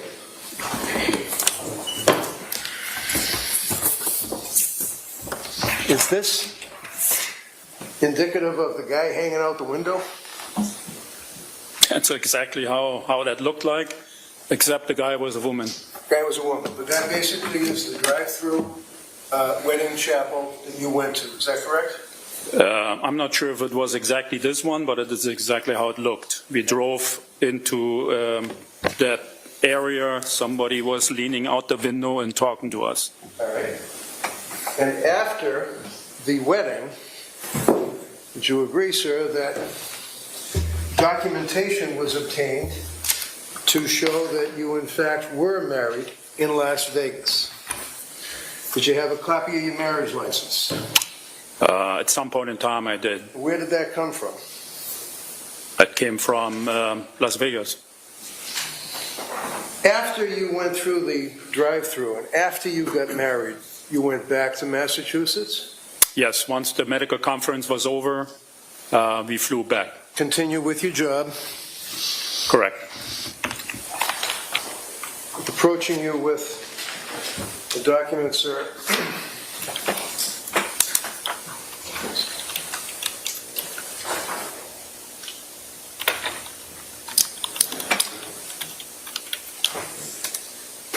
Approaching you with the document, sir. Do you know what that is?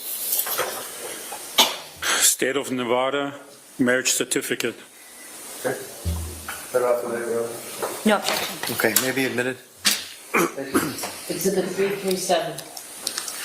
Now, let's fast forward, if you will, to after you were married.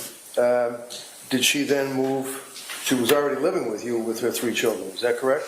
Yes, she was living in my house for quite some time at that point in time. With her 3 children, correct. So in December of 19, December 14th, Merry Christmas, all that, you get married, right? I get married by surprise. Yes. January 31st, about 5 weeks later, is when you met with Attorney Lascivita. Is that correct? Yes. Why did you meet with Attorney Lascivita? Because at that point in time, and not just since December, it was already before that, it became clear that that relationship is not going in the direction that we were hoping. Both were hoping. That was your state of mind at that point, correct? I wanted a divorce. All right. And then you went to see Attorney Lascivita. Correct. And did she send you something? She sent me an email.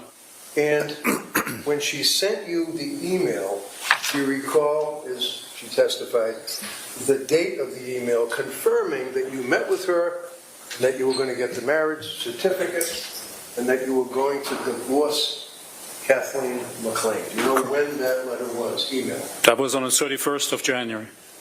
And did you read that yourself? Yes. What, if any, involvement did Kathleen McLean have with your communications with Attorney Lascivita? She did not know. At some point, did she, to your knowledge, find out? She did. How? She went on my phone while I was sleeping. And what did she do? And she looked around and found my email communication with Attorney Lascivita. As a result of that, what, if anything, happened between you and Kathleen McLean? As a result of that, she went to Dover Police and filed for a restraining order. Did she get a restraining order? She got a restraining order. Is that when the police officer served you with it, testified that you were in your driveway, you were cooperative with the police, but you had your hands on your legs and you're asking? Do you recall the police officer serving you with the warrant? Yes. What do you call it? The restraining order?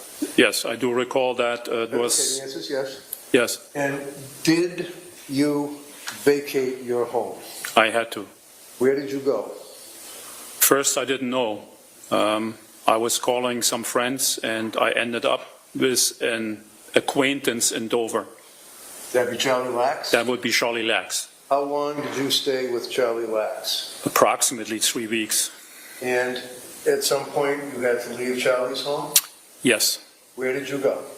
I again scrambled and called several friends or acquaintances, and I finally got a positive answer from Richie Kovitz. And that would be the gentleman that testified here yesterday, right? That is correct.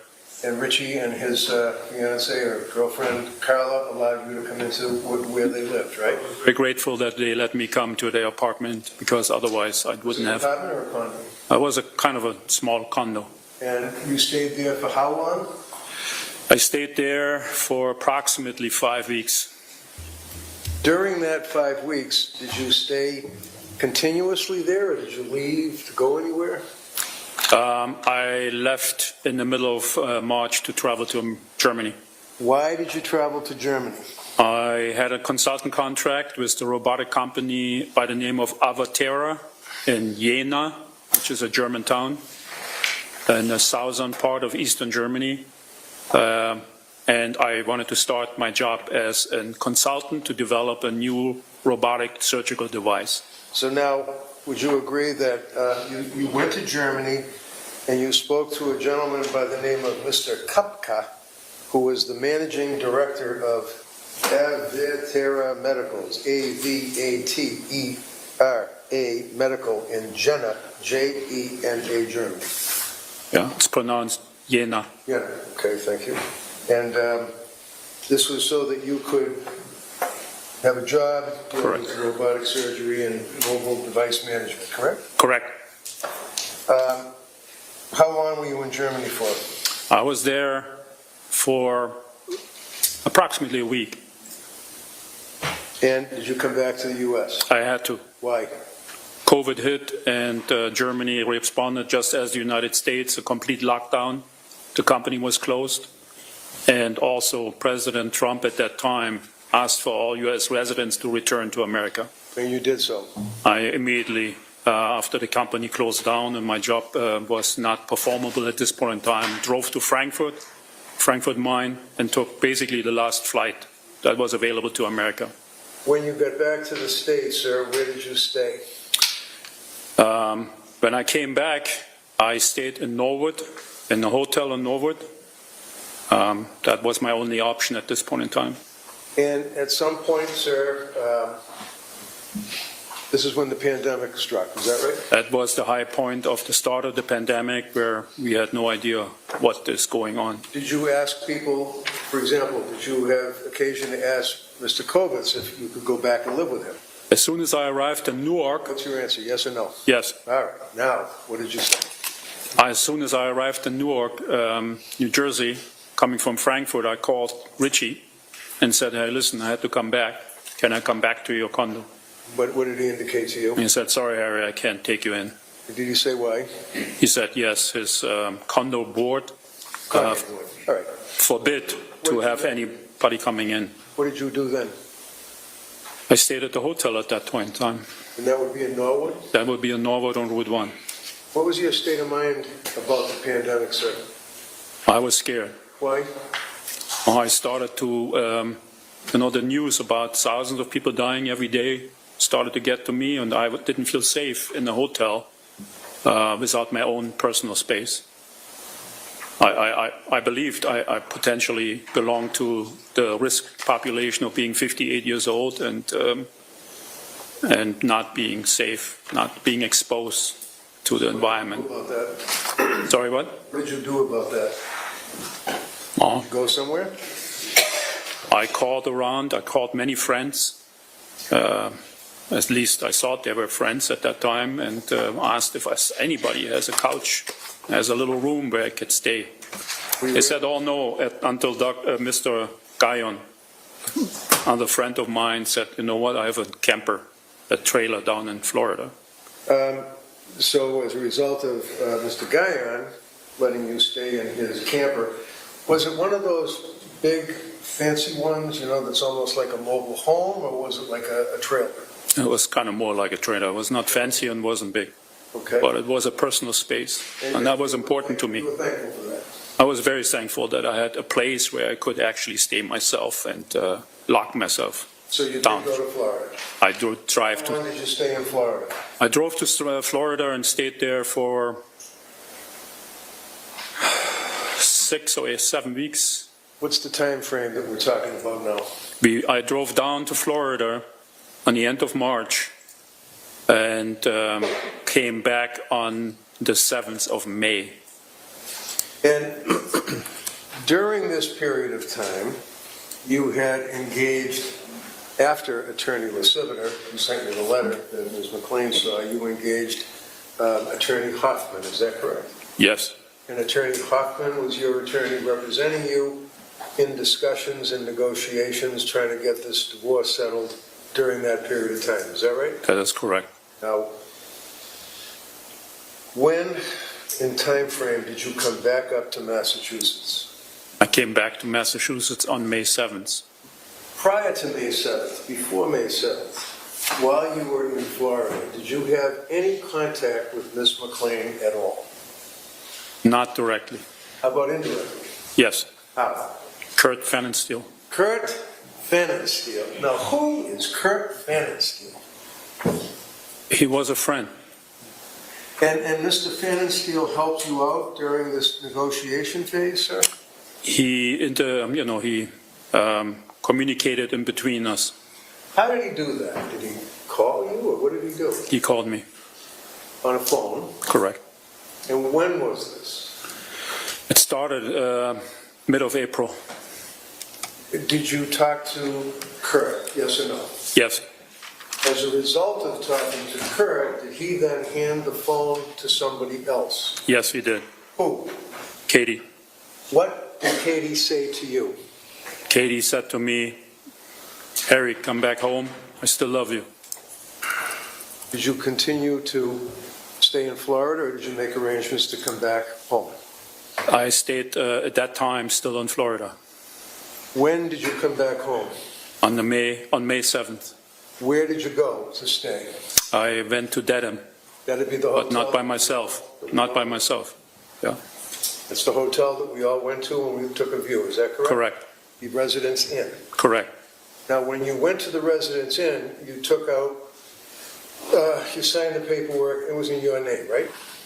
Yes. You also said that you wanted Katie to have the key, is that right? Yes. Did she go into that room with you, or two of you together? She picked me up in New York.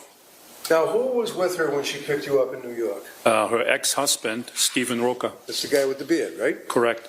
Now, what was your state of mind when you saw Mr. Roca driving the car when they picked you up in New York? I was... Rephrase it, please. Sustained. You had seen Mr. Roca before that day, correct? Yes.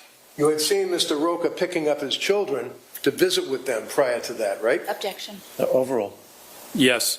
And where did Mr. Roca park his car when he'd pick up his kids? On the street. And yes or no, did you have conversations with Kathleen McLean about Mr. Roca, yes or no? Many.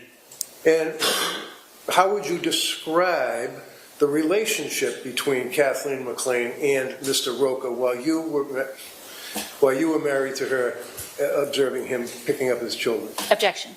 Sustained in that form. So you were surprised that Mr. Roca was with her? Correct. Mr. Roca drove the car. Yes. Why could you not drive a car?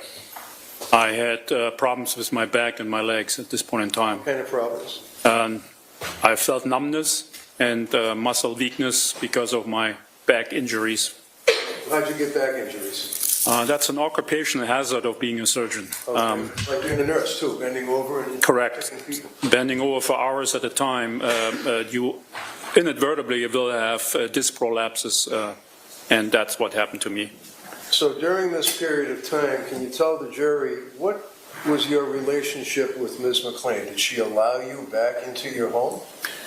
I stayed for a couple of days at the hotel, and on Sunday, May 10th, I went back to the Dover home. And did she invite you back? Yes, she asked me to come home. Did you intentionally violate a restraining order and go in that house? The restraining order was vacated at that time. So she vacated the restraining order? Correct. And then invited you into the house? Correct. She's there with her 3 kids? Correct. During that period of time, would you agree, sir, that you were amorous, loving, having sex, that type of stuff? Yes. I was very grateful that I could come back home to shelter myself because the camper was sold and I had to leave Florida because I did not have a shelter down there anymore. So I was loving, kind, and accommodating, very accommodating, and expressed my Was one love of to the her. things that was requested of you that you do something with the house? Yes. What was that? She asked me to put her name on the deed. Did you do that? I did. Why did you do that? I mean, this house is worth a couple of $1 million. Why did you do that? If I wouldn't have done it, I wouldn't have been able to come home. So you signed a deed transferring interest to her, right? Correct. Now, you heard the testimony of Attorney Keighton. You know Mr. Keighton, right? Yes. You heard the testimony? I knew of him. I didn't know him well. I knew of him. Okay. And you know that there was an issue about her being on the deed, and if you die, that she'd end up getting everything, right? Correct. Did you also sign a post-nuptial agreement? That was part of it that I had to sign to be allowed to come back home. Did you sign that? I did. What were the terms that did you have to pay any money on that? Yes. Okay. And now you then moved back into the house, right? On the evening of May 10th, I moved permanently back in the house. And how are things working between the two of you? It started off very well. We really tried to be good to each other and loving and kind, and we spent a lot of time together, had a lot of sex. When you say you had a lot of sex, I don't know how to be gracious about this. Was there a number of times that she would request or demand sex from you? Excuse me? Were there a number of times that she would request or demand sex from you? Yes. Okay. For example, did she send you text messages saying, let's fuck at 10:15? Yes. Were there a number of text messages like that? There were many of them. Would you come home and then go to the bedroom and have sex with her? I would come home often, and she asked me to go upstairs. Did you do that during that period of time up until May 15th? It started already in the Dedham hotel. As soon as we came back, she wanted sex. And then in the Dedham hotel, then you went to the house in Dover, and it continued. That's correct. And you felt that things were going to hopefully be okay. I had really high hopes that things would work out. All right.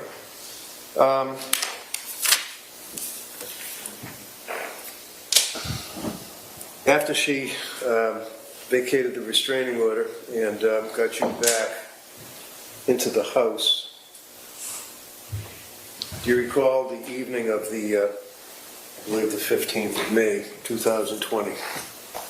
I think you mean May 14th. The 14th, I'm sorry, it's been a long day. The day was beautiful, was nice. I worked in the yard. Actually with Sam and Grace together, we cut out grass that was yellow from Cooper and replaced it. Cooper is our dog. What kind of dog? He's a yellow lab. Okay. So we cut out grass. I went before to Home Depot and bought sod and replaced the yellow spots in the backyard with new sod. And in the afternoon, I took a break and Katie started making martinis. Did you start drinking? Yes. Both I was. Of you? Sorry? Both of you? Yes. She drank Cosmo and I drank martinis. Did you then, the two of you and the children, engage in any activities? Yes. After 2 or 3 martinis, we had dinner as a family in the kitchen on the family table, which was nice. And after that, Katie, Sam, Grace, and I played a board game by the name of Game of Life. And what time did you finish playing the board game? Did the kids then go somewhere after playing the board game? Yeah, we played after dinner for probably 2 hours, I kind of estimate, and we finished probably around somewhat 9 p.m. And then Sam and Grace went upstairs to their rooms. And Katie and I continued to have some drinks and went to the family room watching TV. Okay. Now, have in mind that she was living with you for 2 years, then you guys get married for about 5 weeks. All of that period of time, she had her 3 children living in the house. Did you make improvements to the house? Just a lot. Like what? I built a pool in the backyard because she wanted a pool. I finished the whole backyard with walls, the cabana, fireplace, because she wanted to have parties in there. She was a very social person, and she wanted to have parties in the backyard. So we built that for about. I built that for about $250,000. Did you also have the gym in the basement and the movie theater? Well, we finished the basement because Katie asked me to have an office in the basement for her work. And I said, okay, I'm going to build you an office and let's finish the rest of the basement as well. So on that evening that we're talking about now, after the board games and after the kids went downstairs to do whatever they're going to do in the movie theater or whatnot, where did you and Katie then go? After we watched TV or after the game? And after the kids went downstairs. Excuse me, can you repeat again? After the game. After the game, we went to the family room and watched TV. Right. How long did you watch TV? Approximately 2 hours. Where did you go? In the bedroom. When you got up to the bedroom, what were you wearing? If you remember. I don't remember, T-shirt and jeans probably. What, if anything, did you and Katie do in the bedroom? She wanted sex. You have sex. We did have sex. Now, you've seen a spot of blood on the bed, a round spot of blood on the bed. Do you know where that came from? Yes. Where? She had a period. And was that something that you had seen before the 15th? Yes, that actually happened on May 10th when I came home from the hotel. Okay. Tell us about that night after you had sex. Everything going along well? That so far is, went well. Then we were laying after sex in the bed. She was reading something and I was looking on my phone. What happened then? I told her that I saw a text from Kate Kelly. Who's Kate Kelly? Kate Kelly is an old friend of mine. I knew Kate Kelly since over 15 years. And what did she say when you told her? Katie was always jealous of her. What did she say? I said to Katie, even Kate Kelly tells us good luck with our reconciliation. What happened then? She got extremely angry. What did she do? She demanded the phone from me. Did you give her the phone? She said, give me the phone, I need to see the texts. And I said to her, please don't do it. Because there were all the text messages from before. Months before. Yeah, during their separation months when Kate Kelly was communicating with me and trying to help me going through that time. And there were certainly some critical words written about her. And I told Katie, please don't look at that. That's old stuff. You proposed clean slate. Did she look at it? She did. And listen to my questions. Yes. When she looked at it, what happened? She demanded the phone and I gave it to her. She proceeds to look at the phone. She did. The Kate Kelly texts. Correct. What did she then do? She got even more angrier. Did she do anything at that point? She screamed. At you? Yes. Where were you when this was going on? The bed. Did you have, by the way, alcohol? Were you guys still drinking? Oh, I started drinking, or we continued drinking again after the game, and we continued drinking in the bedroom, yes.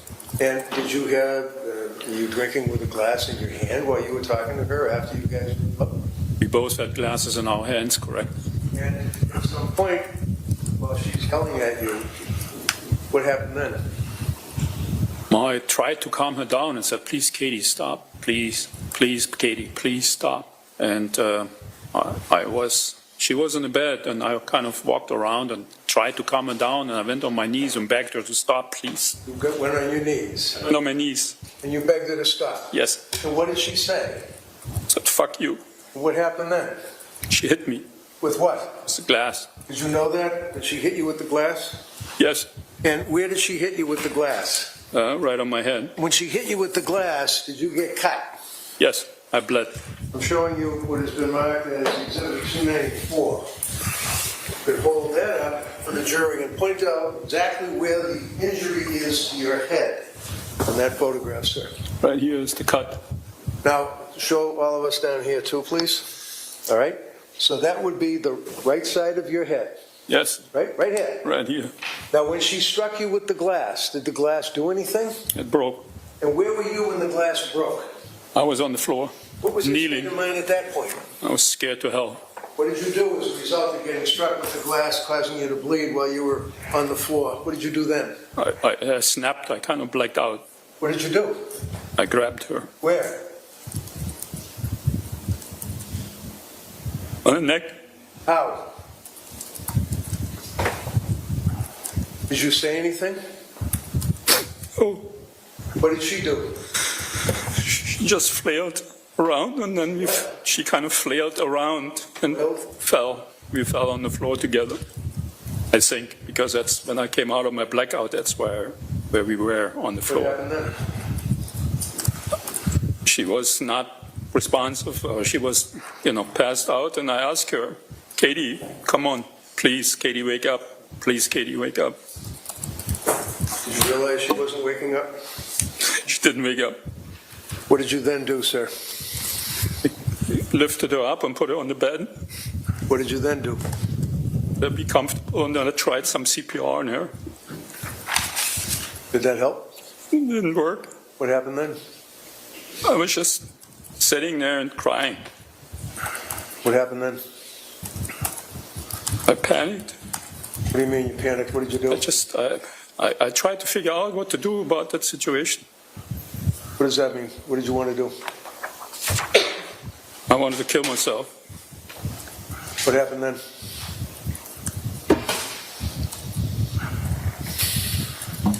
I decided that I needed to put her somewhere else. Why? One of the main thoughts that I do remember is that I can't have her children find her. So what did you do? I carried her out of the house. Where did you put her? Put her in the car. Where did you go? Put her on the passenger seat of the Jeep. When I drove, Where did you go? I drove to the pond. Is that the pond that's next to the house where the real estate guy testified here a couple of days ago that she wanted to buy a house, but it wasn't big enough to put a pool, but she wanted you to look at a house? That is correct. Sustained in that form. Is that the house? Did you go look at a house with her? We looked at that house 2 years prior, yes. Right. And she went by herself first, Yes. and then that brought you? Then she said, Mr. Form. Okay, so did you go look at the house? she asked me to look at the house with her. Did you? Yes, All right. Is that the pond that you went to? yes. What did you do when you got to the pond with the Wrangler and with Katie? I put her in the water. When you put her in the water, did you take her top off? No, I did not. What happened to the top? I have no idea. Did you see photographs that showed that it was snagged on a branch by the edge of the pond? You told me I didn't look at that photograph. Look at it. No. Okay.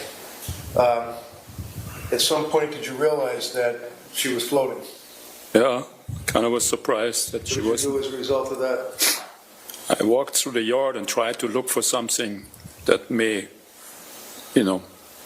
bring her down. What were you wearing for footwear?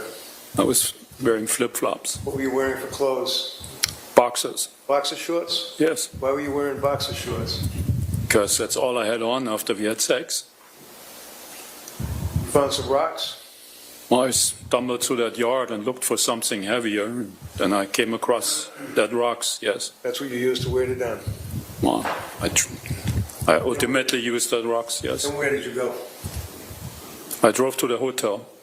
Okay, Well, after you drove to I the... tried to drive to the hotel, yes. Sorry, Prior what? to going to the hotel, before going to the hotel, did you go anywhere else? I realized I forgot my phone, and I wanted to say goodbye to some friends, and I went back to the house and get my phone. So you went back to the house with your sandals and your underwear, and you walked back into the house, sir?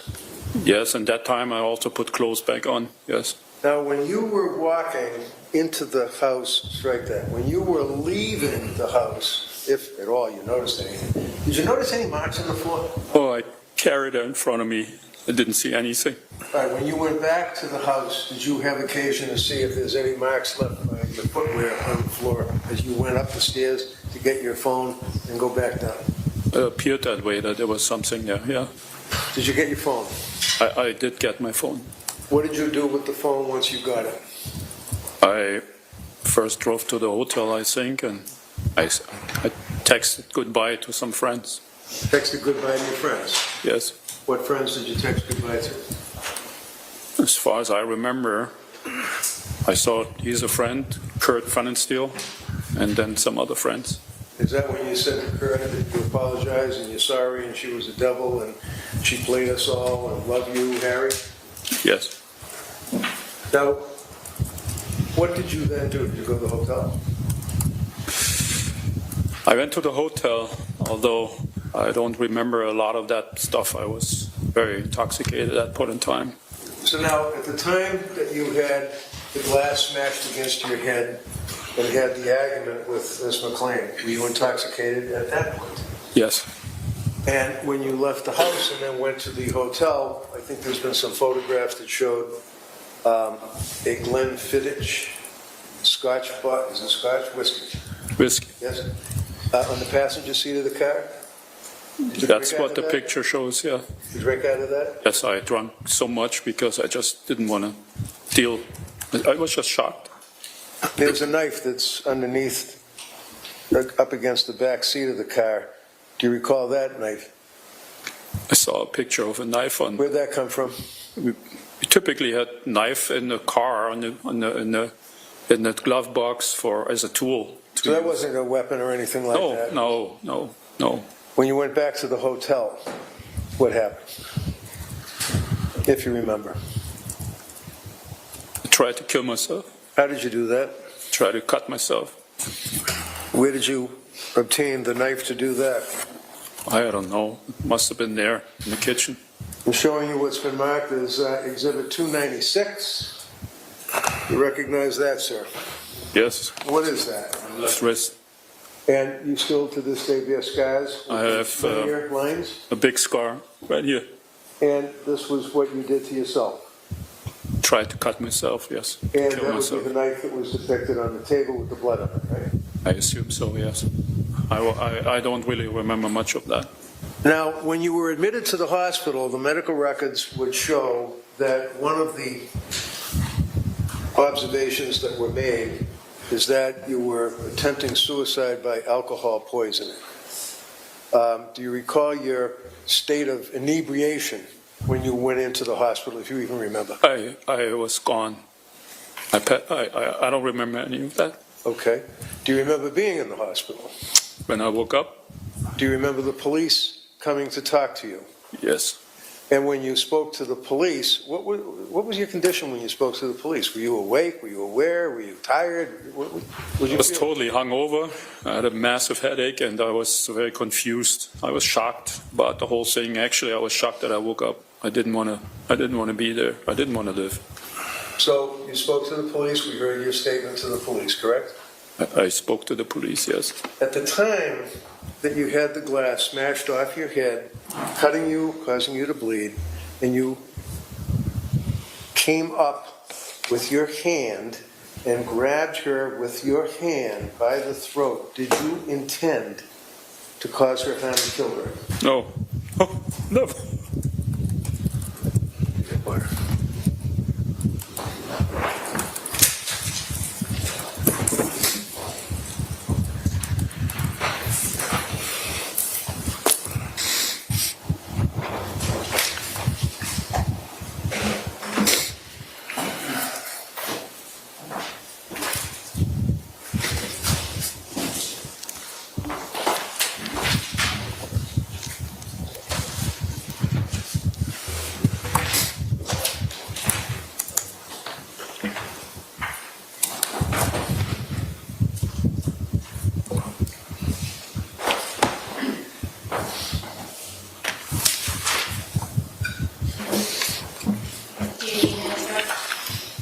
Excuse me?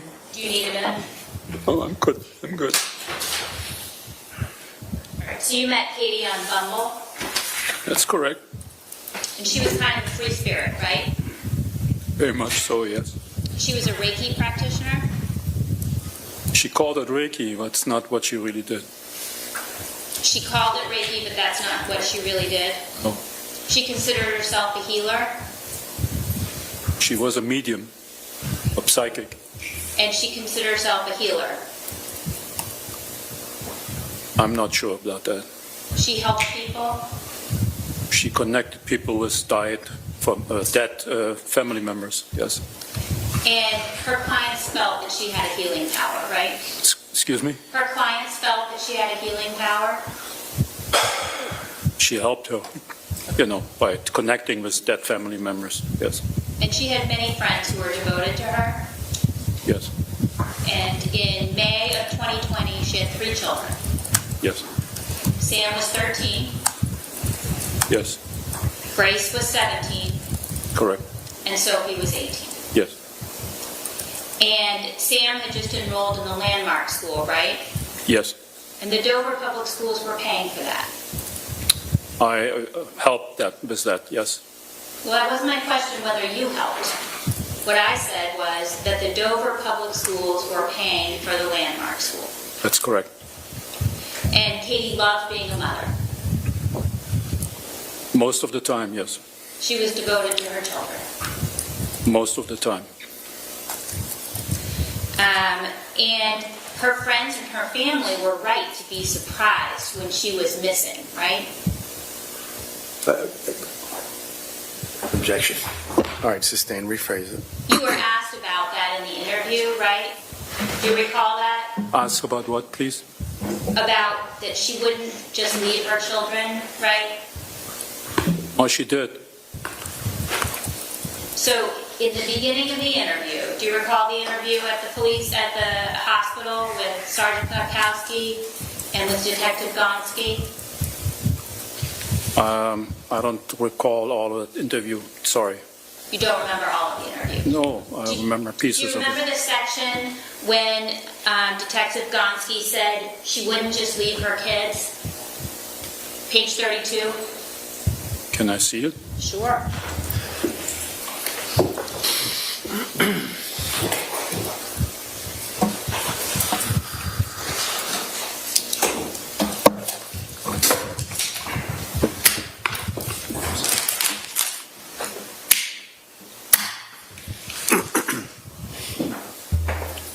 What page was it? 32.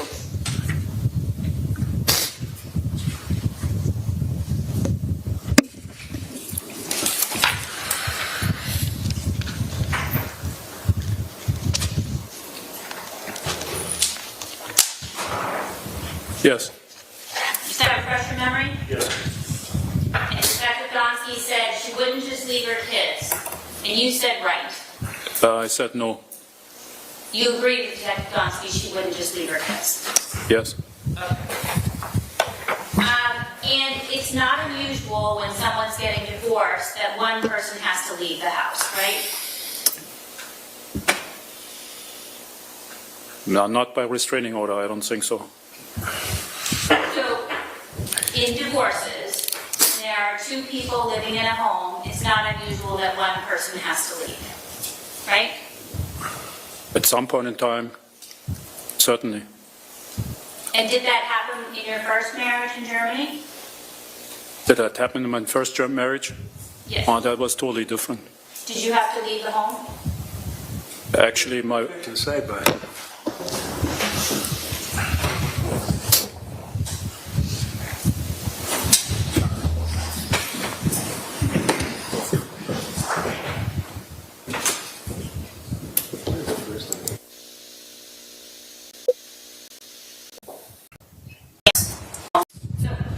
You were divorced in Germany, right? yes, Did you have to leave the family home in that divorce? no. And what about in your second divorce? Ultimately, yes, but not first not. But you moved out, right? Correct. Ultimately, I did. And then you purchased a second home. That's the 29 Valley Road, right? That's correct. And you were upset. You mentioned just the restraining order just now. You were upset when the restraining order issued and barred you from living at 29 Valley Road, right? Officer Wilcox said I was sad. I was sad. I'm not asking about what Officer Wilcox said. I'm asking you how you felt. I was sad. Were you upset? I was not upset, but sad that I had to leave my home. All right. And then you struggled to find a place to live. Correct. And you felt that the house was yours, right? I bought it. It wasn't my name. But did you feel like it was your property? Yes. And you still feel that way, right? Well, I shared the deed with her. I don't know. I was as long gone. All right. And you thought that Katie should leave, right? Sorry, what? You thought that Katie should leave, right? Excuse me. You thought that Katie should leave 29 Valley Road, right? I didn't think anybody should leave when we planned the divorce. Or when I planned the divorce. I'm sorry, I missed that last part. When you planned the divorce? When I planned the divorce, I did not see that anybody had to leave until the end of the school year. Okay. So you plan to get divorced, stay living together until the end of the school year? That is what was somewhat discussed, yes, with her actually. And then who was going to leave at the end of the school year? I was leaving to Germany, was selling the house, and Katie and her 3 children would move into the condo of Belmont of her mother. Okay, but you weren't going to leave in that plan, right? You were going to stay at 29 Valley. I would move to Germany. But you weren't going to leave until you went to Germany. Nobody was leaving until I went to Germany, until the school year was over. Okay. And then on April 15th, you were living at that time in, where were you living on April 15th? April 15th, I was living in Florida, in a trailer. In the trailer park. And that was the trailer that Bob Guyan owned? Yes, it was a small camper actually. A small camper? Yeah. All right. And Bob Guyan, how did you know him? Bob Guyan used to be the COO or CFO of Stewart Healthcare, and he became a patient of mine. He had aggressive prostate cancer. So he had a fair amount of resources, right? Excuse me? He had a fair amount of resources, Bob Guyan? I do not know for sure. The COO of Stewart Healthcare? I don't know about his resources. We were friends, but I didn't worry about his resources. And he lived in Newport, right? And Florida? Florida was a camper. Okay. And he also lived in Newport, Rhode Island? Yes, he had purchased a house in Newport. All right. And this camper, it's not like a standalone camper. It was at a particular over 55 area, right? It was a standalone camper. But it wasn't a standalone camper in the sense that there were no other campers around it, right? No, it was a camping ground, an RV ground, or a RV park, something like that. And there were trailers also? There were other campers, RVs, and there were some few, I don't know how you would call them, cabins. It's over 55 community? I do not recall over 55 community. There was a pool, That was closed at the time because of COVID. but there was a pool? That was closed. I'm not asking if the pool was open or closed. I'm just There was a asking pool without water, yes. I'm sorry, I just want to make sure you're understanding my question. There was a pool without water. It was empty. It was closed up. Nobody was allowed to go to the pool because of, nobody was allowed to congregate because of COVID. We were all by ourselves in the campers. Okay. But this isn't a camper in the middle of nowhere. This is a camper that's part of a planned community, right? Yeah, but the community didn't exist at the time of COVID. Nobody was congregating. Everybody was staying in their own campers because COVID and the shutdowns and everything just demanded that. We didn't hang out together. I was by myself. You were by yourself in Florida, In the camper, yes. in the camper. Okay. You weren't happy in that situation, right? I was scared. Were you happy?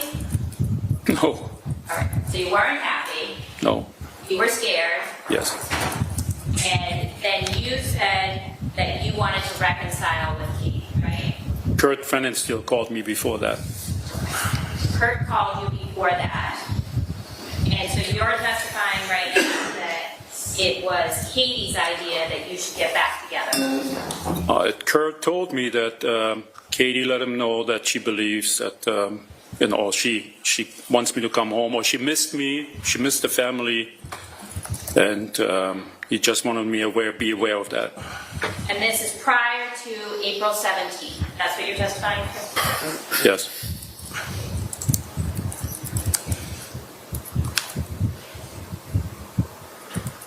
Just a minute, please. Yes.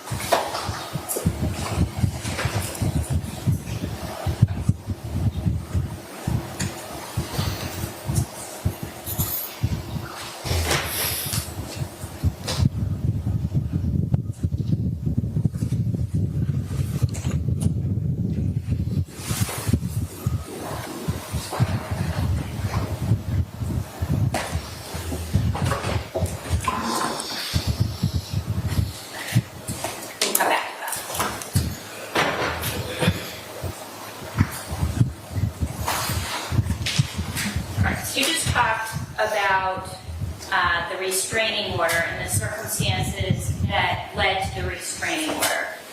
Katie didn't go directly to a courthouse to get a restraining order, right? My understanding is that she went to the police in Dover, and the police drove her to the courthouse. All right. And she went to the police and said, I'm getting divorced and I think you should know, right? I believe that's correct. All right. And then the police said, wait a minute, I'm we going need to talk to about object this, to all right? this now. Sustain. Rephrase it, please. All right. She didn't call the police from the 29 Valley Road to report anything, right? No.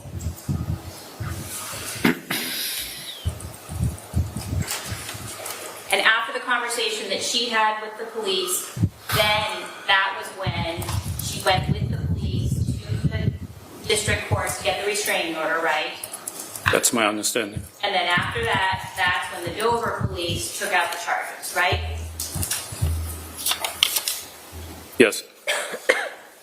And part of that led to a no contact order as well, right? Correct. So that no contact order was in place on May 15th of 2020, right? Correct. And that was something that you were concerned about when you went back to 29 Valley Road in May, right? No, by that time, the restraining order was vacated. The restraining order was vacated, but the no contact order was in place, right? I'm not sure. And you took efforts to make sure that you were only driving the Jeep back and forth to the hotel, right? I wouldn't call it took efforts. It was the fact that Katie came with the Jeep to pick me up on Sunday night on the 10th. And then we drove the Jeep back to the house, and then though we had just the Jeep at the house. But first you went to the hotel because the Mercedes ended up at the hotel, right? When Katie picked me up from New York, we went to the hotel, yes. In the Mercedes. Correct. And then you drove back and forth between the house at 29 Valley and the Residence Inn in the Jeep, right? No. You didn't drive back and forth between the house and the hotel in the Jeep, No. okay? And you wanted to make sure that the neighbors knew that the restraining order had been vacated, right? Katie wanted to make sure. Well, you texted Katie and told her to make sure that the neighbors knew, right? I believe she did that before, but I asked her, hey, do the neighbors know that it's okay to be here? And she said yes. Because you knew that there was still the no contact order and you didn't want to get into trouble with the court, right? That is true, yes. And part of signing the post-nup was so that you could get back in the house, right? That was the main part. And you wanted to resolve the divorce, right? It was part of the post-nup. Okay. You wanted to resolve being able to be back in the house, I wanted to have safe shelter, yes. all right? And then there were provisions about getting the girls through high school. Correct. There were provisions about selling the house There was, yes. and about your retirement accounts. I don't remember that, but if you say so, yes. All right. And you divided up the motor vehicles too, right? Excuse me? You divided up the motor vehicles too? No. In the event of a future divorce, you kept the Mercedes and were responsible for the maintenance costs, and she kept the Jeep? I'm not sure. If you say that it's on there, then it's probably true. I don't remember about the cars. I just remember that she put that post-nup in front of me and said, please sign, otherwise you can't come home. And there was never any provision in there, or alimony was not going to happen, right? That wasn't part of it. I'm not sure if that was part of it. It was about the house deed, about staying there for 2 years for Grace to finish high school, about her getting money, and of that stuff. Sorry. All right. And you told the police in the interview that you agreed that she should feel secure in the home. That was part of the post-nup agreement, correct? And you told the police that you agreed with that, right? Yes. I wanted to make things work. Yes.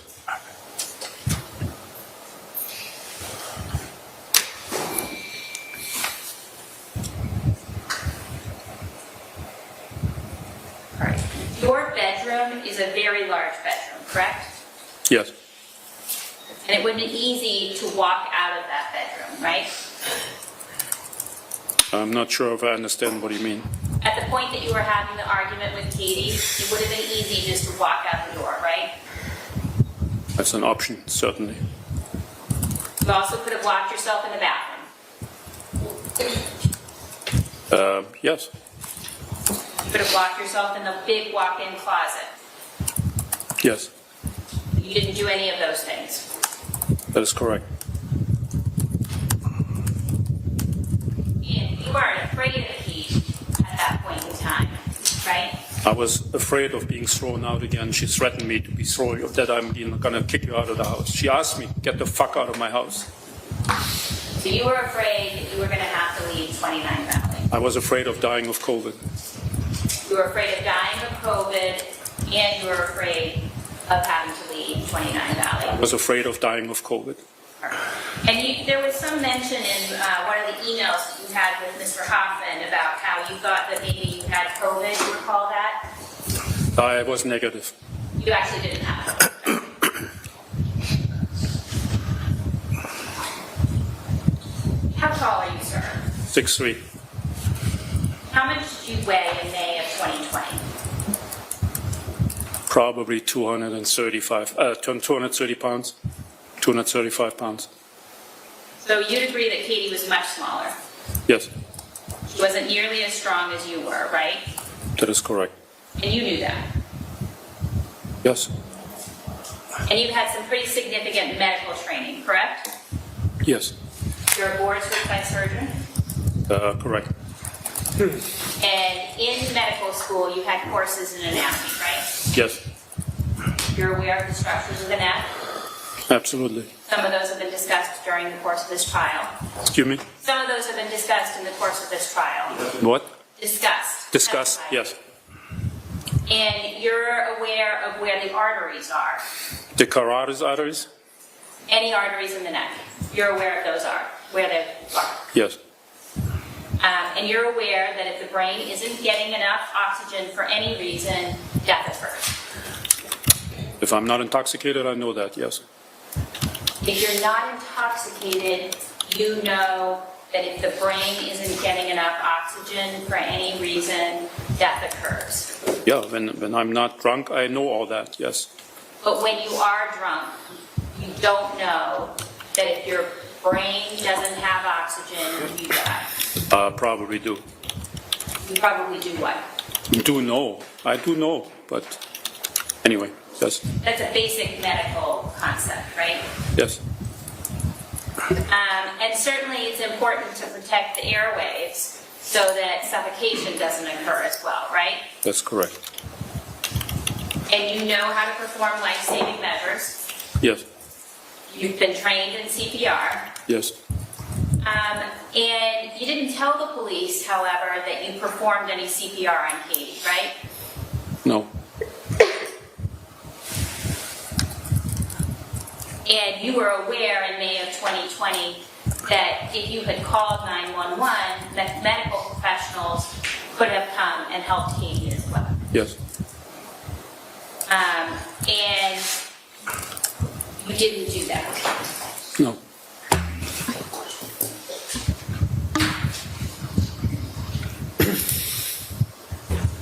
So when the police met with you at the hospital, they were respectful. That's correct? yes, They didn't hide why they were there, right? And in fact, the hospital staff told you before you met with the police that the police wanted to speak with you. briefly before, yes, And you chose to go to the police, right? yes, This is after 5 o'clock on the 16th, right? I don't remember exactly what day it was. All right, it's on Saturday though, right? It was the day when I woke up from the coma. All right. And at that point in time, you've been given IV treatments with fluids at the hospital, right? I do not recall that. I was out. That would be pretty standard, though, when you're admitted to the hospital, unresponsive, that just saline IV fluid should be given, right? I would assume so, yes. I would have done it as a physician, certainly. Okay. And that would be helpful if you're having a hangover, right? Or if you've drunk too much. That's helpful treatment. Well, hydration in general is a good treatment, but not for hangover necessarily. No. There are people who just go get IV treatments after a night of partying, right? I'm not aware of that. I'm a urologist. You're not aware of that? No. Okay. And so when the police said that they wanted to speak with you, you weren't confused about why they were there, right? I was confused in general what was going on. But you knew that you had killed Katie, so it made sense that the police were there. I had caused her death, and I was feeling very guilty and very shameful. But it made sense that the police would show up, right? Yes. Okay. So going into the interview, you knew what this was about. You didn't think it was about a stolen car or anything, did you? No, I assumed it was about Katie. All right. And they provided you with Miranda warnings. I think yes. And you were provided those in writing, right? I think I signed something. You signed something, right? Yes. And they were read to you. I believe so, yes. And you understood them, right? Again, I was not in great condition, but I said Whether okay. or not you were in a great condition, you understood those basic Miranda warnings, right? I'm not sure. You're not sure. No. Okay. If I really understood what was explained to me. You told the police you understood, right? I signed what they asked me to sign. I don't think I said I understand. All right. Let's look at the form.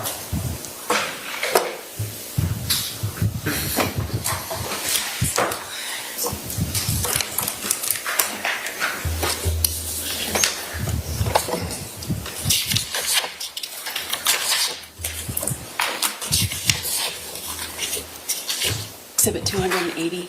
Sorry? 280. Thank you.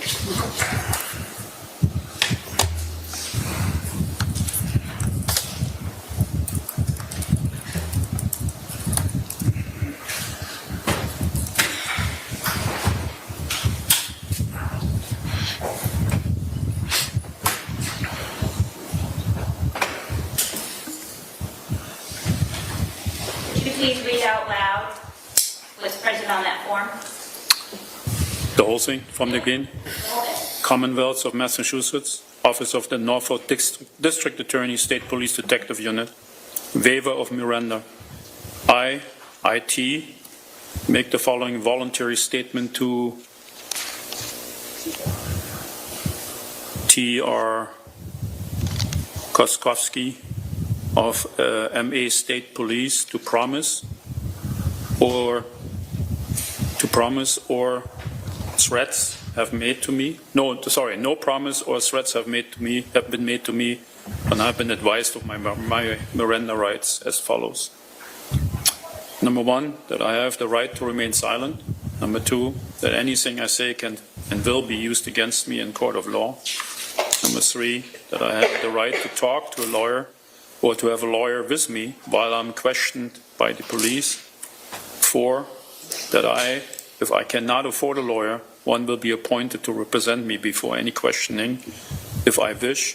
5, that if I begin to answer questions, I have the right to stop the questioning at any time.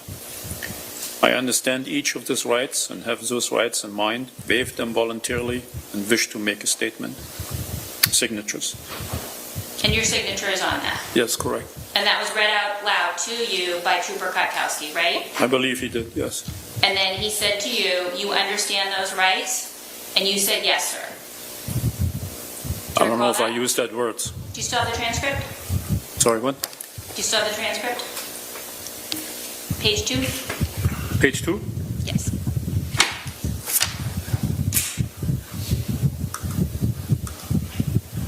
You understand those rights? I said, yes, sir. All right. And then Trooper Krakowski followed up and he said, all right, having heard your rights, do you wish to have a conversation with us? Yes. And what did you say? Saying yes. All right. And in fact, you availed yourself of one of those rights at a certain point in the interview, right? I did what, sorry? You took advantage of those rights, correct? I'm not sure what you're You asked asking. for a break? I asked for a break, yes. And what happened? I went and discharged my bladder. You got a break? Yes.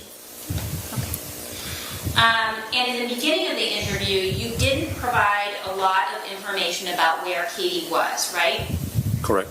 You didn't tell them that you had killed her. I don't know if they asked that at that time. They didn't just start the interview by asking that question, right? But when they said, do you know where she is? What did you say? I don't know. And you said that a lot, right? Yes. And you remembered what had happened at that point in time when they were speaking with you, right? Remembered of what, sorry? You knew what you had done, I did remember some of what happened, yes. but you said that you didn't remember an awful lot, right? I was confused in the beginning of the conversation. You were confused? Yes. Were there things that you actually did remember that you actually just didn't tell the police? I'm not sure what you're referring to.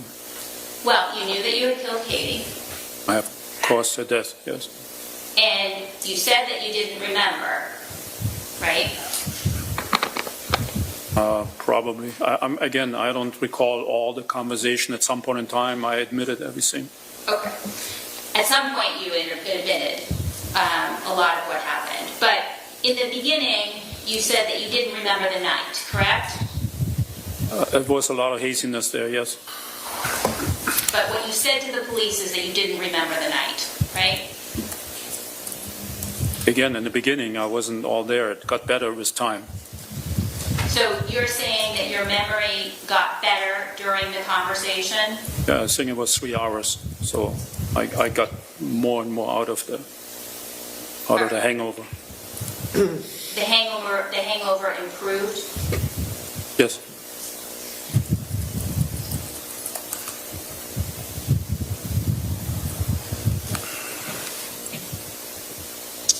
At the beginning of the interview, page 17, you were asked whether there was an argument, asked about the argument. Trooper Krakowski said, tell me about the argument. And at that point, you said you didn't remember, right? But I'm not sure about that. Okay. And then you were asked a couple of different times where Katie was. And you said you didn't know. I'm not sure. I think I asked it most of the time. I'm sorry? I think I said I'm not sure. All right, page 19.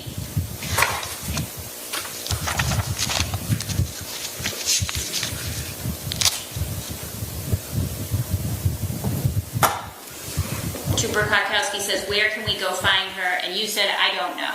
Yes, I see that, yes. Okay, but you did know. You knew where she was, right? It came back to me, yes. No, when you were having that conversation at that point in time, it's about, 28 minutes into the interview, you knew where Katie was, right? In principle, I did know, yes. In principle? I do remember, yes. Okay. I did remember. All right, you just didn't want to talk about it yet, right? Probably. And a little bit later, page 33, the police asked,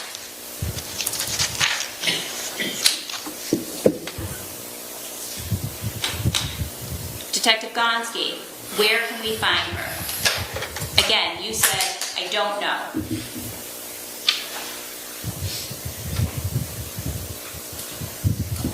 Yes. And this is more than an hour into the interview at this point in time, right? I do not recall. I just knew it was a long time that I was asked. They asked you how you got the scratches, right? Yes, And you said you didn't know about that either. that's correct. You said you didn't remember going to the hotel, right? Yes, And you said you didn't know whether you were trying to harm yourself. I didn't remember much of that, correct. But that's what you you said that you didn't remember whether you were trying to harm yourself. I didn't remember. And now you have a clear memory that you were trying to harm yourself. I got a lot of my memory back, yes. You got your memory back? Yes.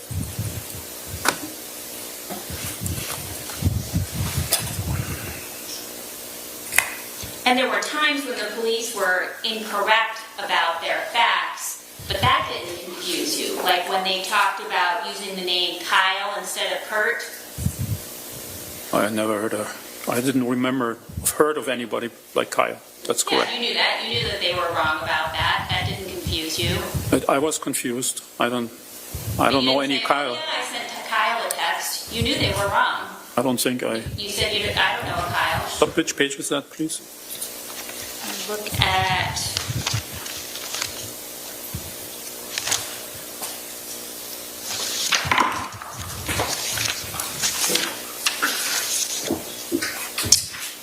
page 30. 30.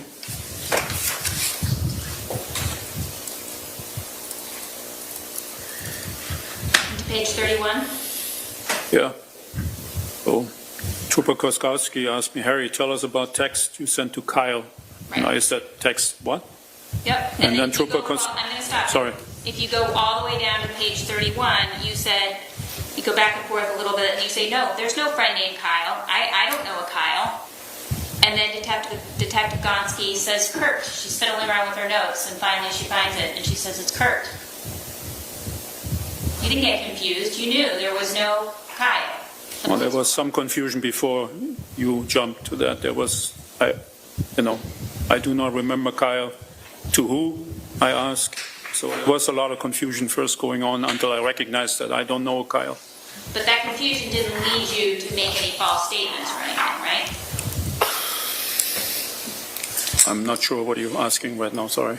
I'm saying you understood the conversation that you were having, and you knew, I don't know anybody named Kyle. After several I didn't minutes. send anybody named Kyle a text, right? After several minutes, I recognized that I don't know Kyle. Correct. And similarly, when the police talked about the woods, you knew Katie wasn't in the woods, right? No. I mean, I did know that she was not in the woods, correct. The police were confused because they had been relying on the ping and all that kind of stuff, so they keep talking about the woods. But you knew she's in the pond. Yes. And still the police were patient with you. Yes. They repeatedly requested information, but you understood that that was reasonable considering the circumstances, right? Can you repeat the question, please? You understood that them repeatedly requesting information was reasonable considering the circumstances. Yes. And you understood that they were just doing their job. Yes. So the first thing that you said regarding assaulting Katie around the neck was that you said you grabbed her around the neck, but you weren't sure. What page was that? Do you recall that? I would need, can I look at the page, please? Page 44.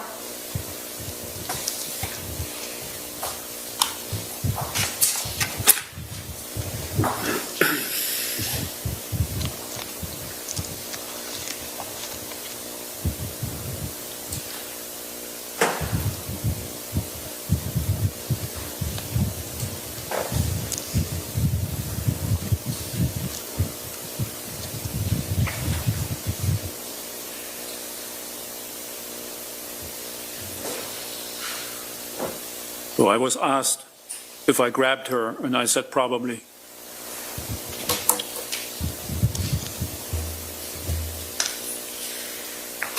And then later on page 44, you said, I think I grabbed her around the neck, I believe, but I'm not sure either, right? I'm not sure. I think I grabbed her around the neck. I believe, but I'm not sure either. All right, this is over 2 hours into this interview with the police, and this is the first time that you are talking about grabbing Katie around the neck, right? I'm not sure how long that was in, but yes, it took a while that I And you Said did that. not say that you grabbed her with one hand, did you? I wasn't asked. But you were given a lot of opportunities to speak in this interview, right? But I knew that I grabbed her with one hand. I'm not asking you what you knew. I'm asking about what you told the police. I grabbed her. I think I grabbed her, I said to the police. You think you grabbed her what? I said, I'm not sure. I think I grabbed her around the neck, I believe, but I'm not sure either. And you don't say anything about one hand at this point, right? At this point, no. In fact, in the entire interview, you never said one hand, did you? That was never really specifically asked. Again, you were given a lot of time to speak, right? Yes. There were very long pauses at certain points in time. Yes. And even at the end of the interview, you were asked, was there anything else that you should be talking about? And you didn't bring it up then, did you? It was logical to me. I didn't realize that, again, I wasn't asked about the specifics. I just told her I grabbed her, I think. And it's right after you say that you grabbed her around the neck that you asked for the break, right? Look at page 45. Yes. And then you got one. Yes. And then when you came back into the room, there was a different police officer in the room. I don't recall that, but the transcript says there was somebody else there. All right. Detective Gonzi left, right? Yeah, she wasn't there. She wasn't there. Yes. And Detective Porro was there. There were two men there, yes. There were two men. And you told the police that you choked her, right? What page is that, please? Do you remember telling the police that you choked her? I don't recall, again, the whole interview. Sorry, but can I see the page, please?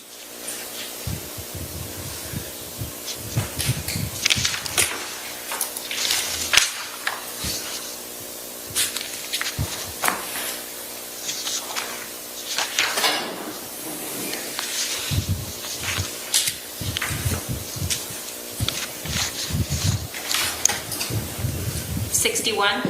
61. I'm sorry, 56. 56? Yep.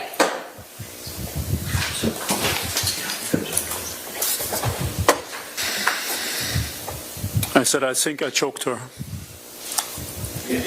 Right? And then you told the police that she passed out. Right. And you said she was fighting first, and then I was continuing, and then she passed out, and I realized we went too far, probably. Which is that, please? 56. 56? Yes. And this interview had gone on at this point in time for almost 2.5 hours. Is that correct? I really don't recall time.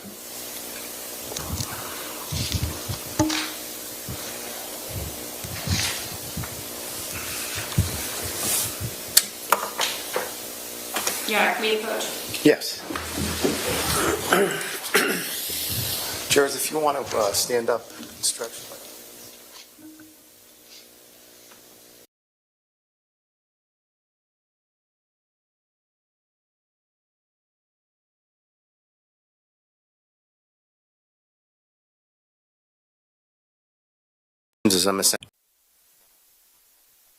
Arguments, and then I'll give the remainder of the charge after that. I'm working off the model homicide instructions, as I'm essentially required to do. So it's a matter of what stays in and what comes out, if you want to think about that. I received some special requests from the Commonwealth. I don't have them in front of me, but I know there was a request for motive. There's a request for humane practice, which would include, I know the Commonwealth is asking if the Miranda portion of humane practice be included as well. I don't know if there's an objection to that portion? No. Okay. The direct and circumstantial evidence, expert witness, I would give both of those. No objection, Mr. Reddington. Prior bad acts. I don't understand where that's coming from, so at this point, yes. Your Honor, that was us requesting it where there's been references to the charges, especially the defendant's testimony today referencing the Dover police taking out a complaint and the 2098 orders. We're covering our bases there. I can't hear you. Sorry.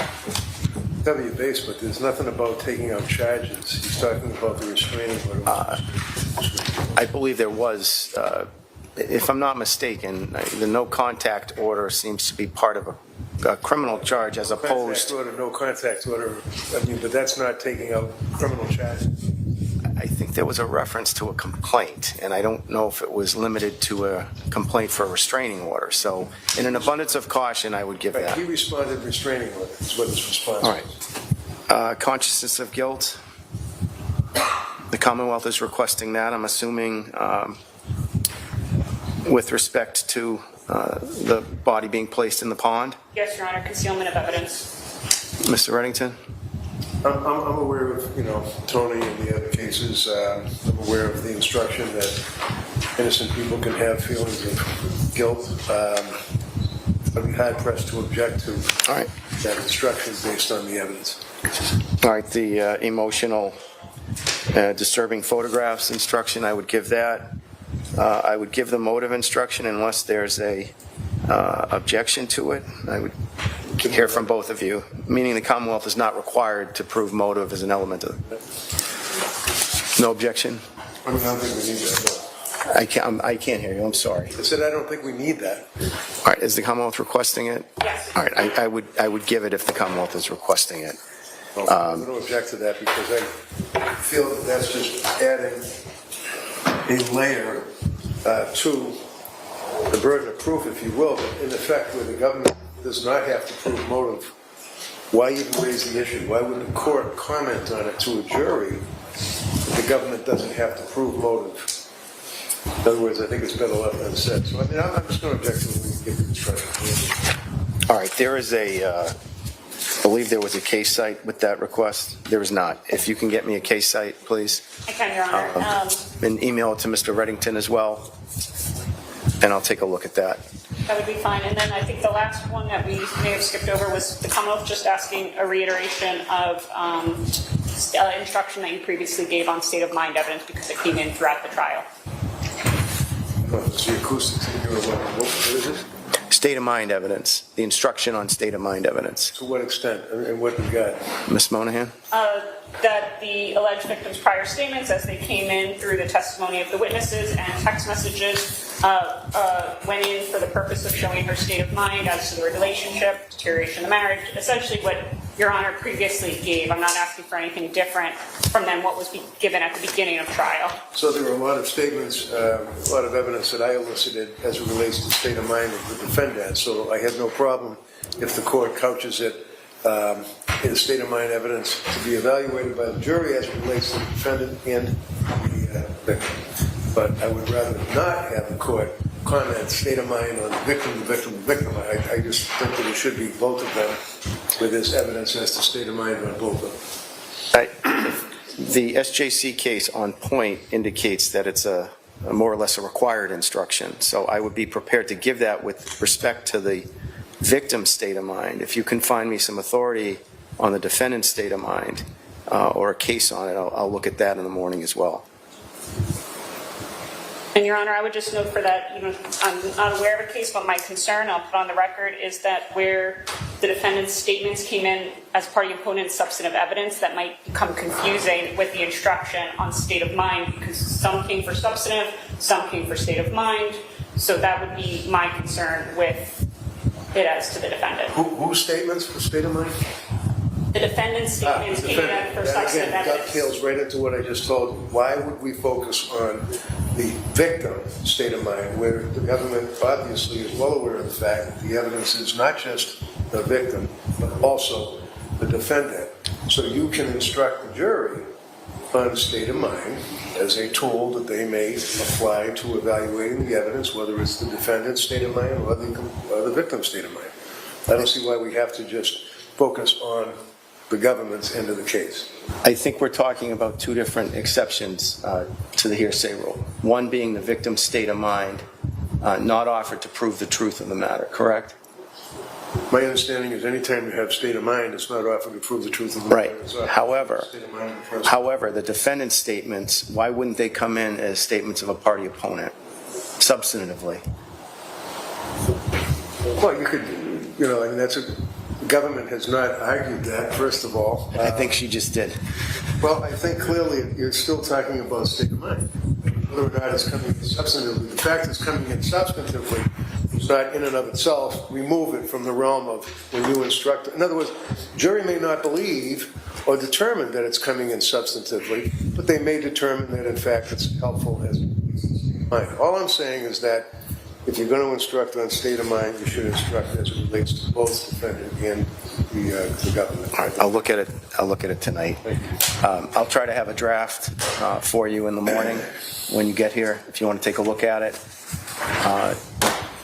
Mr. Reddington, I'm assuming you're asking for a manslaughter instruction? Oh, absolutely. Voluntary and involuntary. What is the theory on involuntary? Cromwell versus Santa. Cromwell versus Santa, and I'm dating myself because Santa was actually my case.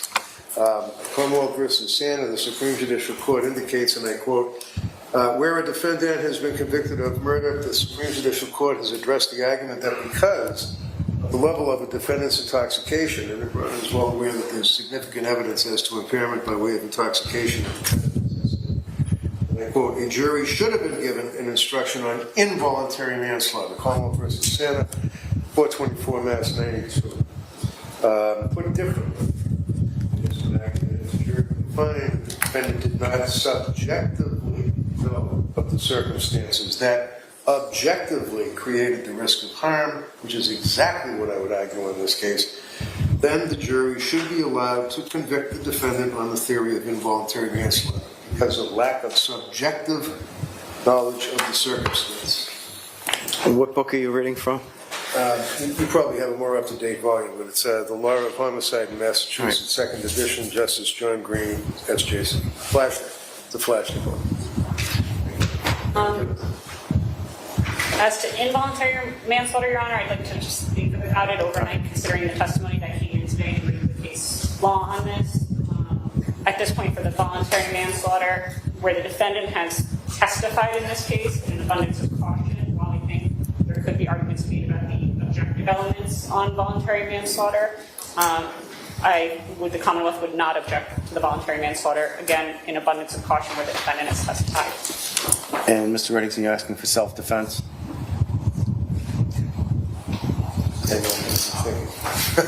Believe it or not, I agree. Yes. What's the Commonwealth's position on that? I'm sorry. Did he say yes? I can't hear him. That's a change. Can I suggest that we just wait for the charge conference until the defendant has finished testifying? We can. I'd like to have a draft, however, in the morning. But, he's still going to be testifying tomorrow, and they're picking apart every single issue that they're only going to try to backfill on cross-examination. We'll call it a very rough draft in the morning, and then we can discuss it further. Okay? All right. Thank you. This is the old flash book.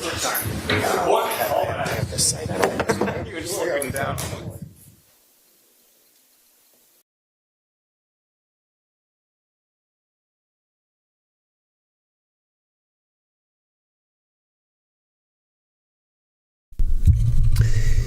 All right, hang tight. I'm gonna play the part where they show his wounds. So let's see if there are defensive wounds or not.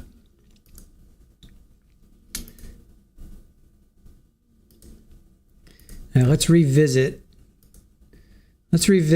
Harry's wounds here before I do a recap.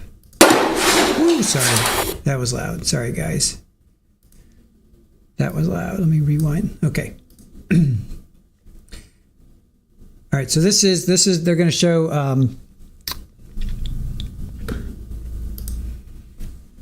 Heck, hold on.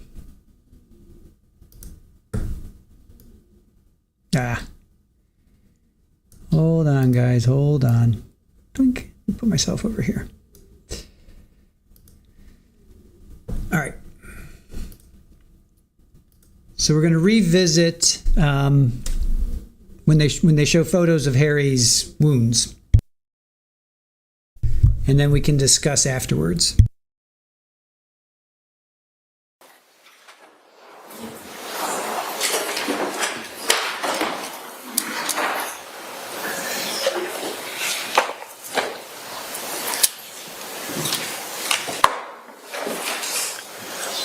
Okay, thank you. So, Sergeant Pekowski, what is shown in exhibit number 54? That's the defendant's, I believe it's his left foot. And who took this photograph? I took that photograph with my cell phone. All right.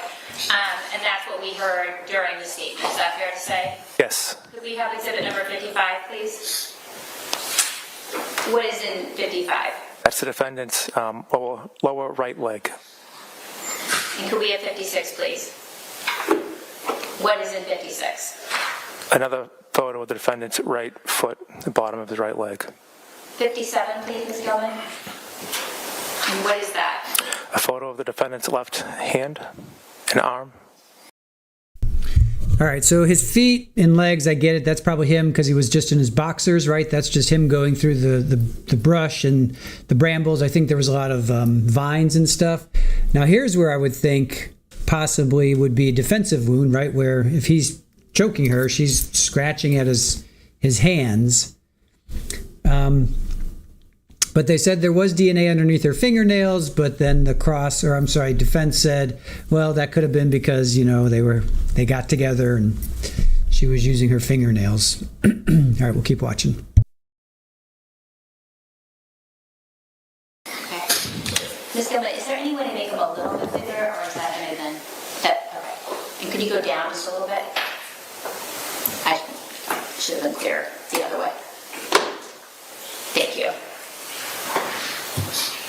Okay. And could we have 58, please?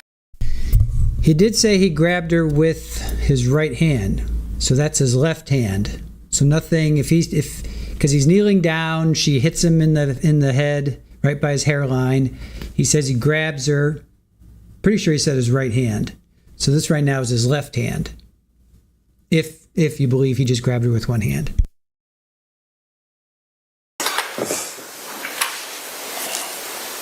And what is in exhibit number 58? That's a photo of the defendant's left hand, palm, and wrist. Right, thank you. Could we have exhibit number 59? And what's in 59? All right, so if you believe him, he grabs her with his right hand. You would think she would be like doing something, right?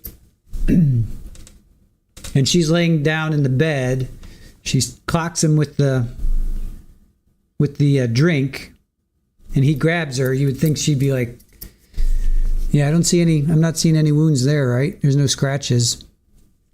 If anything, there was a scratch on his left arm. Oh yeah, widespread, absolutely. The one on his wrist, that was definitely self-inflicted. That's for sure. No doubt about that. The one on his wrist was for sure self-inflicted.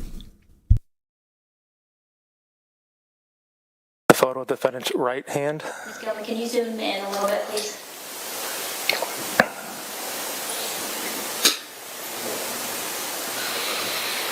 And then can you move it down a little bit?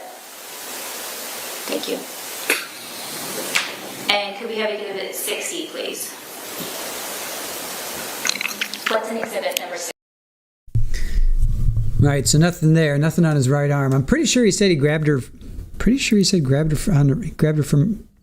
her with his right arm.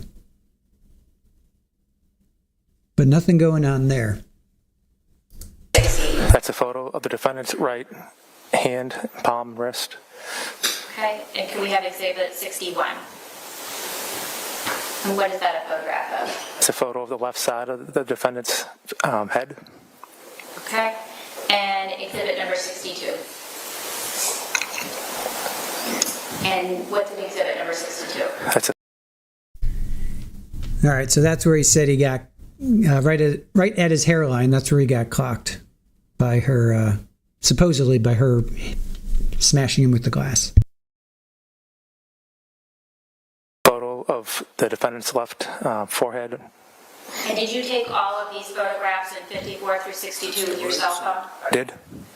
At a later point in time, did you arrange to have somebody else take photographs? Yes. And who was that? That was the trooper from Crime Scene Services. Okay. And did he or she take photographs with a camera? Yes, he did. And what is that photograph? That's a photo of the defendant's left side of his forehead. And is that a fair and accurate representation of how his forehead looked on May 16th of 2020? Yes. Could we have 71, please? And what is in 71? That's a photo of the right side of the defendant's head.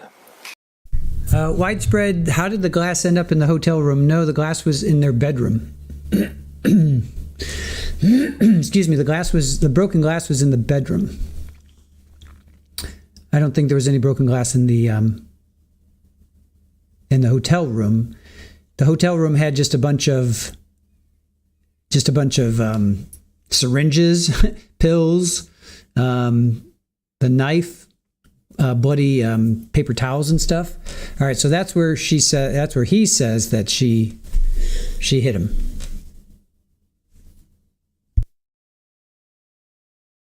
And is that a fair and accurate representation of his what you saw on his forehead on the 16th? Yes. Could we please have 72? What is 72? That's a photo of the defendant's right hand.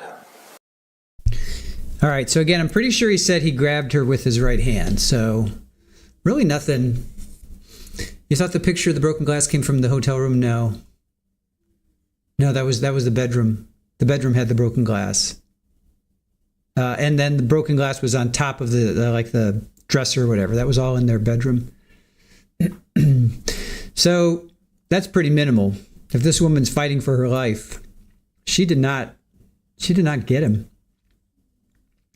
She didn't mark him up, that's for sure. She didn't scratch him. Unless he grabbed her throat and then he was holding her arms, but she did not inflict any wounds. That's like nothing. That's probably just him walking through. That could be anything. Be a dog bite, dog playing with a dog. Right. Can you zoom in just a little bit, Ms. Gilman? Thank you. And there's a ruler in there. Where's the ruler from? That's from the trooper from Crime Scene Services. Okay. And is that typical that they use a ruler when they take photographs? Yes. Could we please have 73, please? And what is 73? That's a photo of the defendant's left arm. All right. Now that that looks like something going on there. So that's his left arm. Now that, unless he grabbed her from behind, sure. No, don't bring a dog into this. They disappear in Canton, right? Fala. Now that looks serious. That looks like that could definitely be a scratch, and that's his left arm. So if she's, being choked, she's either going to grab here or she's going to grab like here, So that looks like that could be fingernails. That's pretty nasty. I was doing some yard work like a couple weeks ago, and I still have marks because I caught we have metal roof, and I caught an edge. It kind of looks like that. That's what it looked like when I first did mine. So that looks pretty nasty. So she's grabbing his free arm, maybe. If he says he only did it with one hand, where's his other arm? Where's his other hand? Where's his other arm? If he's grabbing her like this, what's his other arm doing? So that looks pretty nasty. And could we have 74, please? And what's in 74? I believe that's a close-up photo of the defendant's left arm, some scratches. Okay. And does that one have a ruler? Yes, it does. Could we have 75, please? And what's What's in exhibit number 75? I believe that's the defendant's left wrist. All right, so that's his left wrist. Yeah, Shirley, I've got scratches all over. I think that's from Rafa the other day. Yeah, if you have pets, you're going to have, and you play with them. You're not supposed to make them do that, but it's hard not to. So that's his attempt. I don't think that's her scratches. I think that's him just hacking away at himself. Maybe those two, the two longer ones might be, but the ones that are like, that's just him like doing one of these. Did she have long nails? Christy asks. I don't know. No, it's not bruising. He'll explain it. That's they fingerprinted him or thumb. They hand. That's from the fingerprint stuff. Wendy says. Then again, he's a big guy. He could have caught her off guard, and he didn't think it would take much if he was that mad. Well, you heard the story. They're sitting in bed drinking, and he's got his phone, and he's like, "Hey, even Katie Kelly wishes us good luck," and that triggered her, and she grabs the phone or says, "Give me the phone," and she's like, and he's like, "No, don't scroll back," because apparently this other Katie was saying some negative things about the other Katie. So she goes off. He goes around. He gets down on his knees and says, "No, I love you. No," and then she clocks him with the glass. So he didn't catch her off guard. Then he gets hit with the glass and probably just grabs her. So, and fake nails don't scratch. Yeah. I think that's just him just hacking away at himself. I think he's trying to delete himself, but clearly did not do a good job. Okay. And there's some black marking on his hand in this picture. Is that fair to say? That is. What is that? That's fingerprint ink. Okay. And can we please have number 76? What's that? That's a photo of the defendant's knees. All right, so this I think is just him. Remember he was in his boxers and he was going to the pond to distribute her body or dispose of her body, I should say. I think that's just what that is. I don't think that's from Katie. I think that's probably him stumbling around in the dark with her body,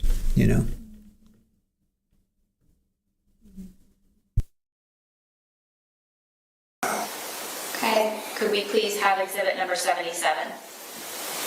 What is exhibit number 77? A photo of maybe the defendant's right arm. I'm not sure if it's right or left arm, but I think the right arm. And could we have exhibit 78, please? What's on exhibit number 78?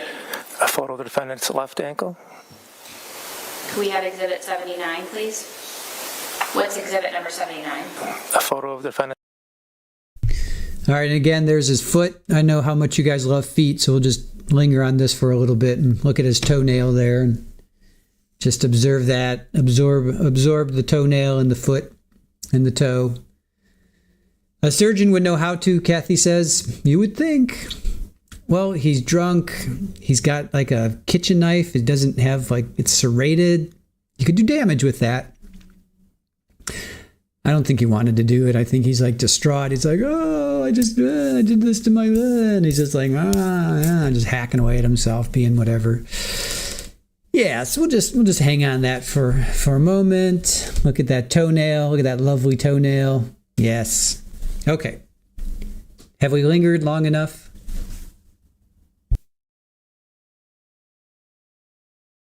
That's left foot. Okay, and exhibit number 80, please. What is in exhibit number 80? I believe that's the defendant's right arm. And could we have exhibit number 80? See, now that's huge. Is that his arm or is that his leg? That kind of looks like a shin. I wish they'd pull back. Is that his shin or his arm? Because if that's his arm, that's possibly her grabbing at him. If that's his shin, that's from the underbrush. Right? Sorry, guys.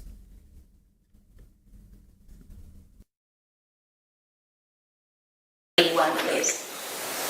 What's an 81? It's a photo of the defendant's left.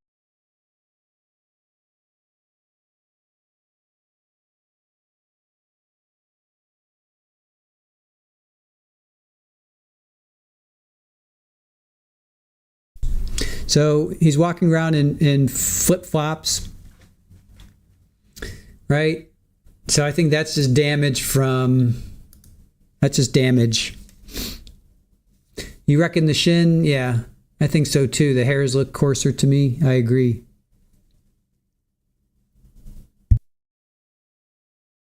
Left foot.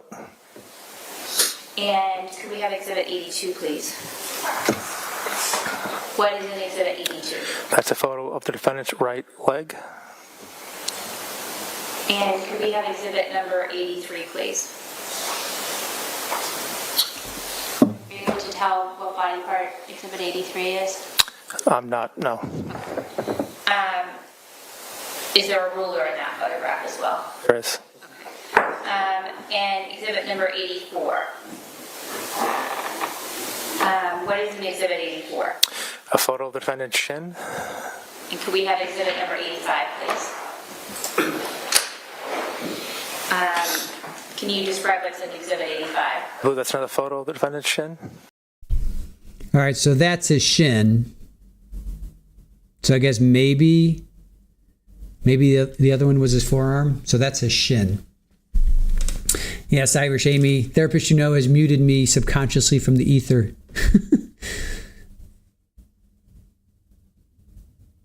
Yeah, I think anything on his legs are definitely from the pond area. We have an 86, please. What's Exhibit number 86? That's a photo of the defendant's kneecap. And could we have 87, please? What's in Exhibit 87? I'm not sure what body part that is, if it's an arm or a leg. Anything that you were asking the trooper to memorialize in that picture? Yes, any scrape or cut, yeah. Okay. And was that... Identify that body part. I think that's his calf, right? That looks like a calf to me.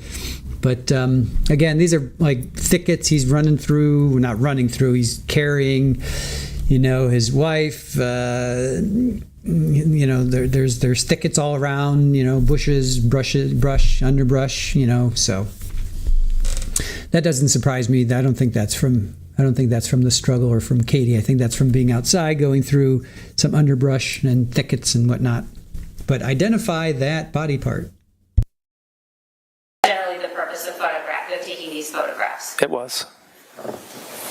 I'm sorry, I can't see. Is that 87? Okay, thank you. Could I have Exhibit 88, please? And what is contained in Exhibit number 88? A photo, I believe, of the defendant's leg. Okay, thank you. Can you have the lights back on, please? Thank you. So subsequent.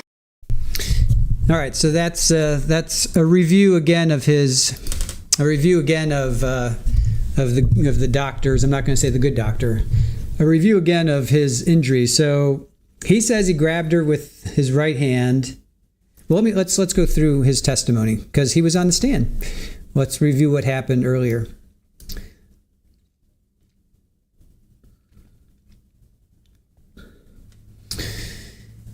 All right, so he's Harry Ingolf or Harry Tuerk. He was born in East Germany, 63 years old. He celebrated when the wall came down. He partied. He has a good education because East Germany had access to resources. He went to regular school, then high school, then military service as mandatory, minimum of 15 months. He went into the Air Force. Generally, Air Force is the most difficult one to get into as far as, I guess, you have to be really smart. Let me just put it that way. He was a nurse assistant for 18 months, and he went to med school in 1983. So he did laparoscopy and robotic surgery. So he was well known for his robotic surgery. Not that he was a pioneer, but he definitely was doing it kind of like when it was first coming out. I don't think he created it. We had a client once who actually created body parts. It was pretty wild. So he came over in 2001. He self-taught English. His first wife was Krista, and they were together for 15 years. We do not know why he got divorced. Somebody asked why he got divorced or what happened to the first wife. Don't know about that. He's had 3 marriages, I'm pretty sure. I thought he only had 2, but I think the second one was in there as well. We found out he wanted to stay near his kids. The whole Harley thing. So that picture you're seeing, that's like this leather. They have to wear something on their heads. So he loved his Harleys. So he got one specially made with a leather skull cap, if you will, with the Harley logo. He would do 2 to 3 surgeries a day, 4 days a week. Then there's a billboard. He pulls out this billboard of him hanging over Fenway Park.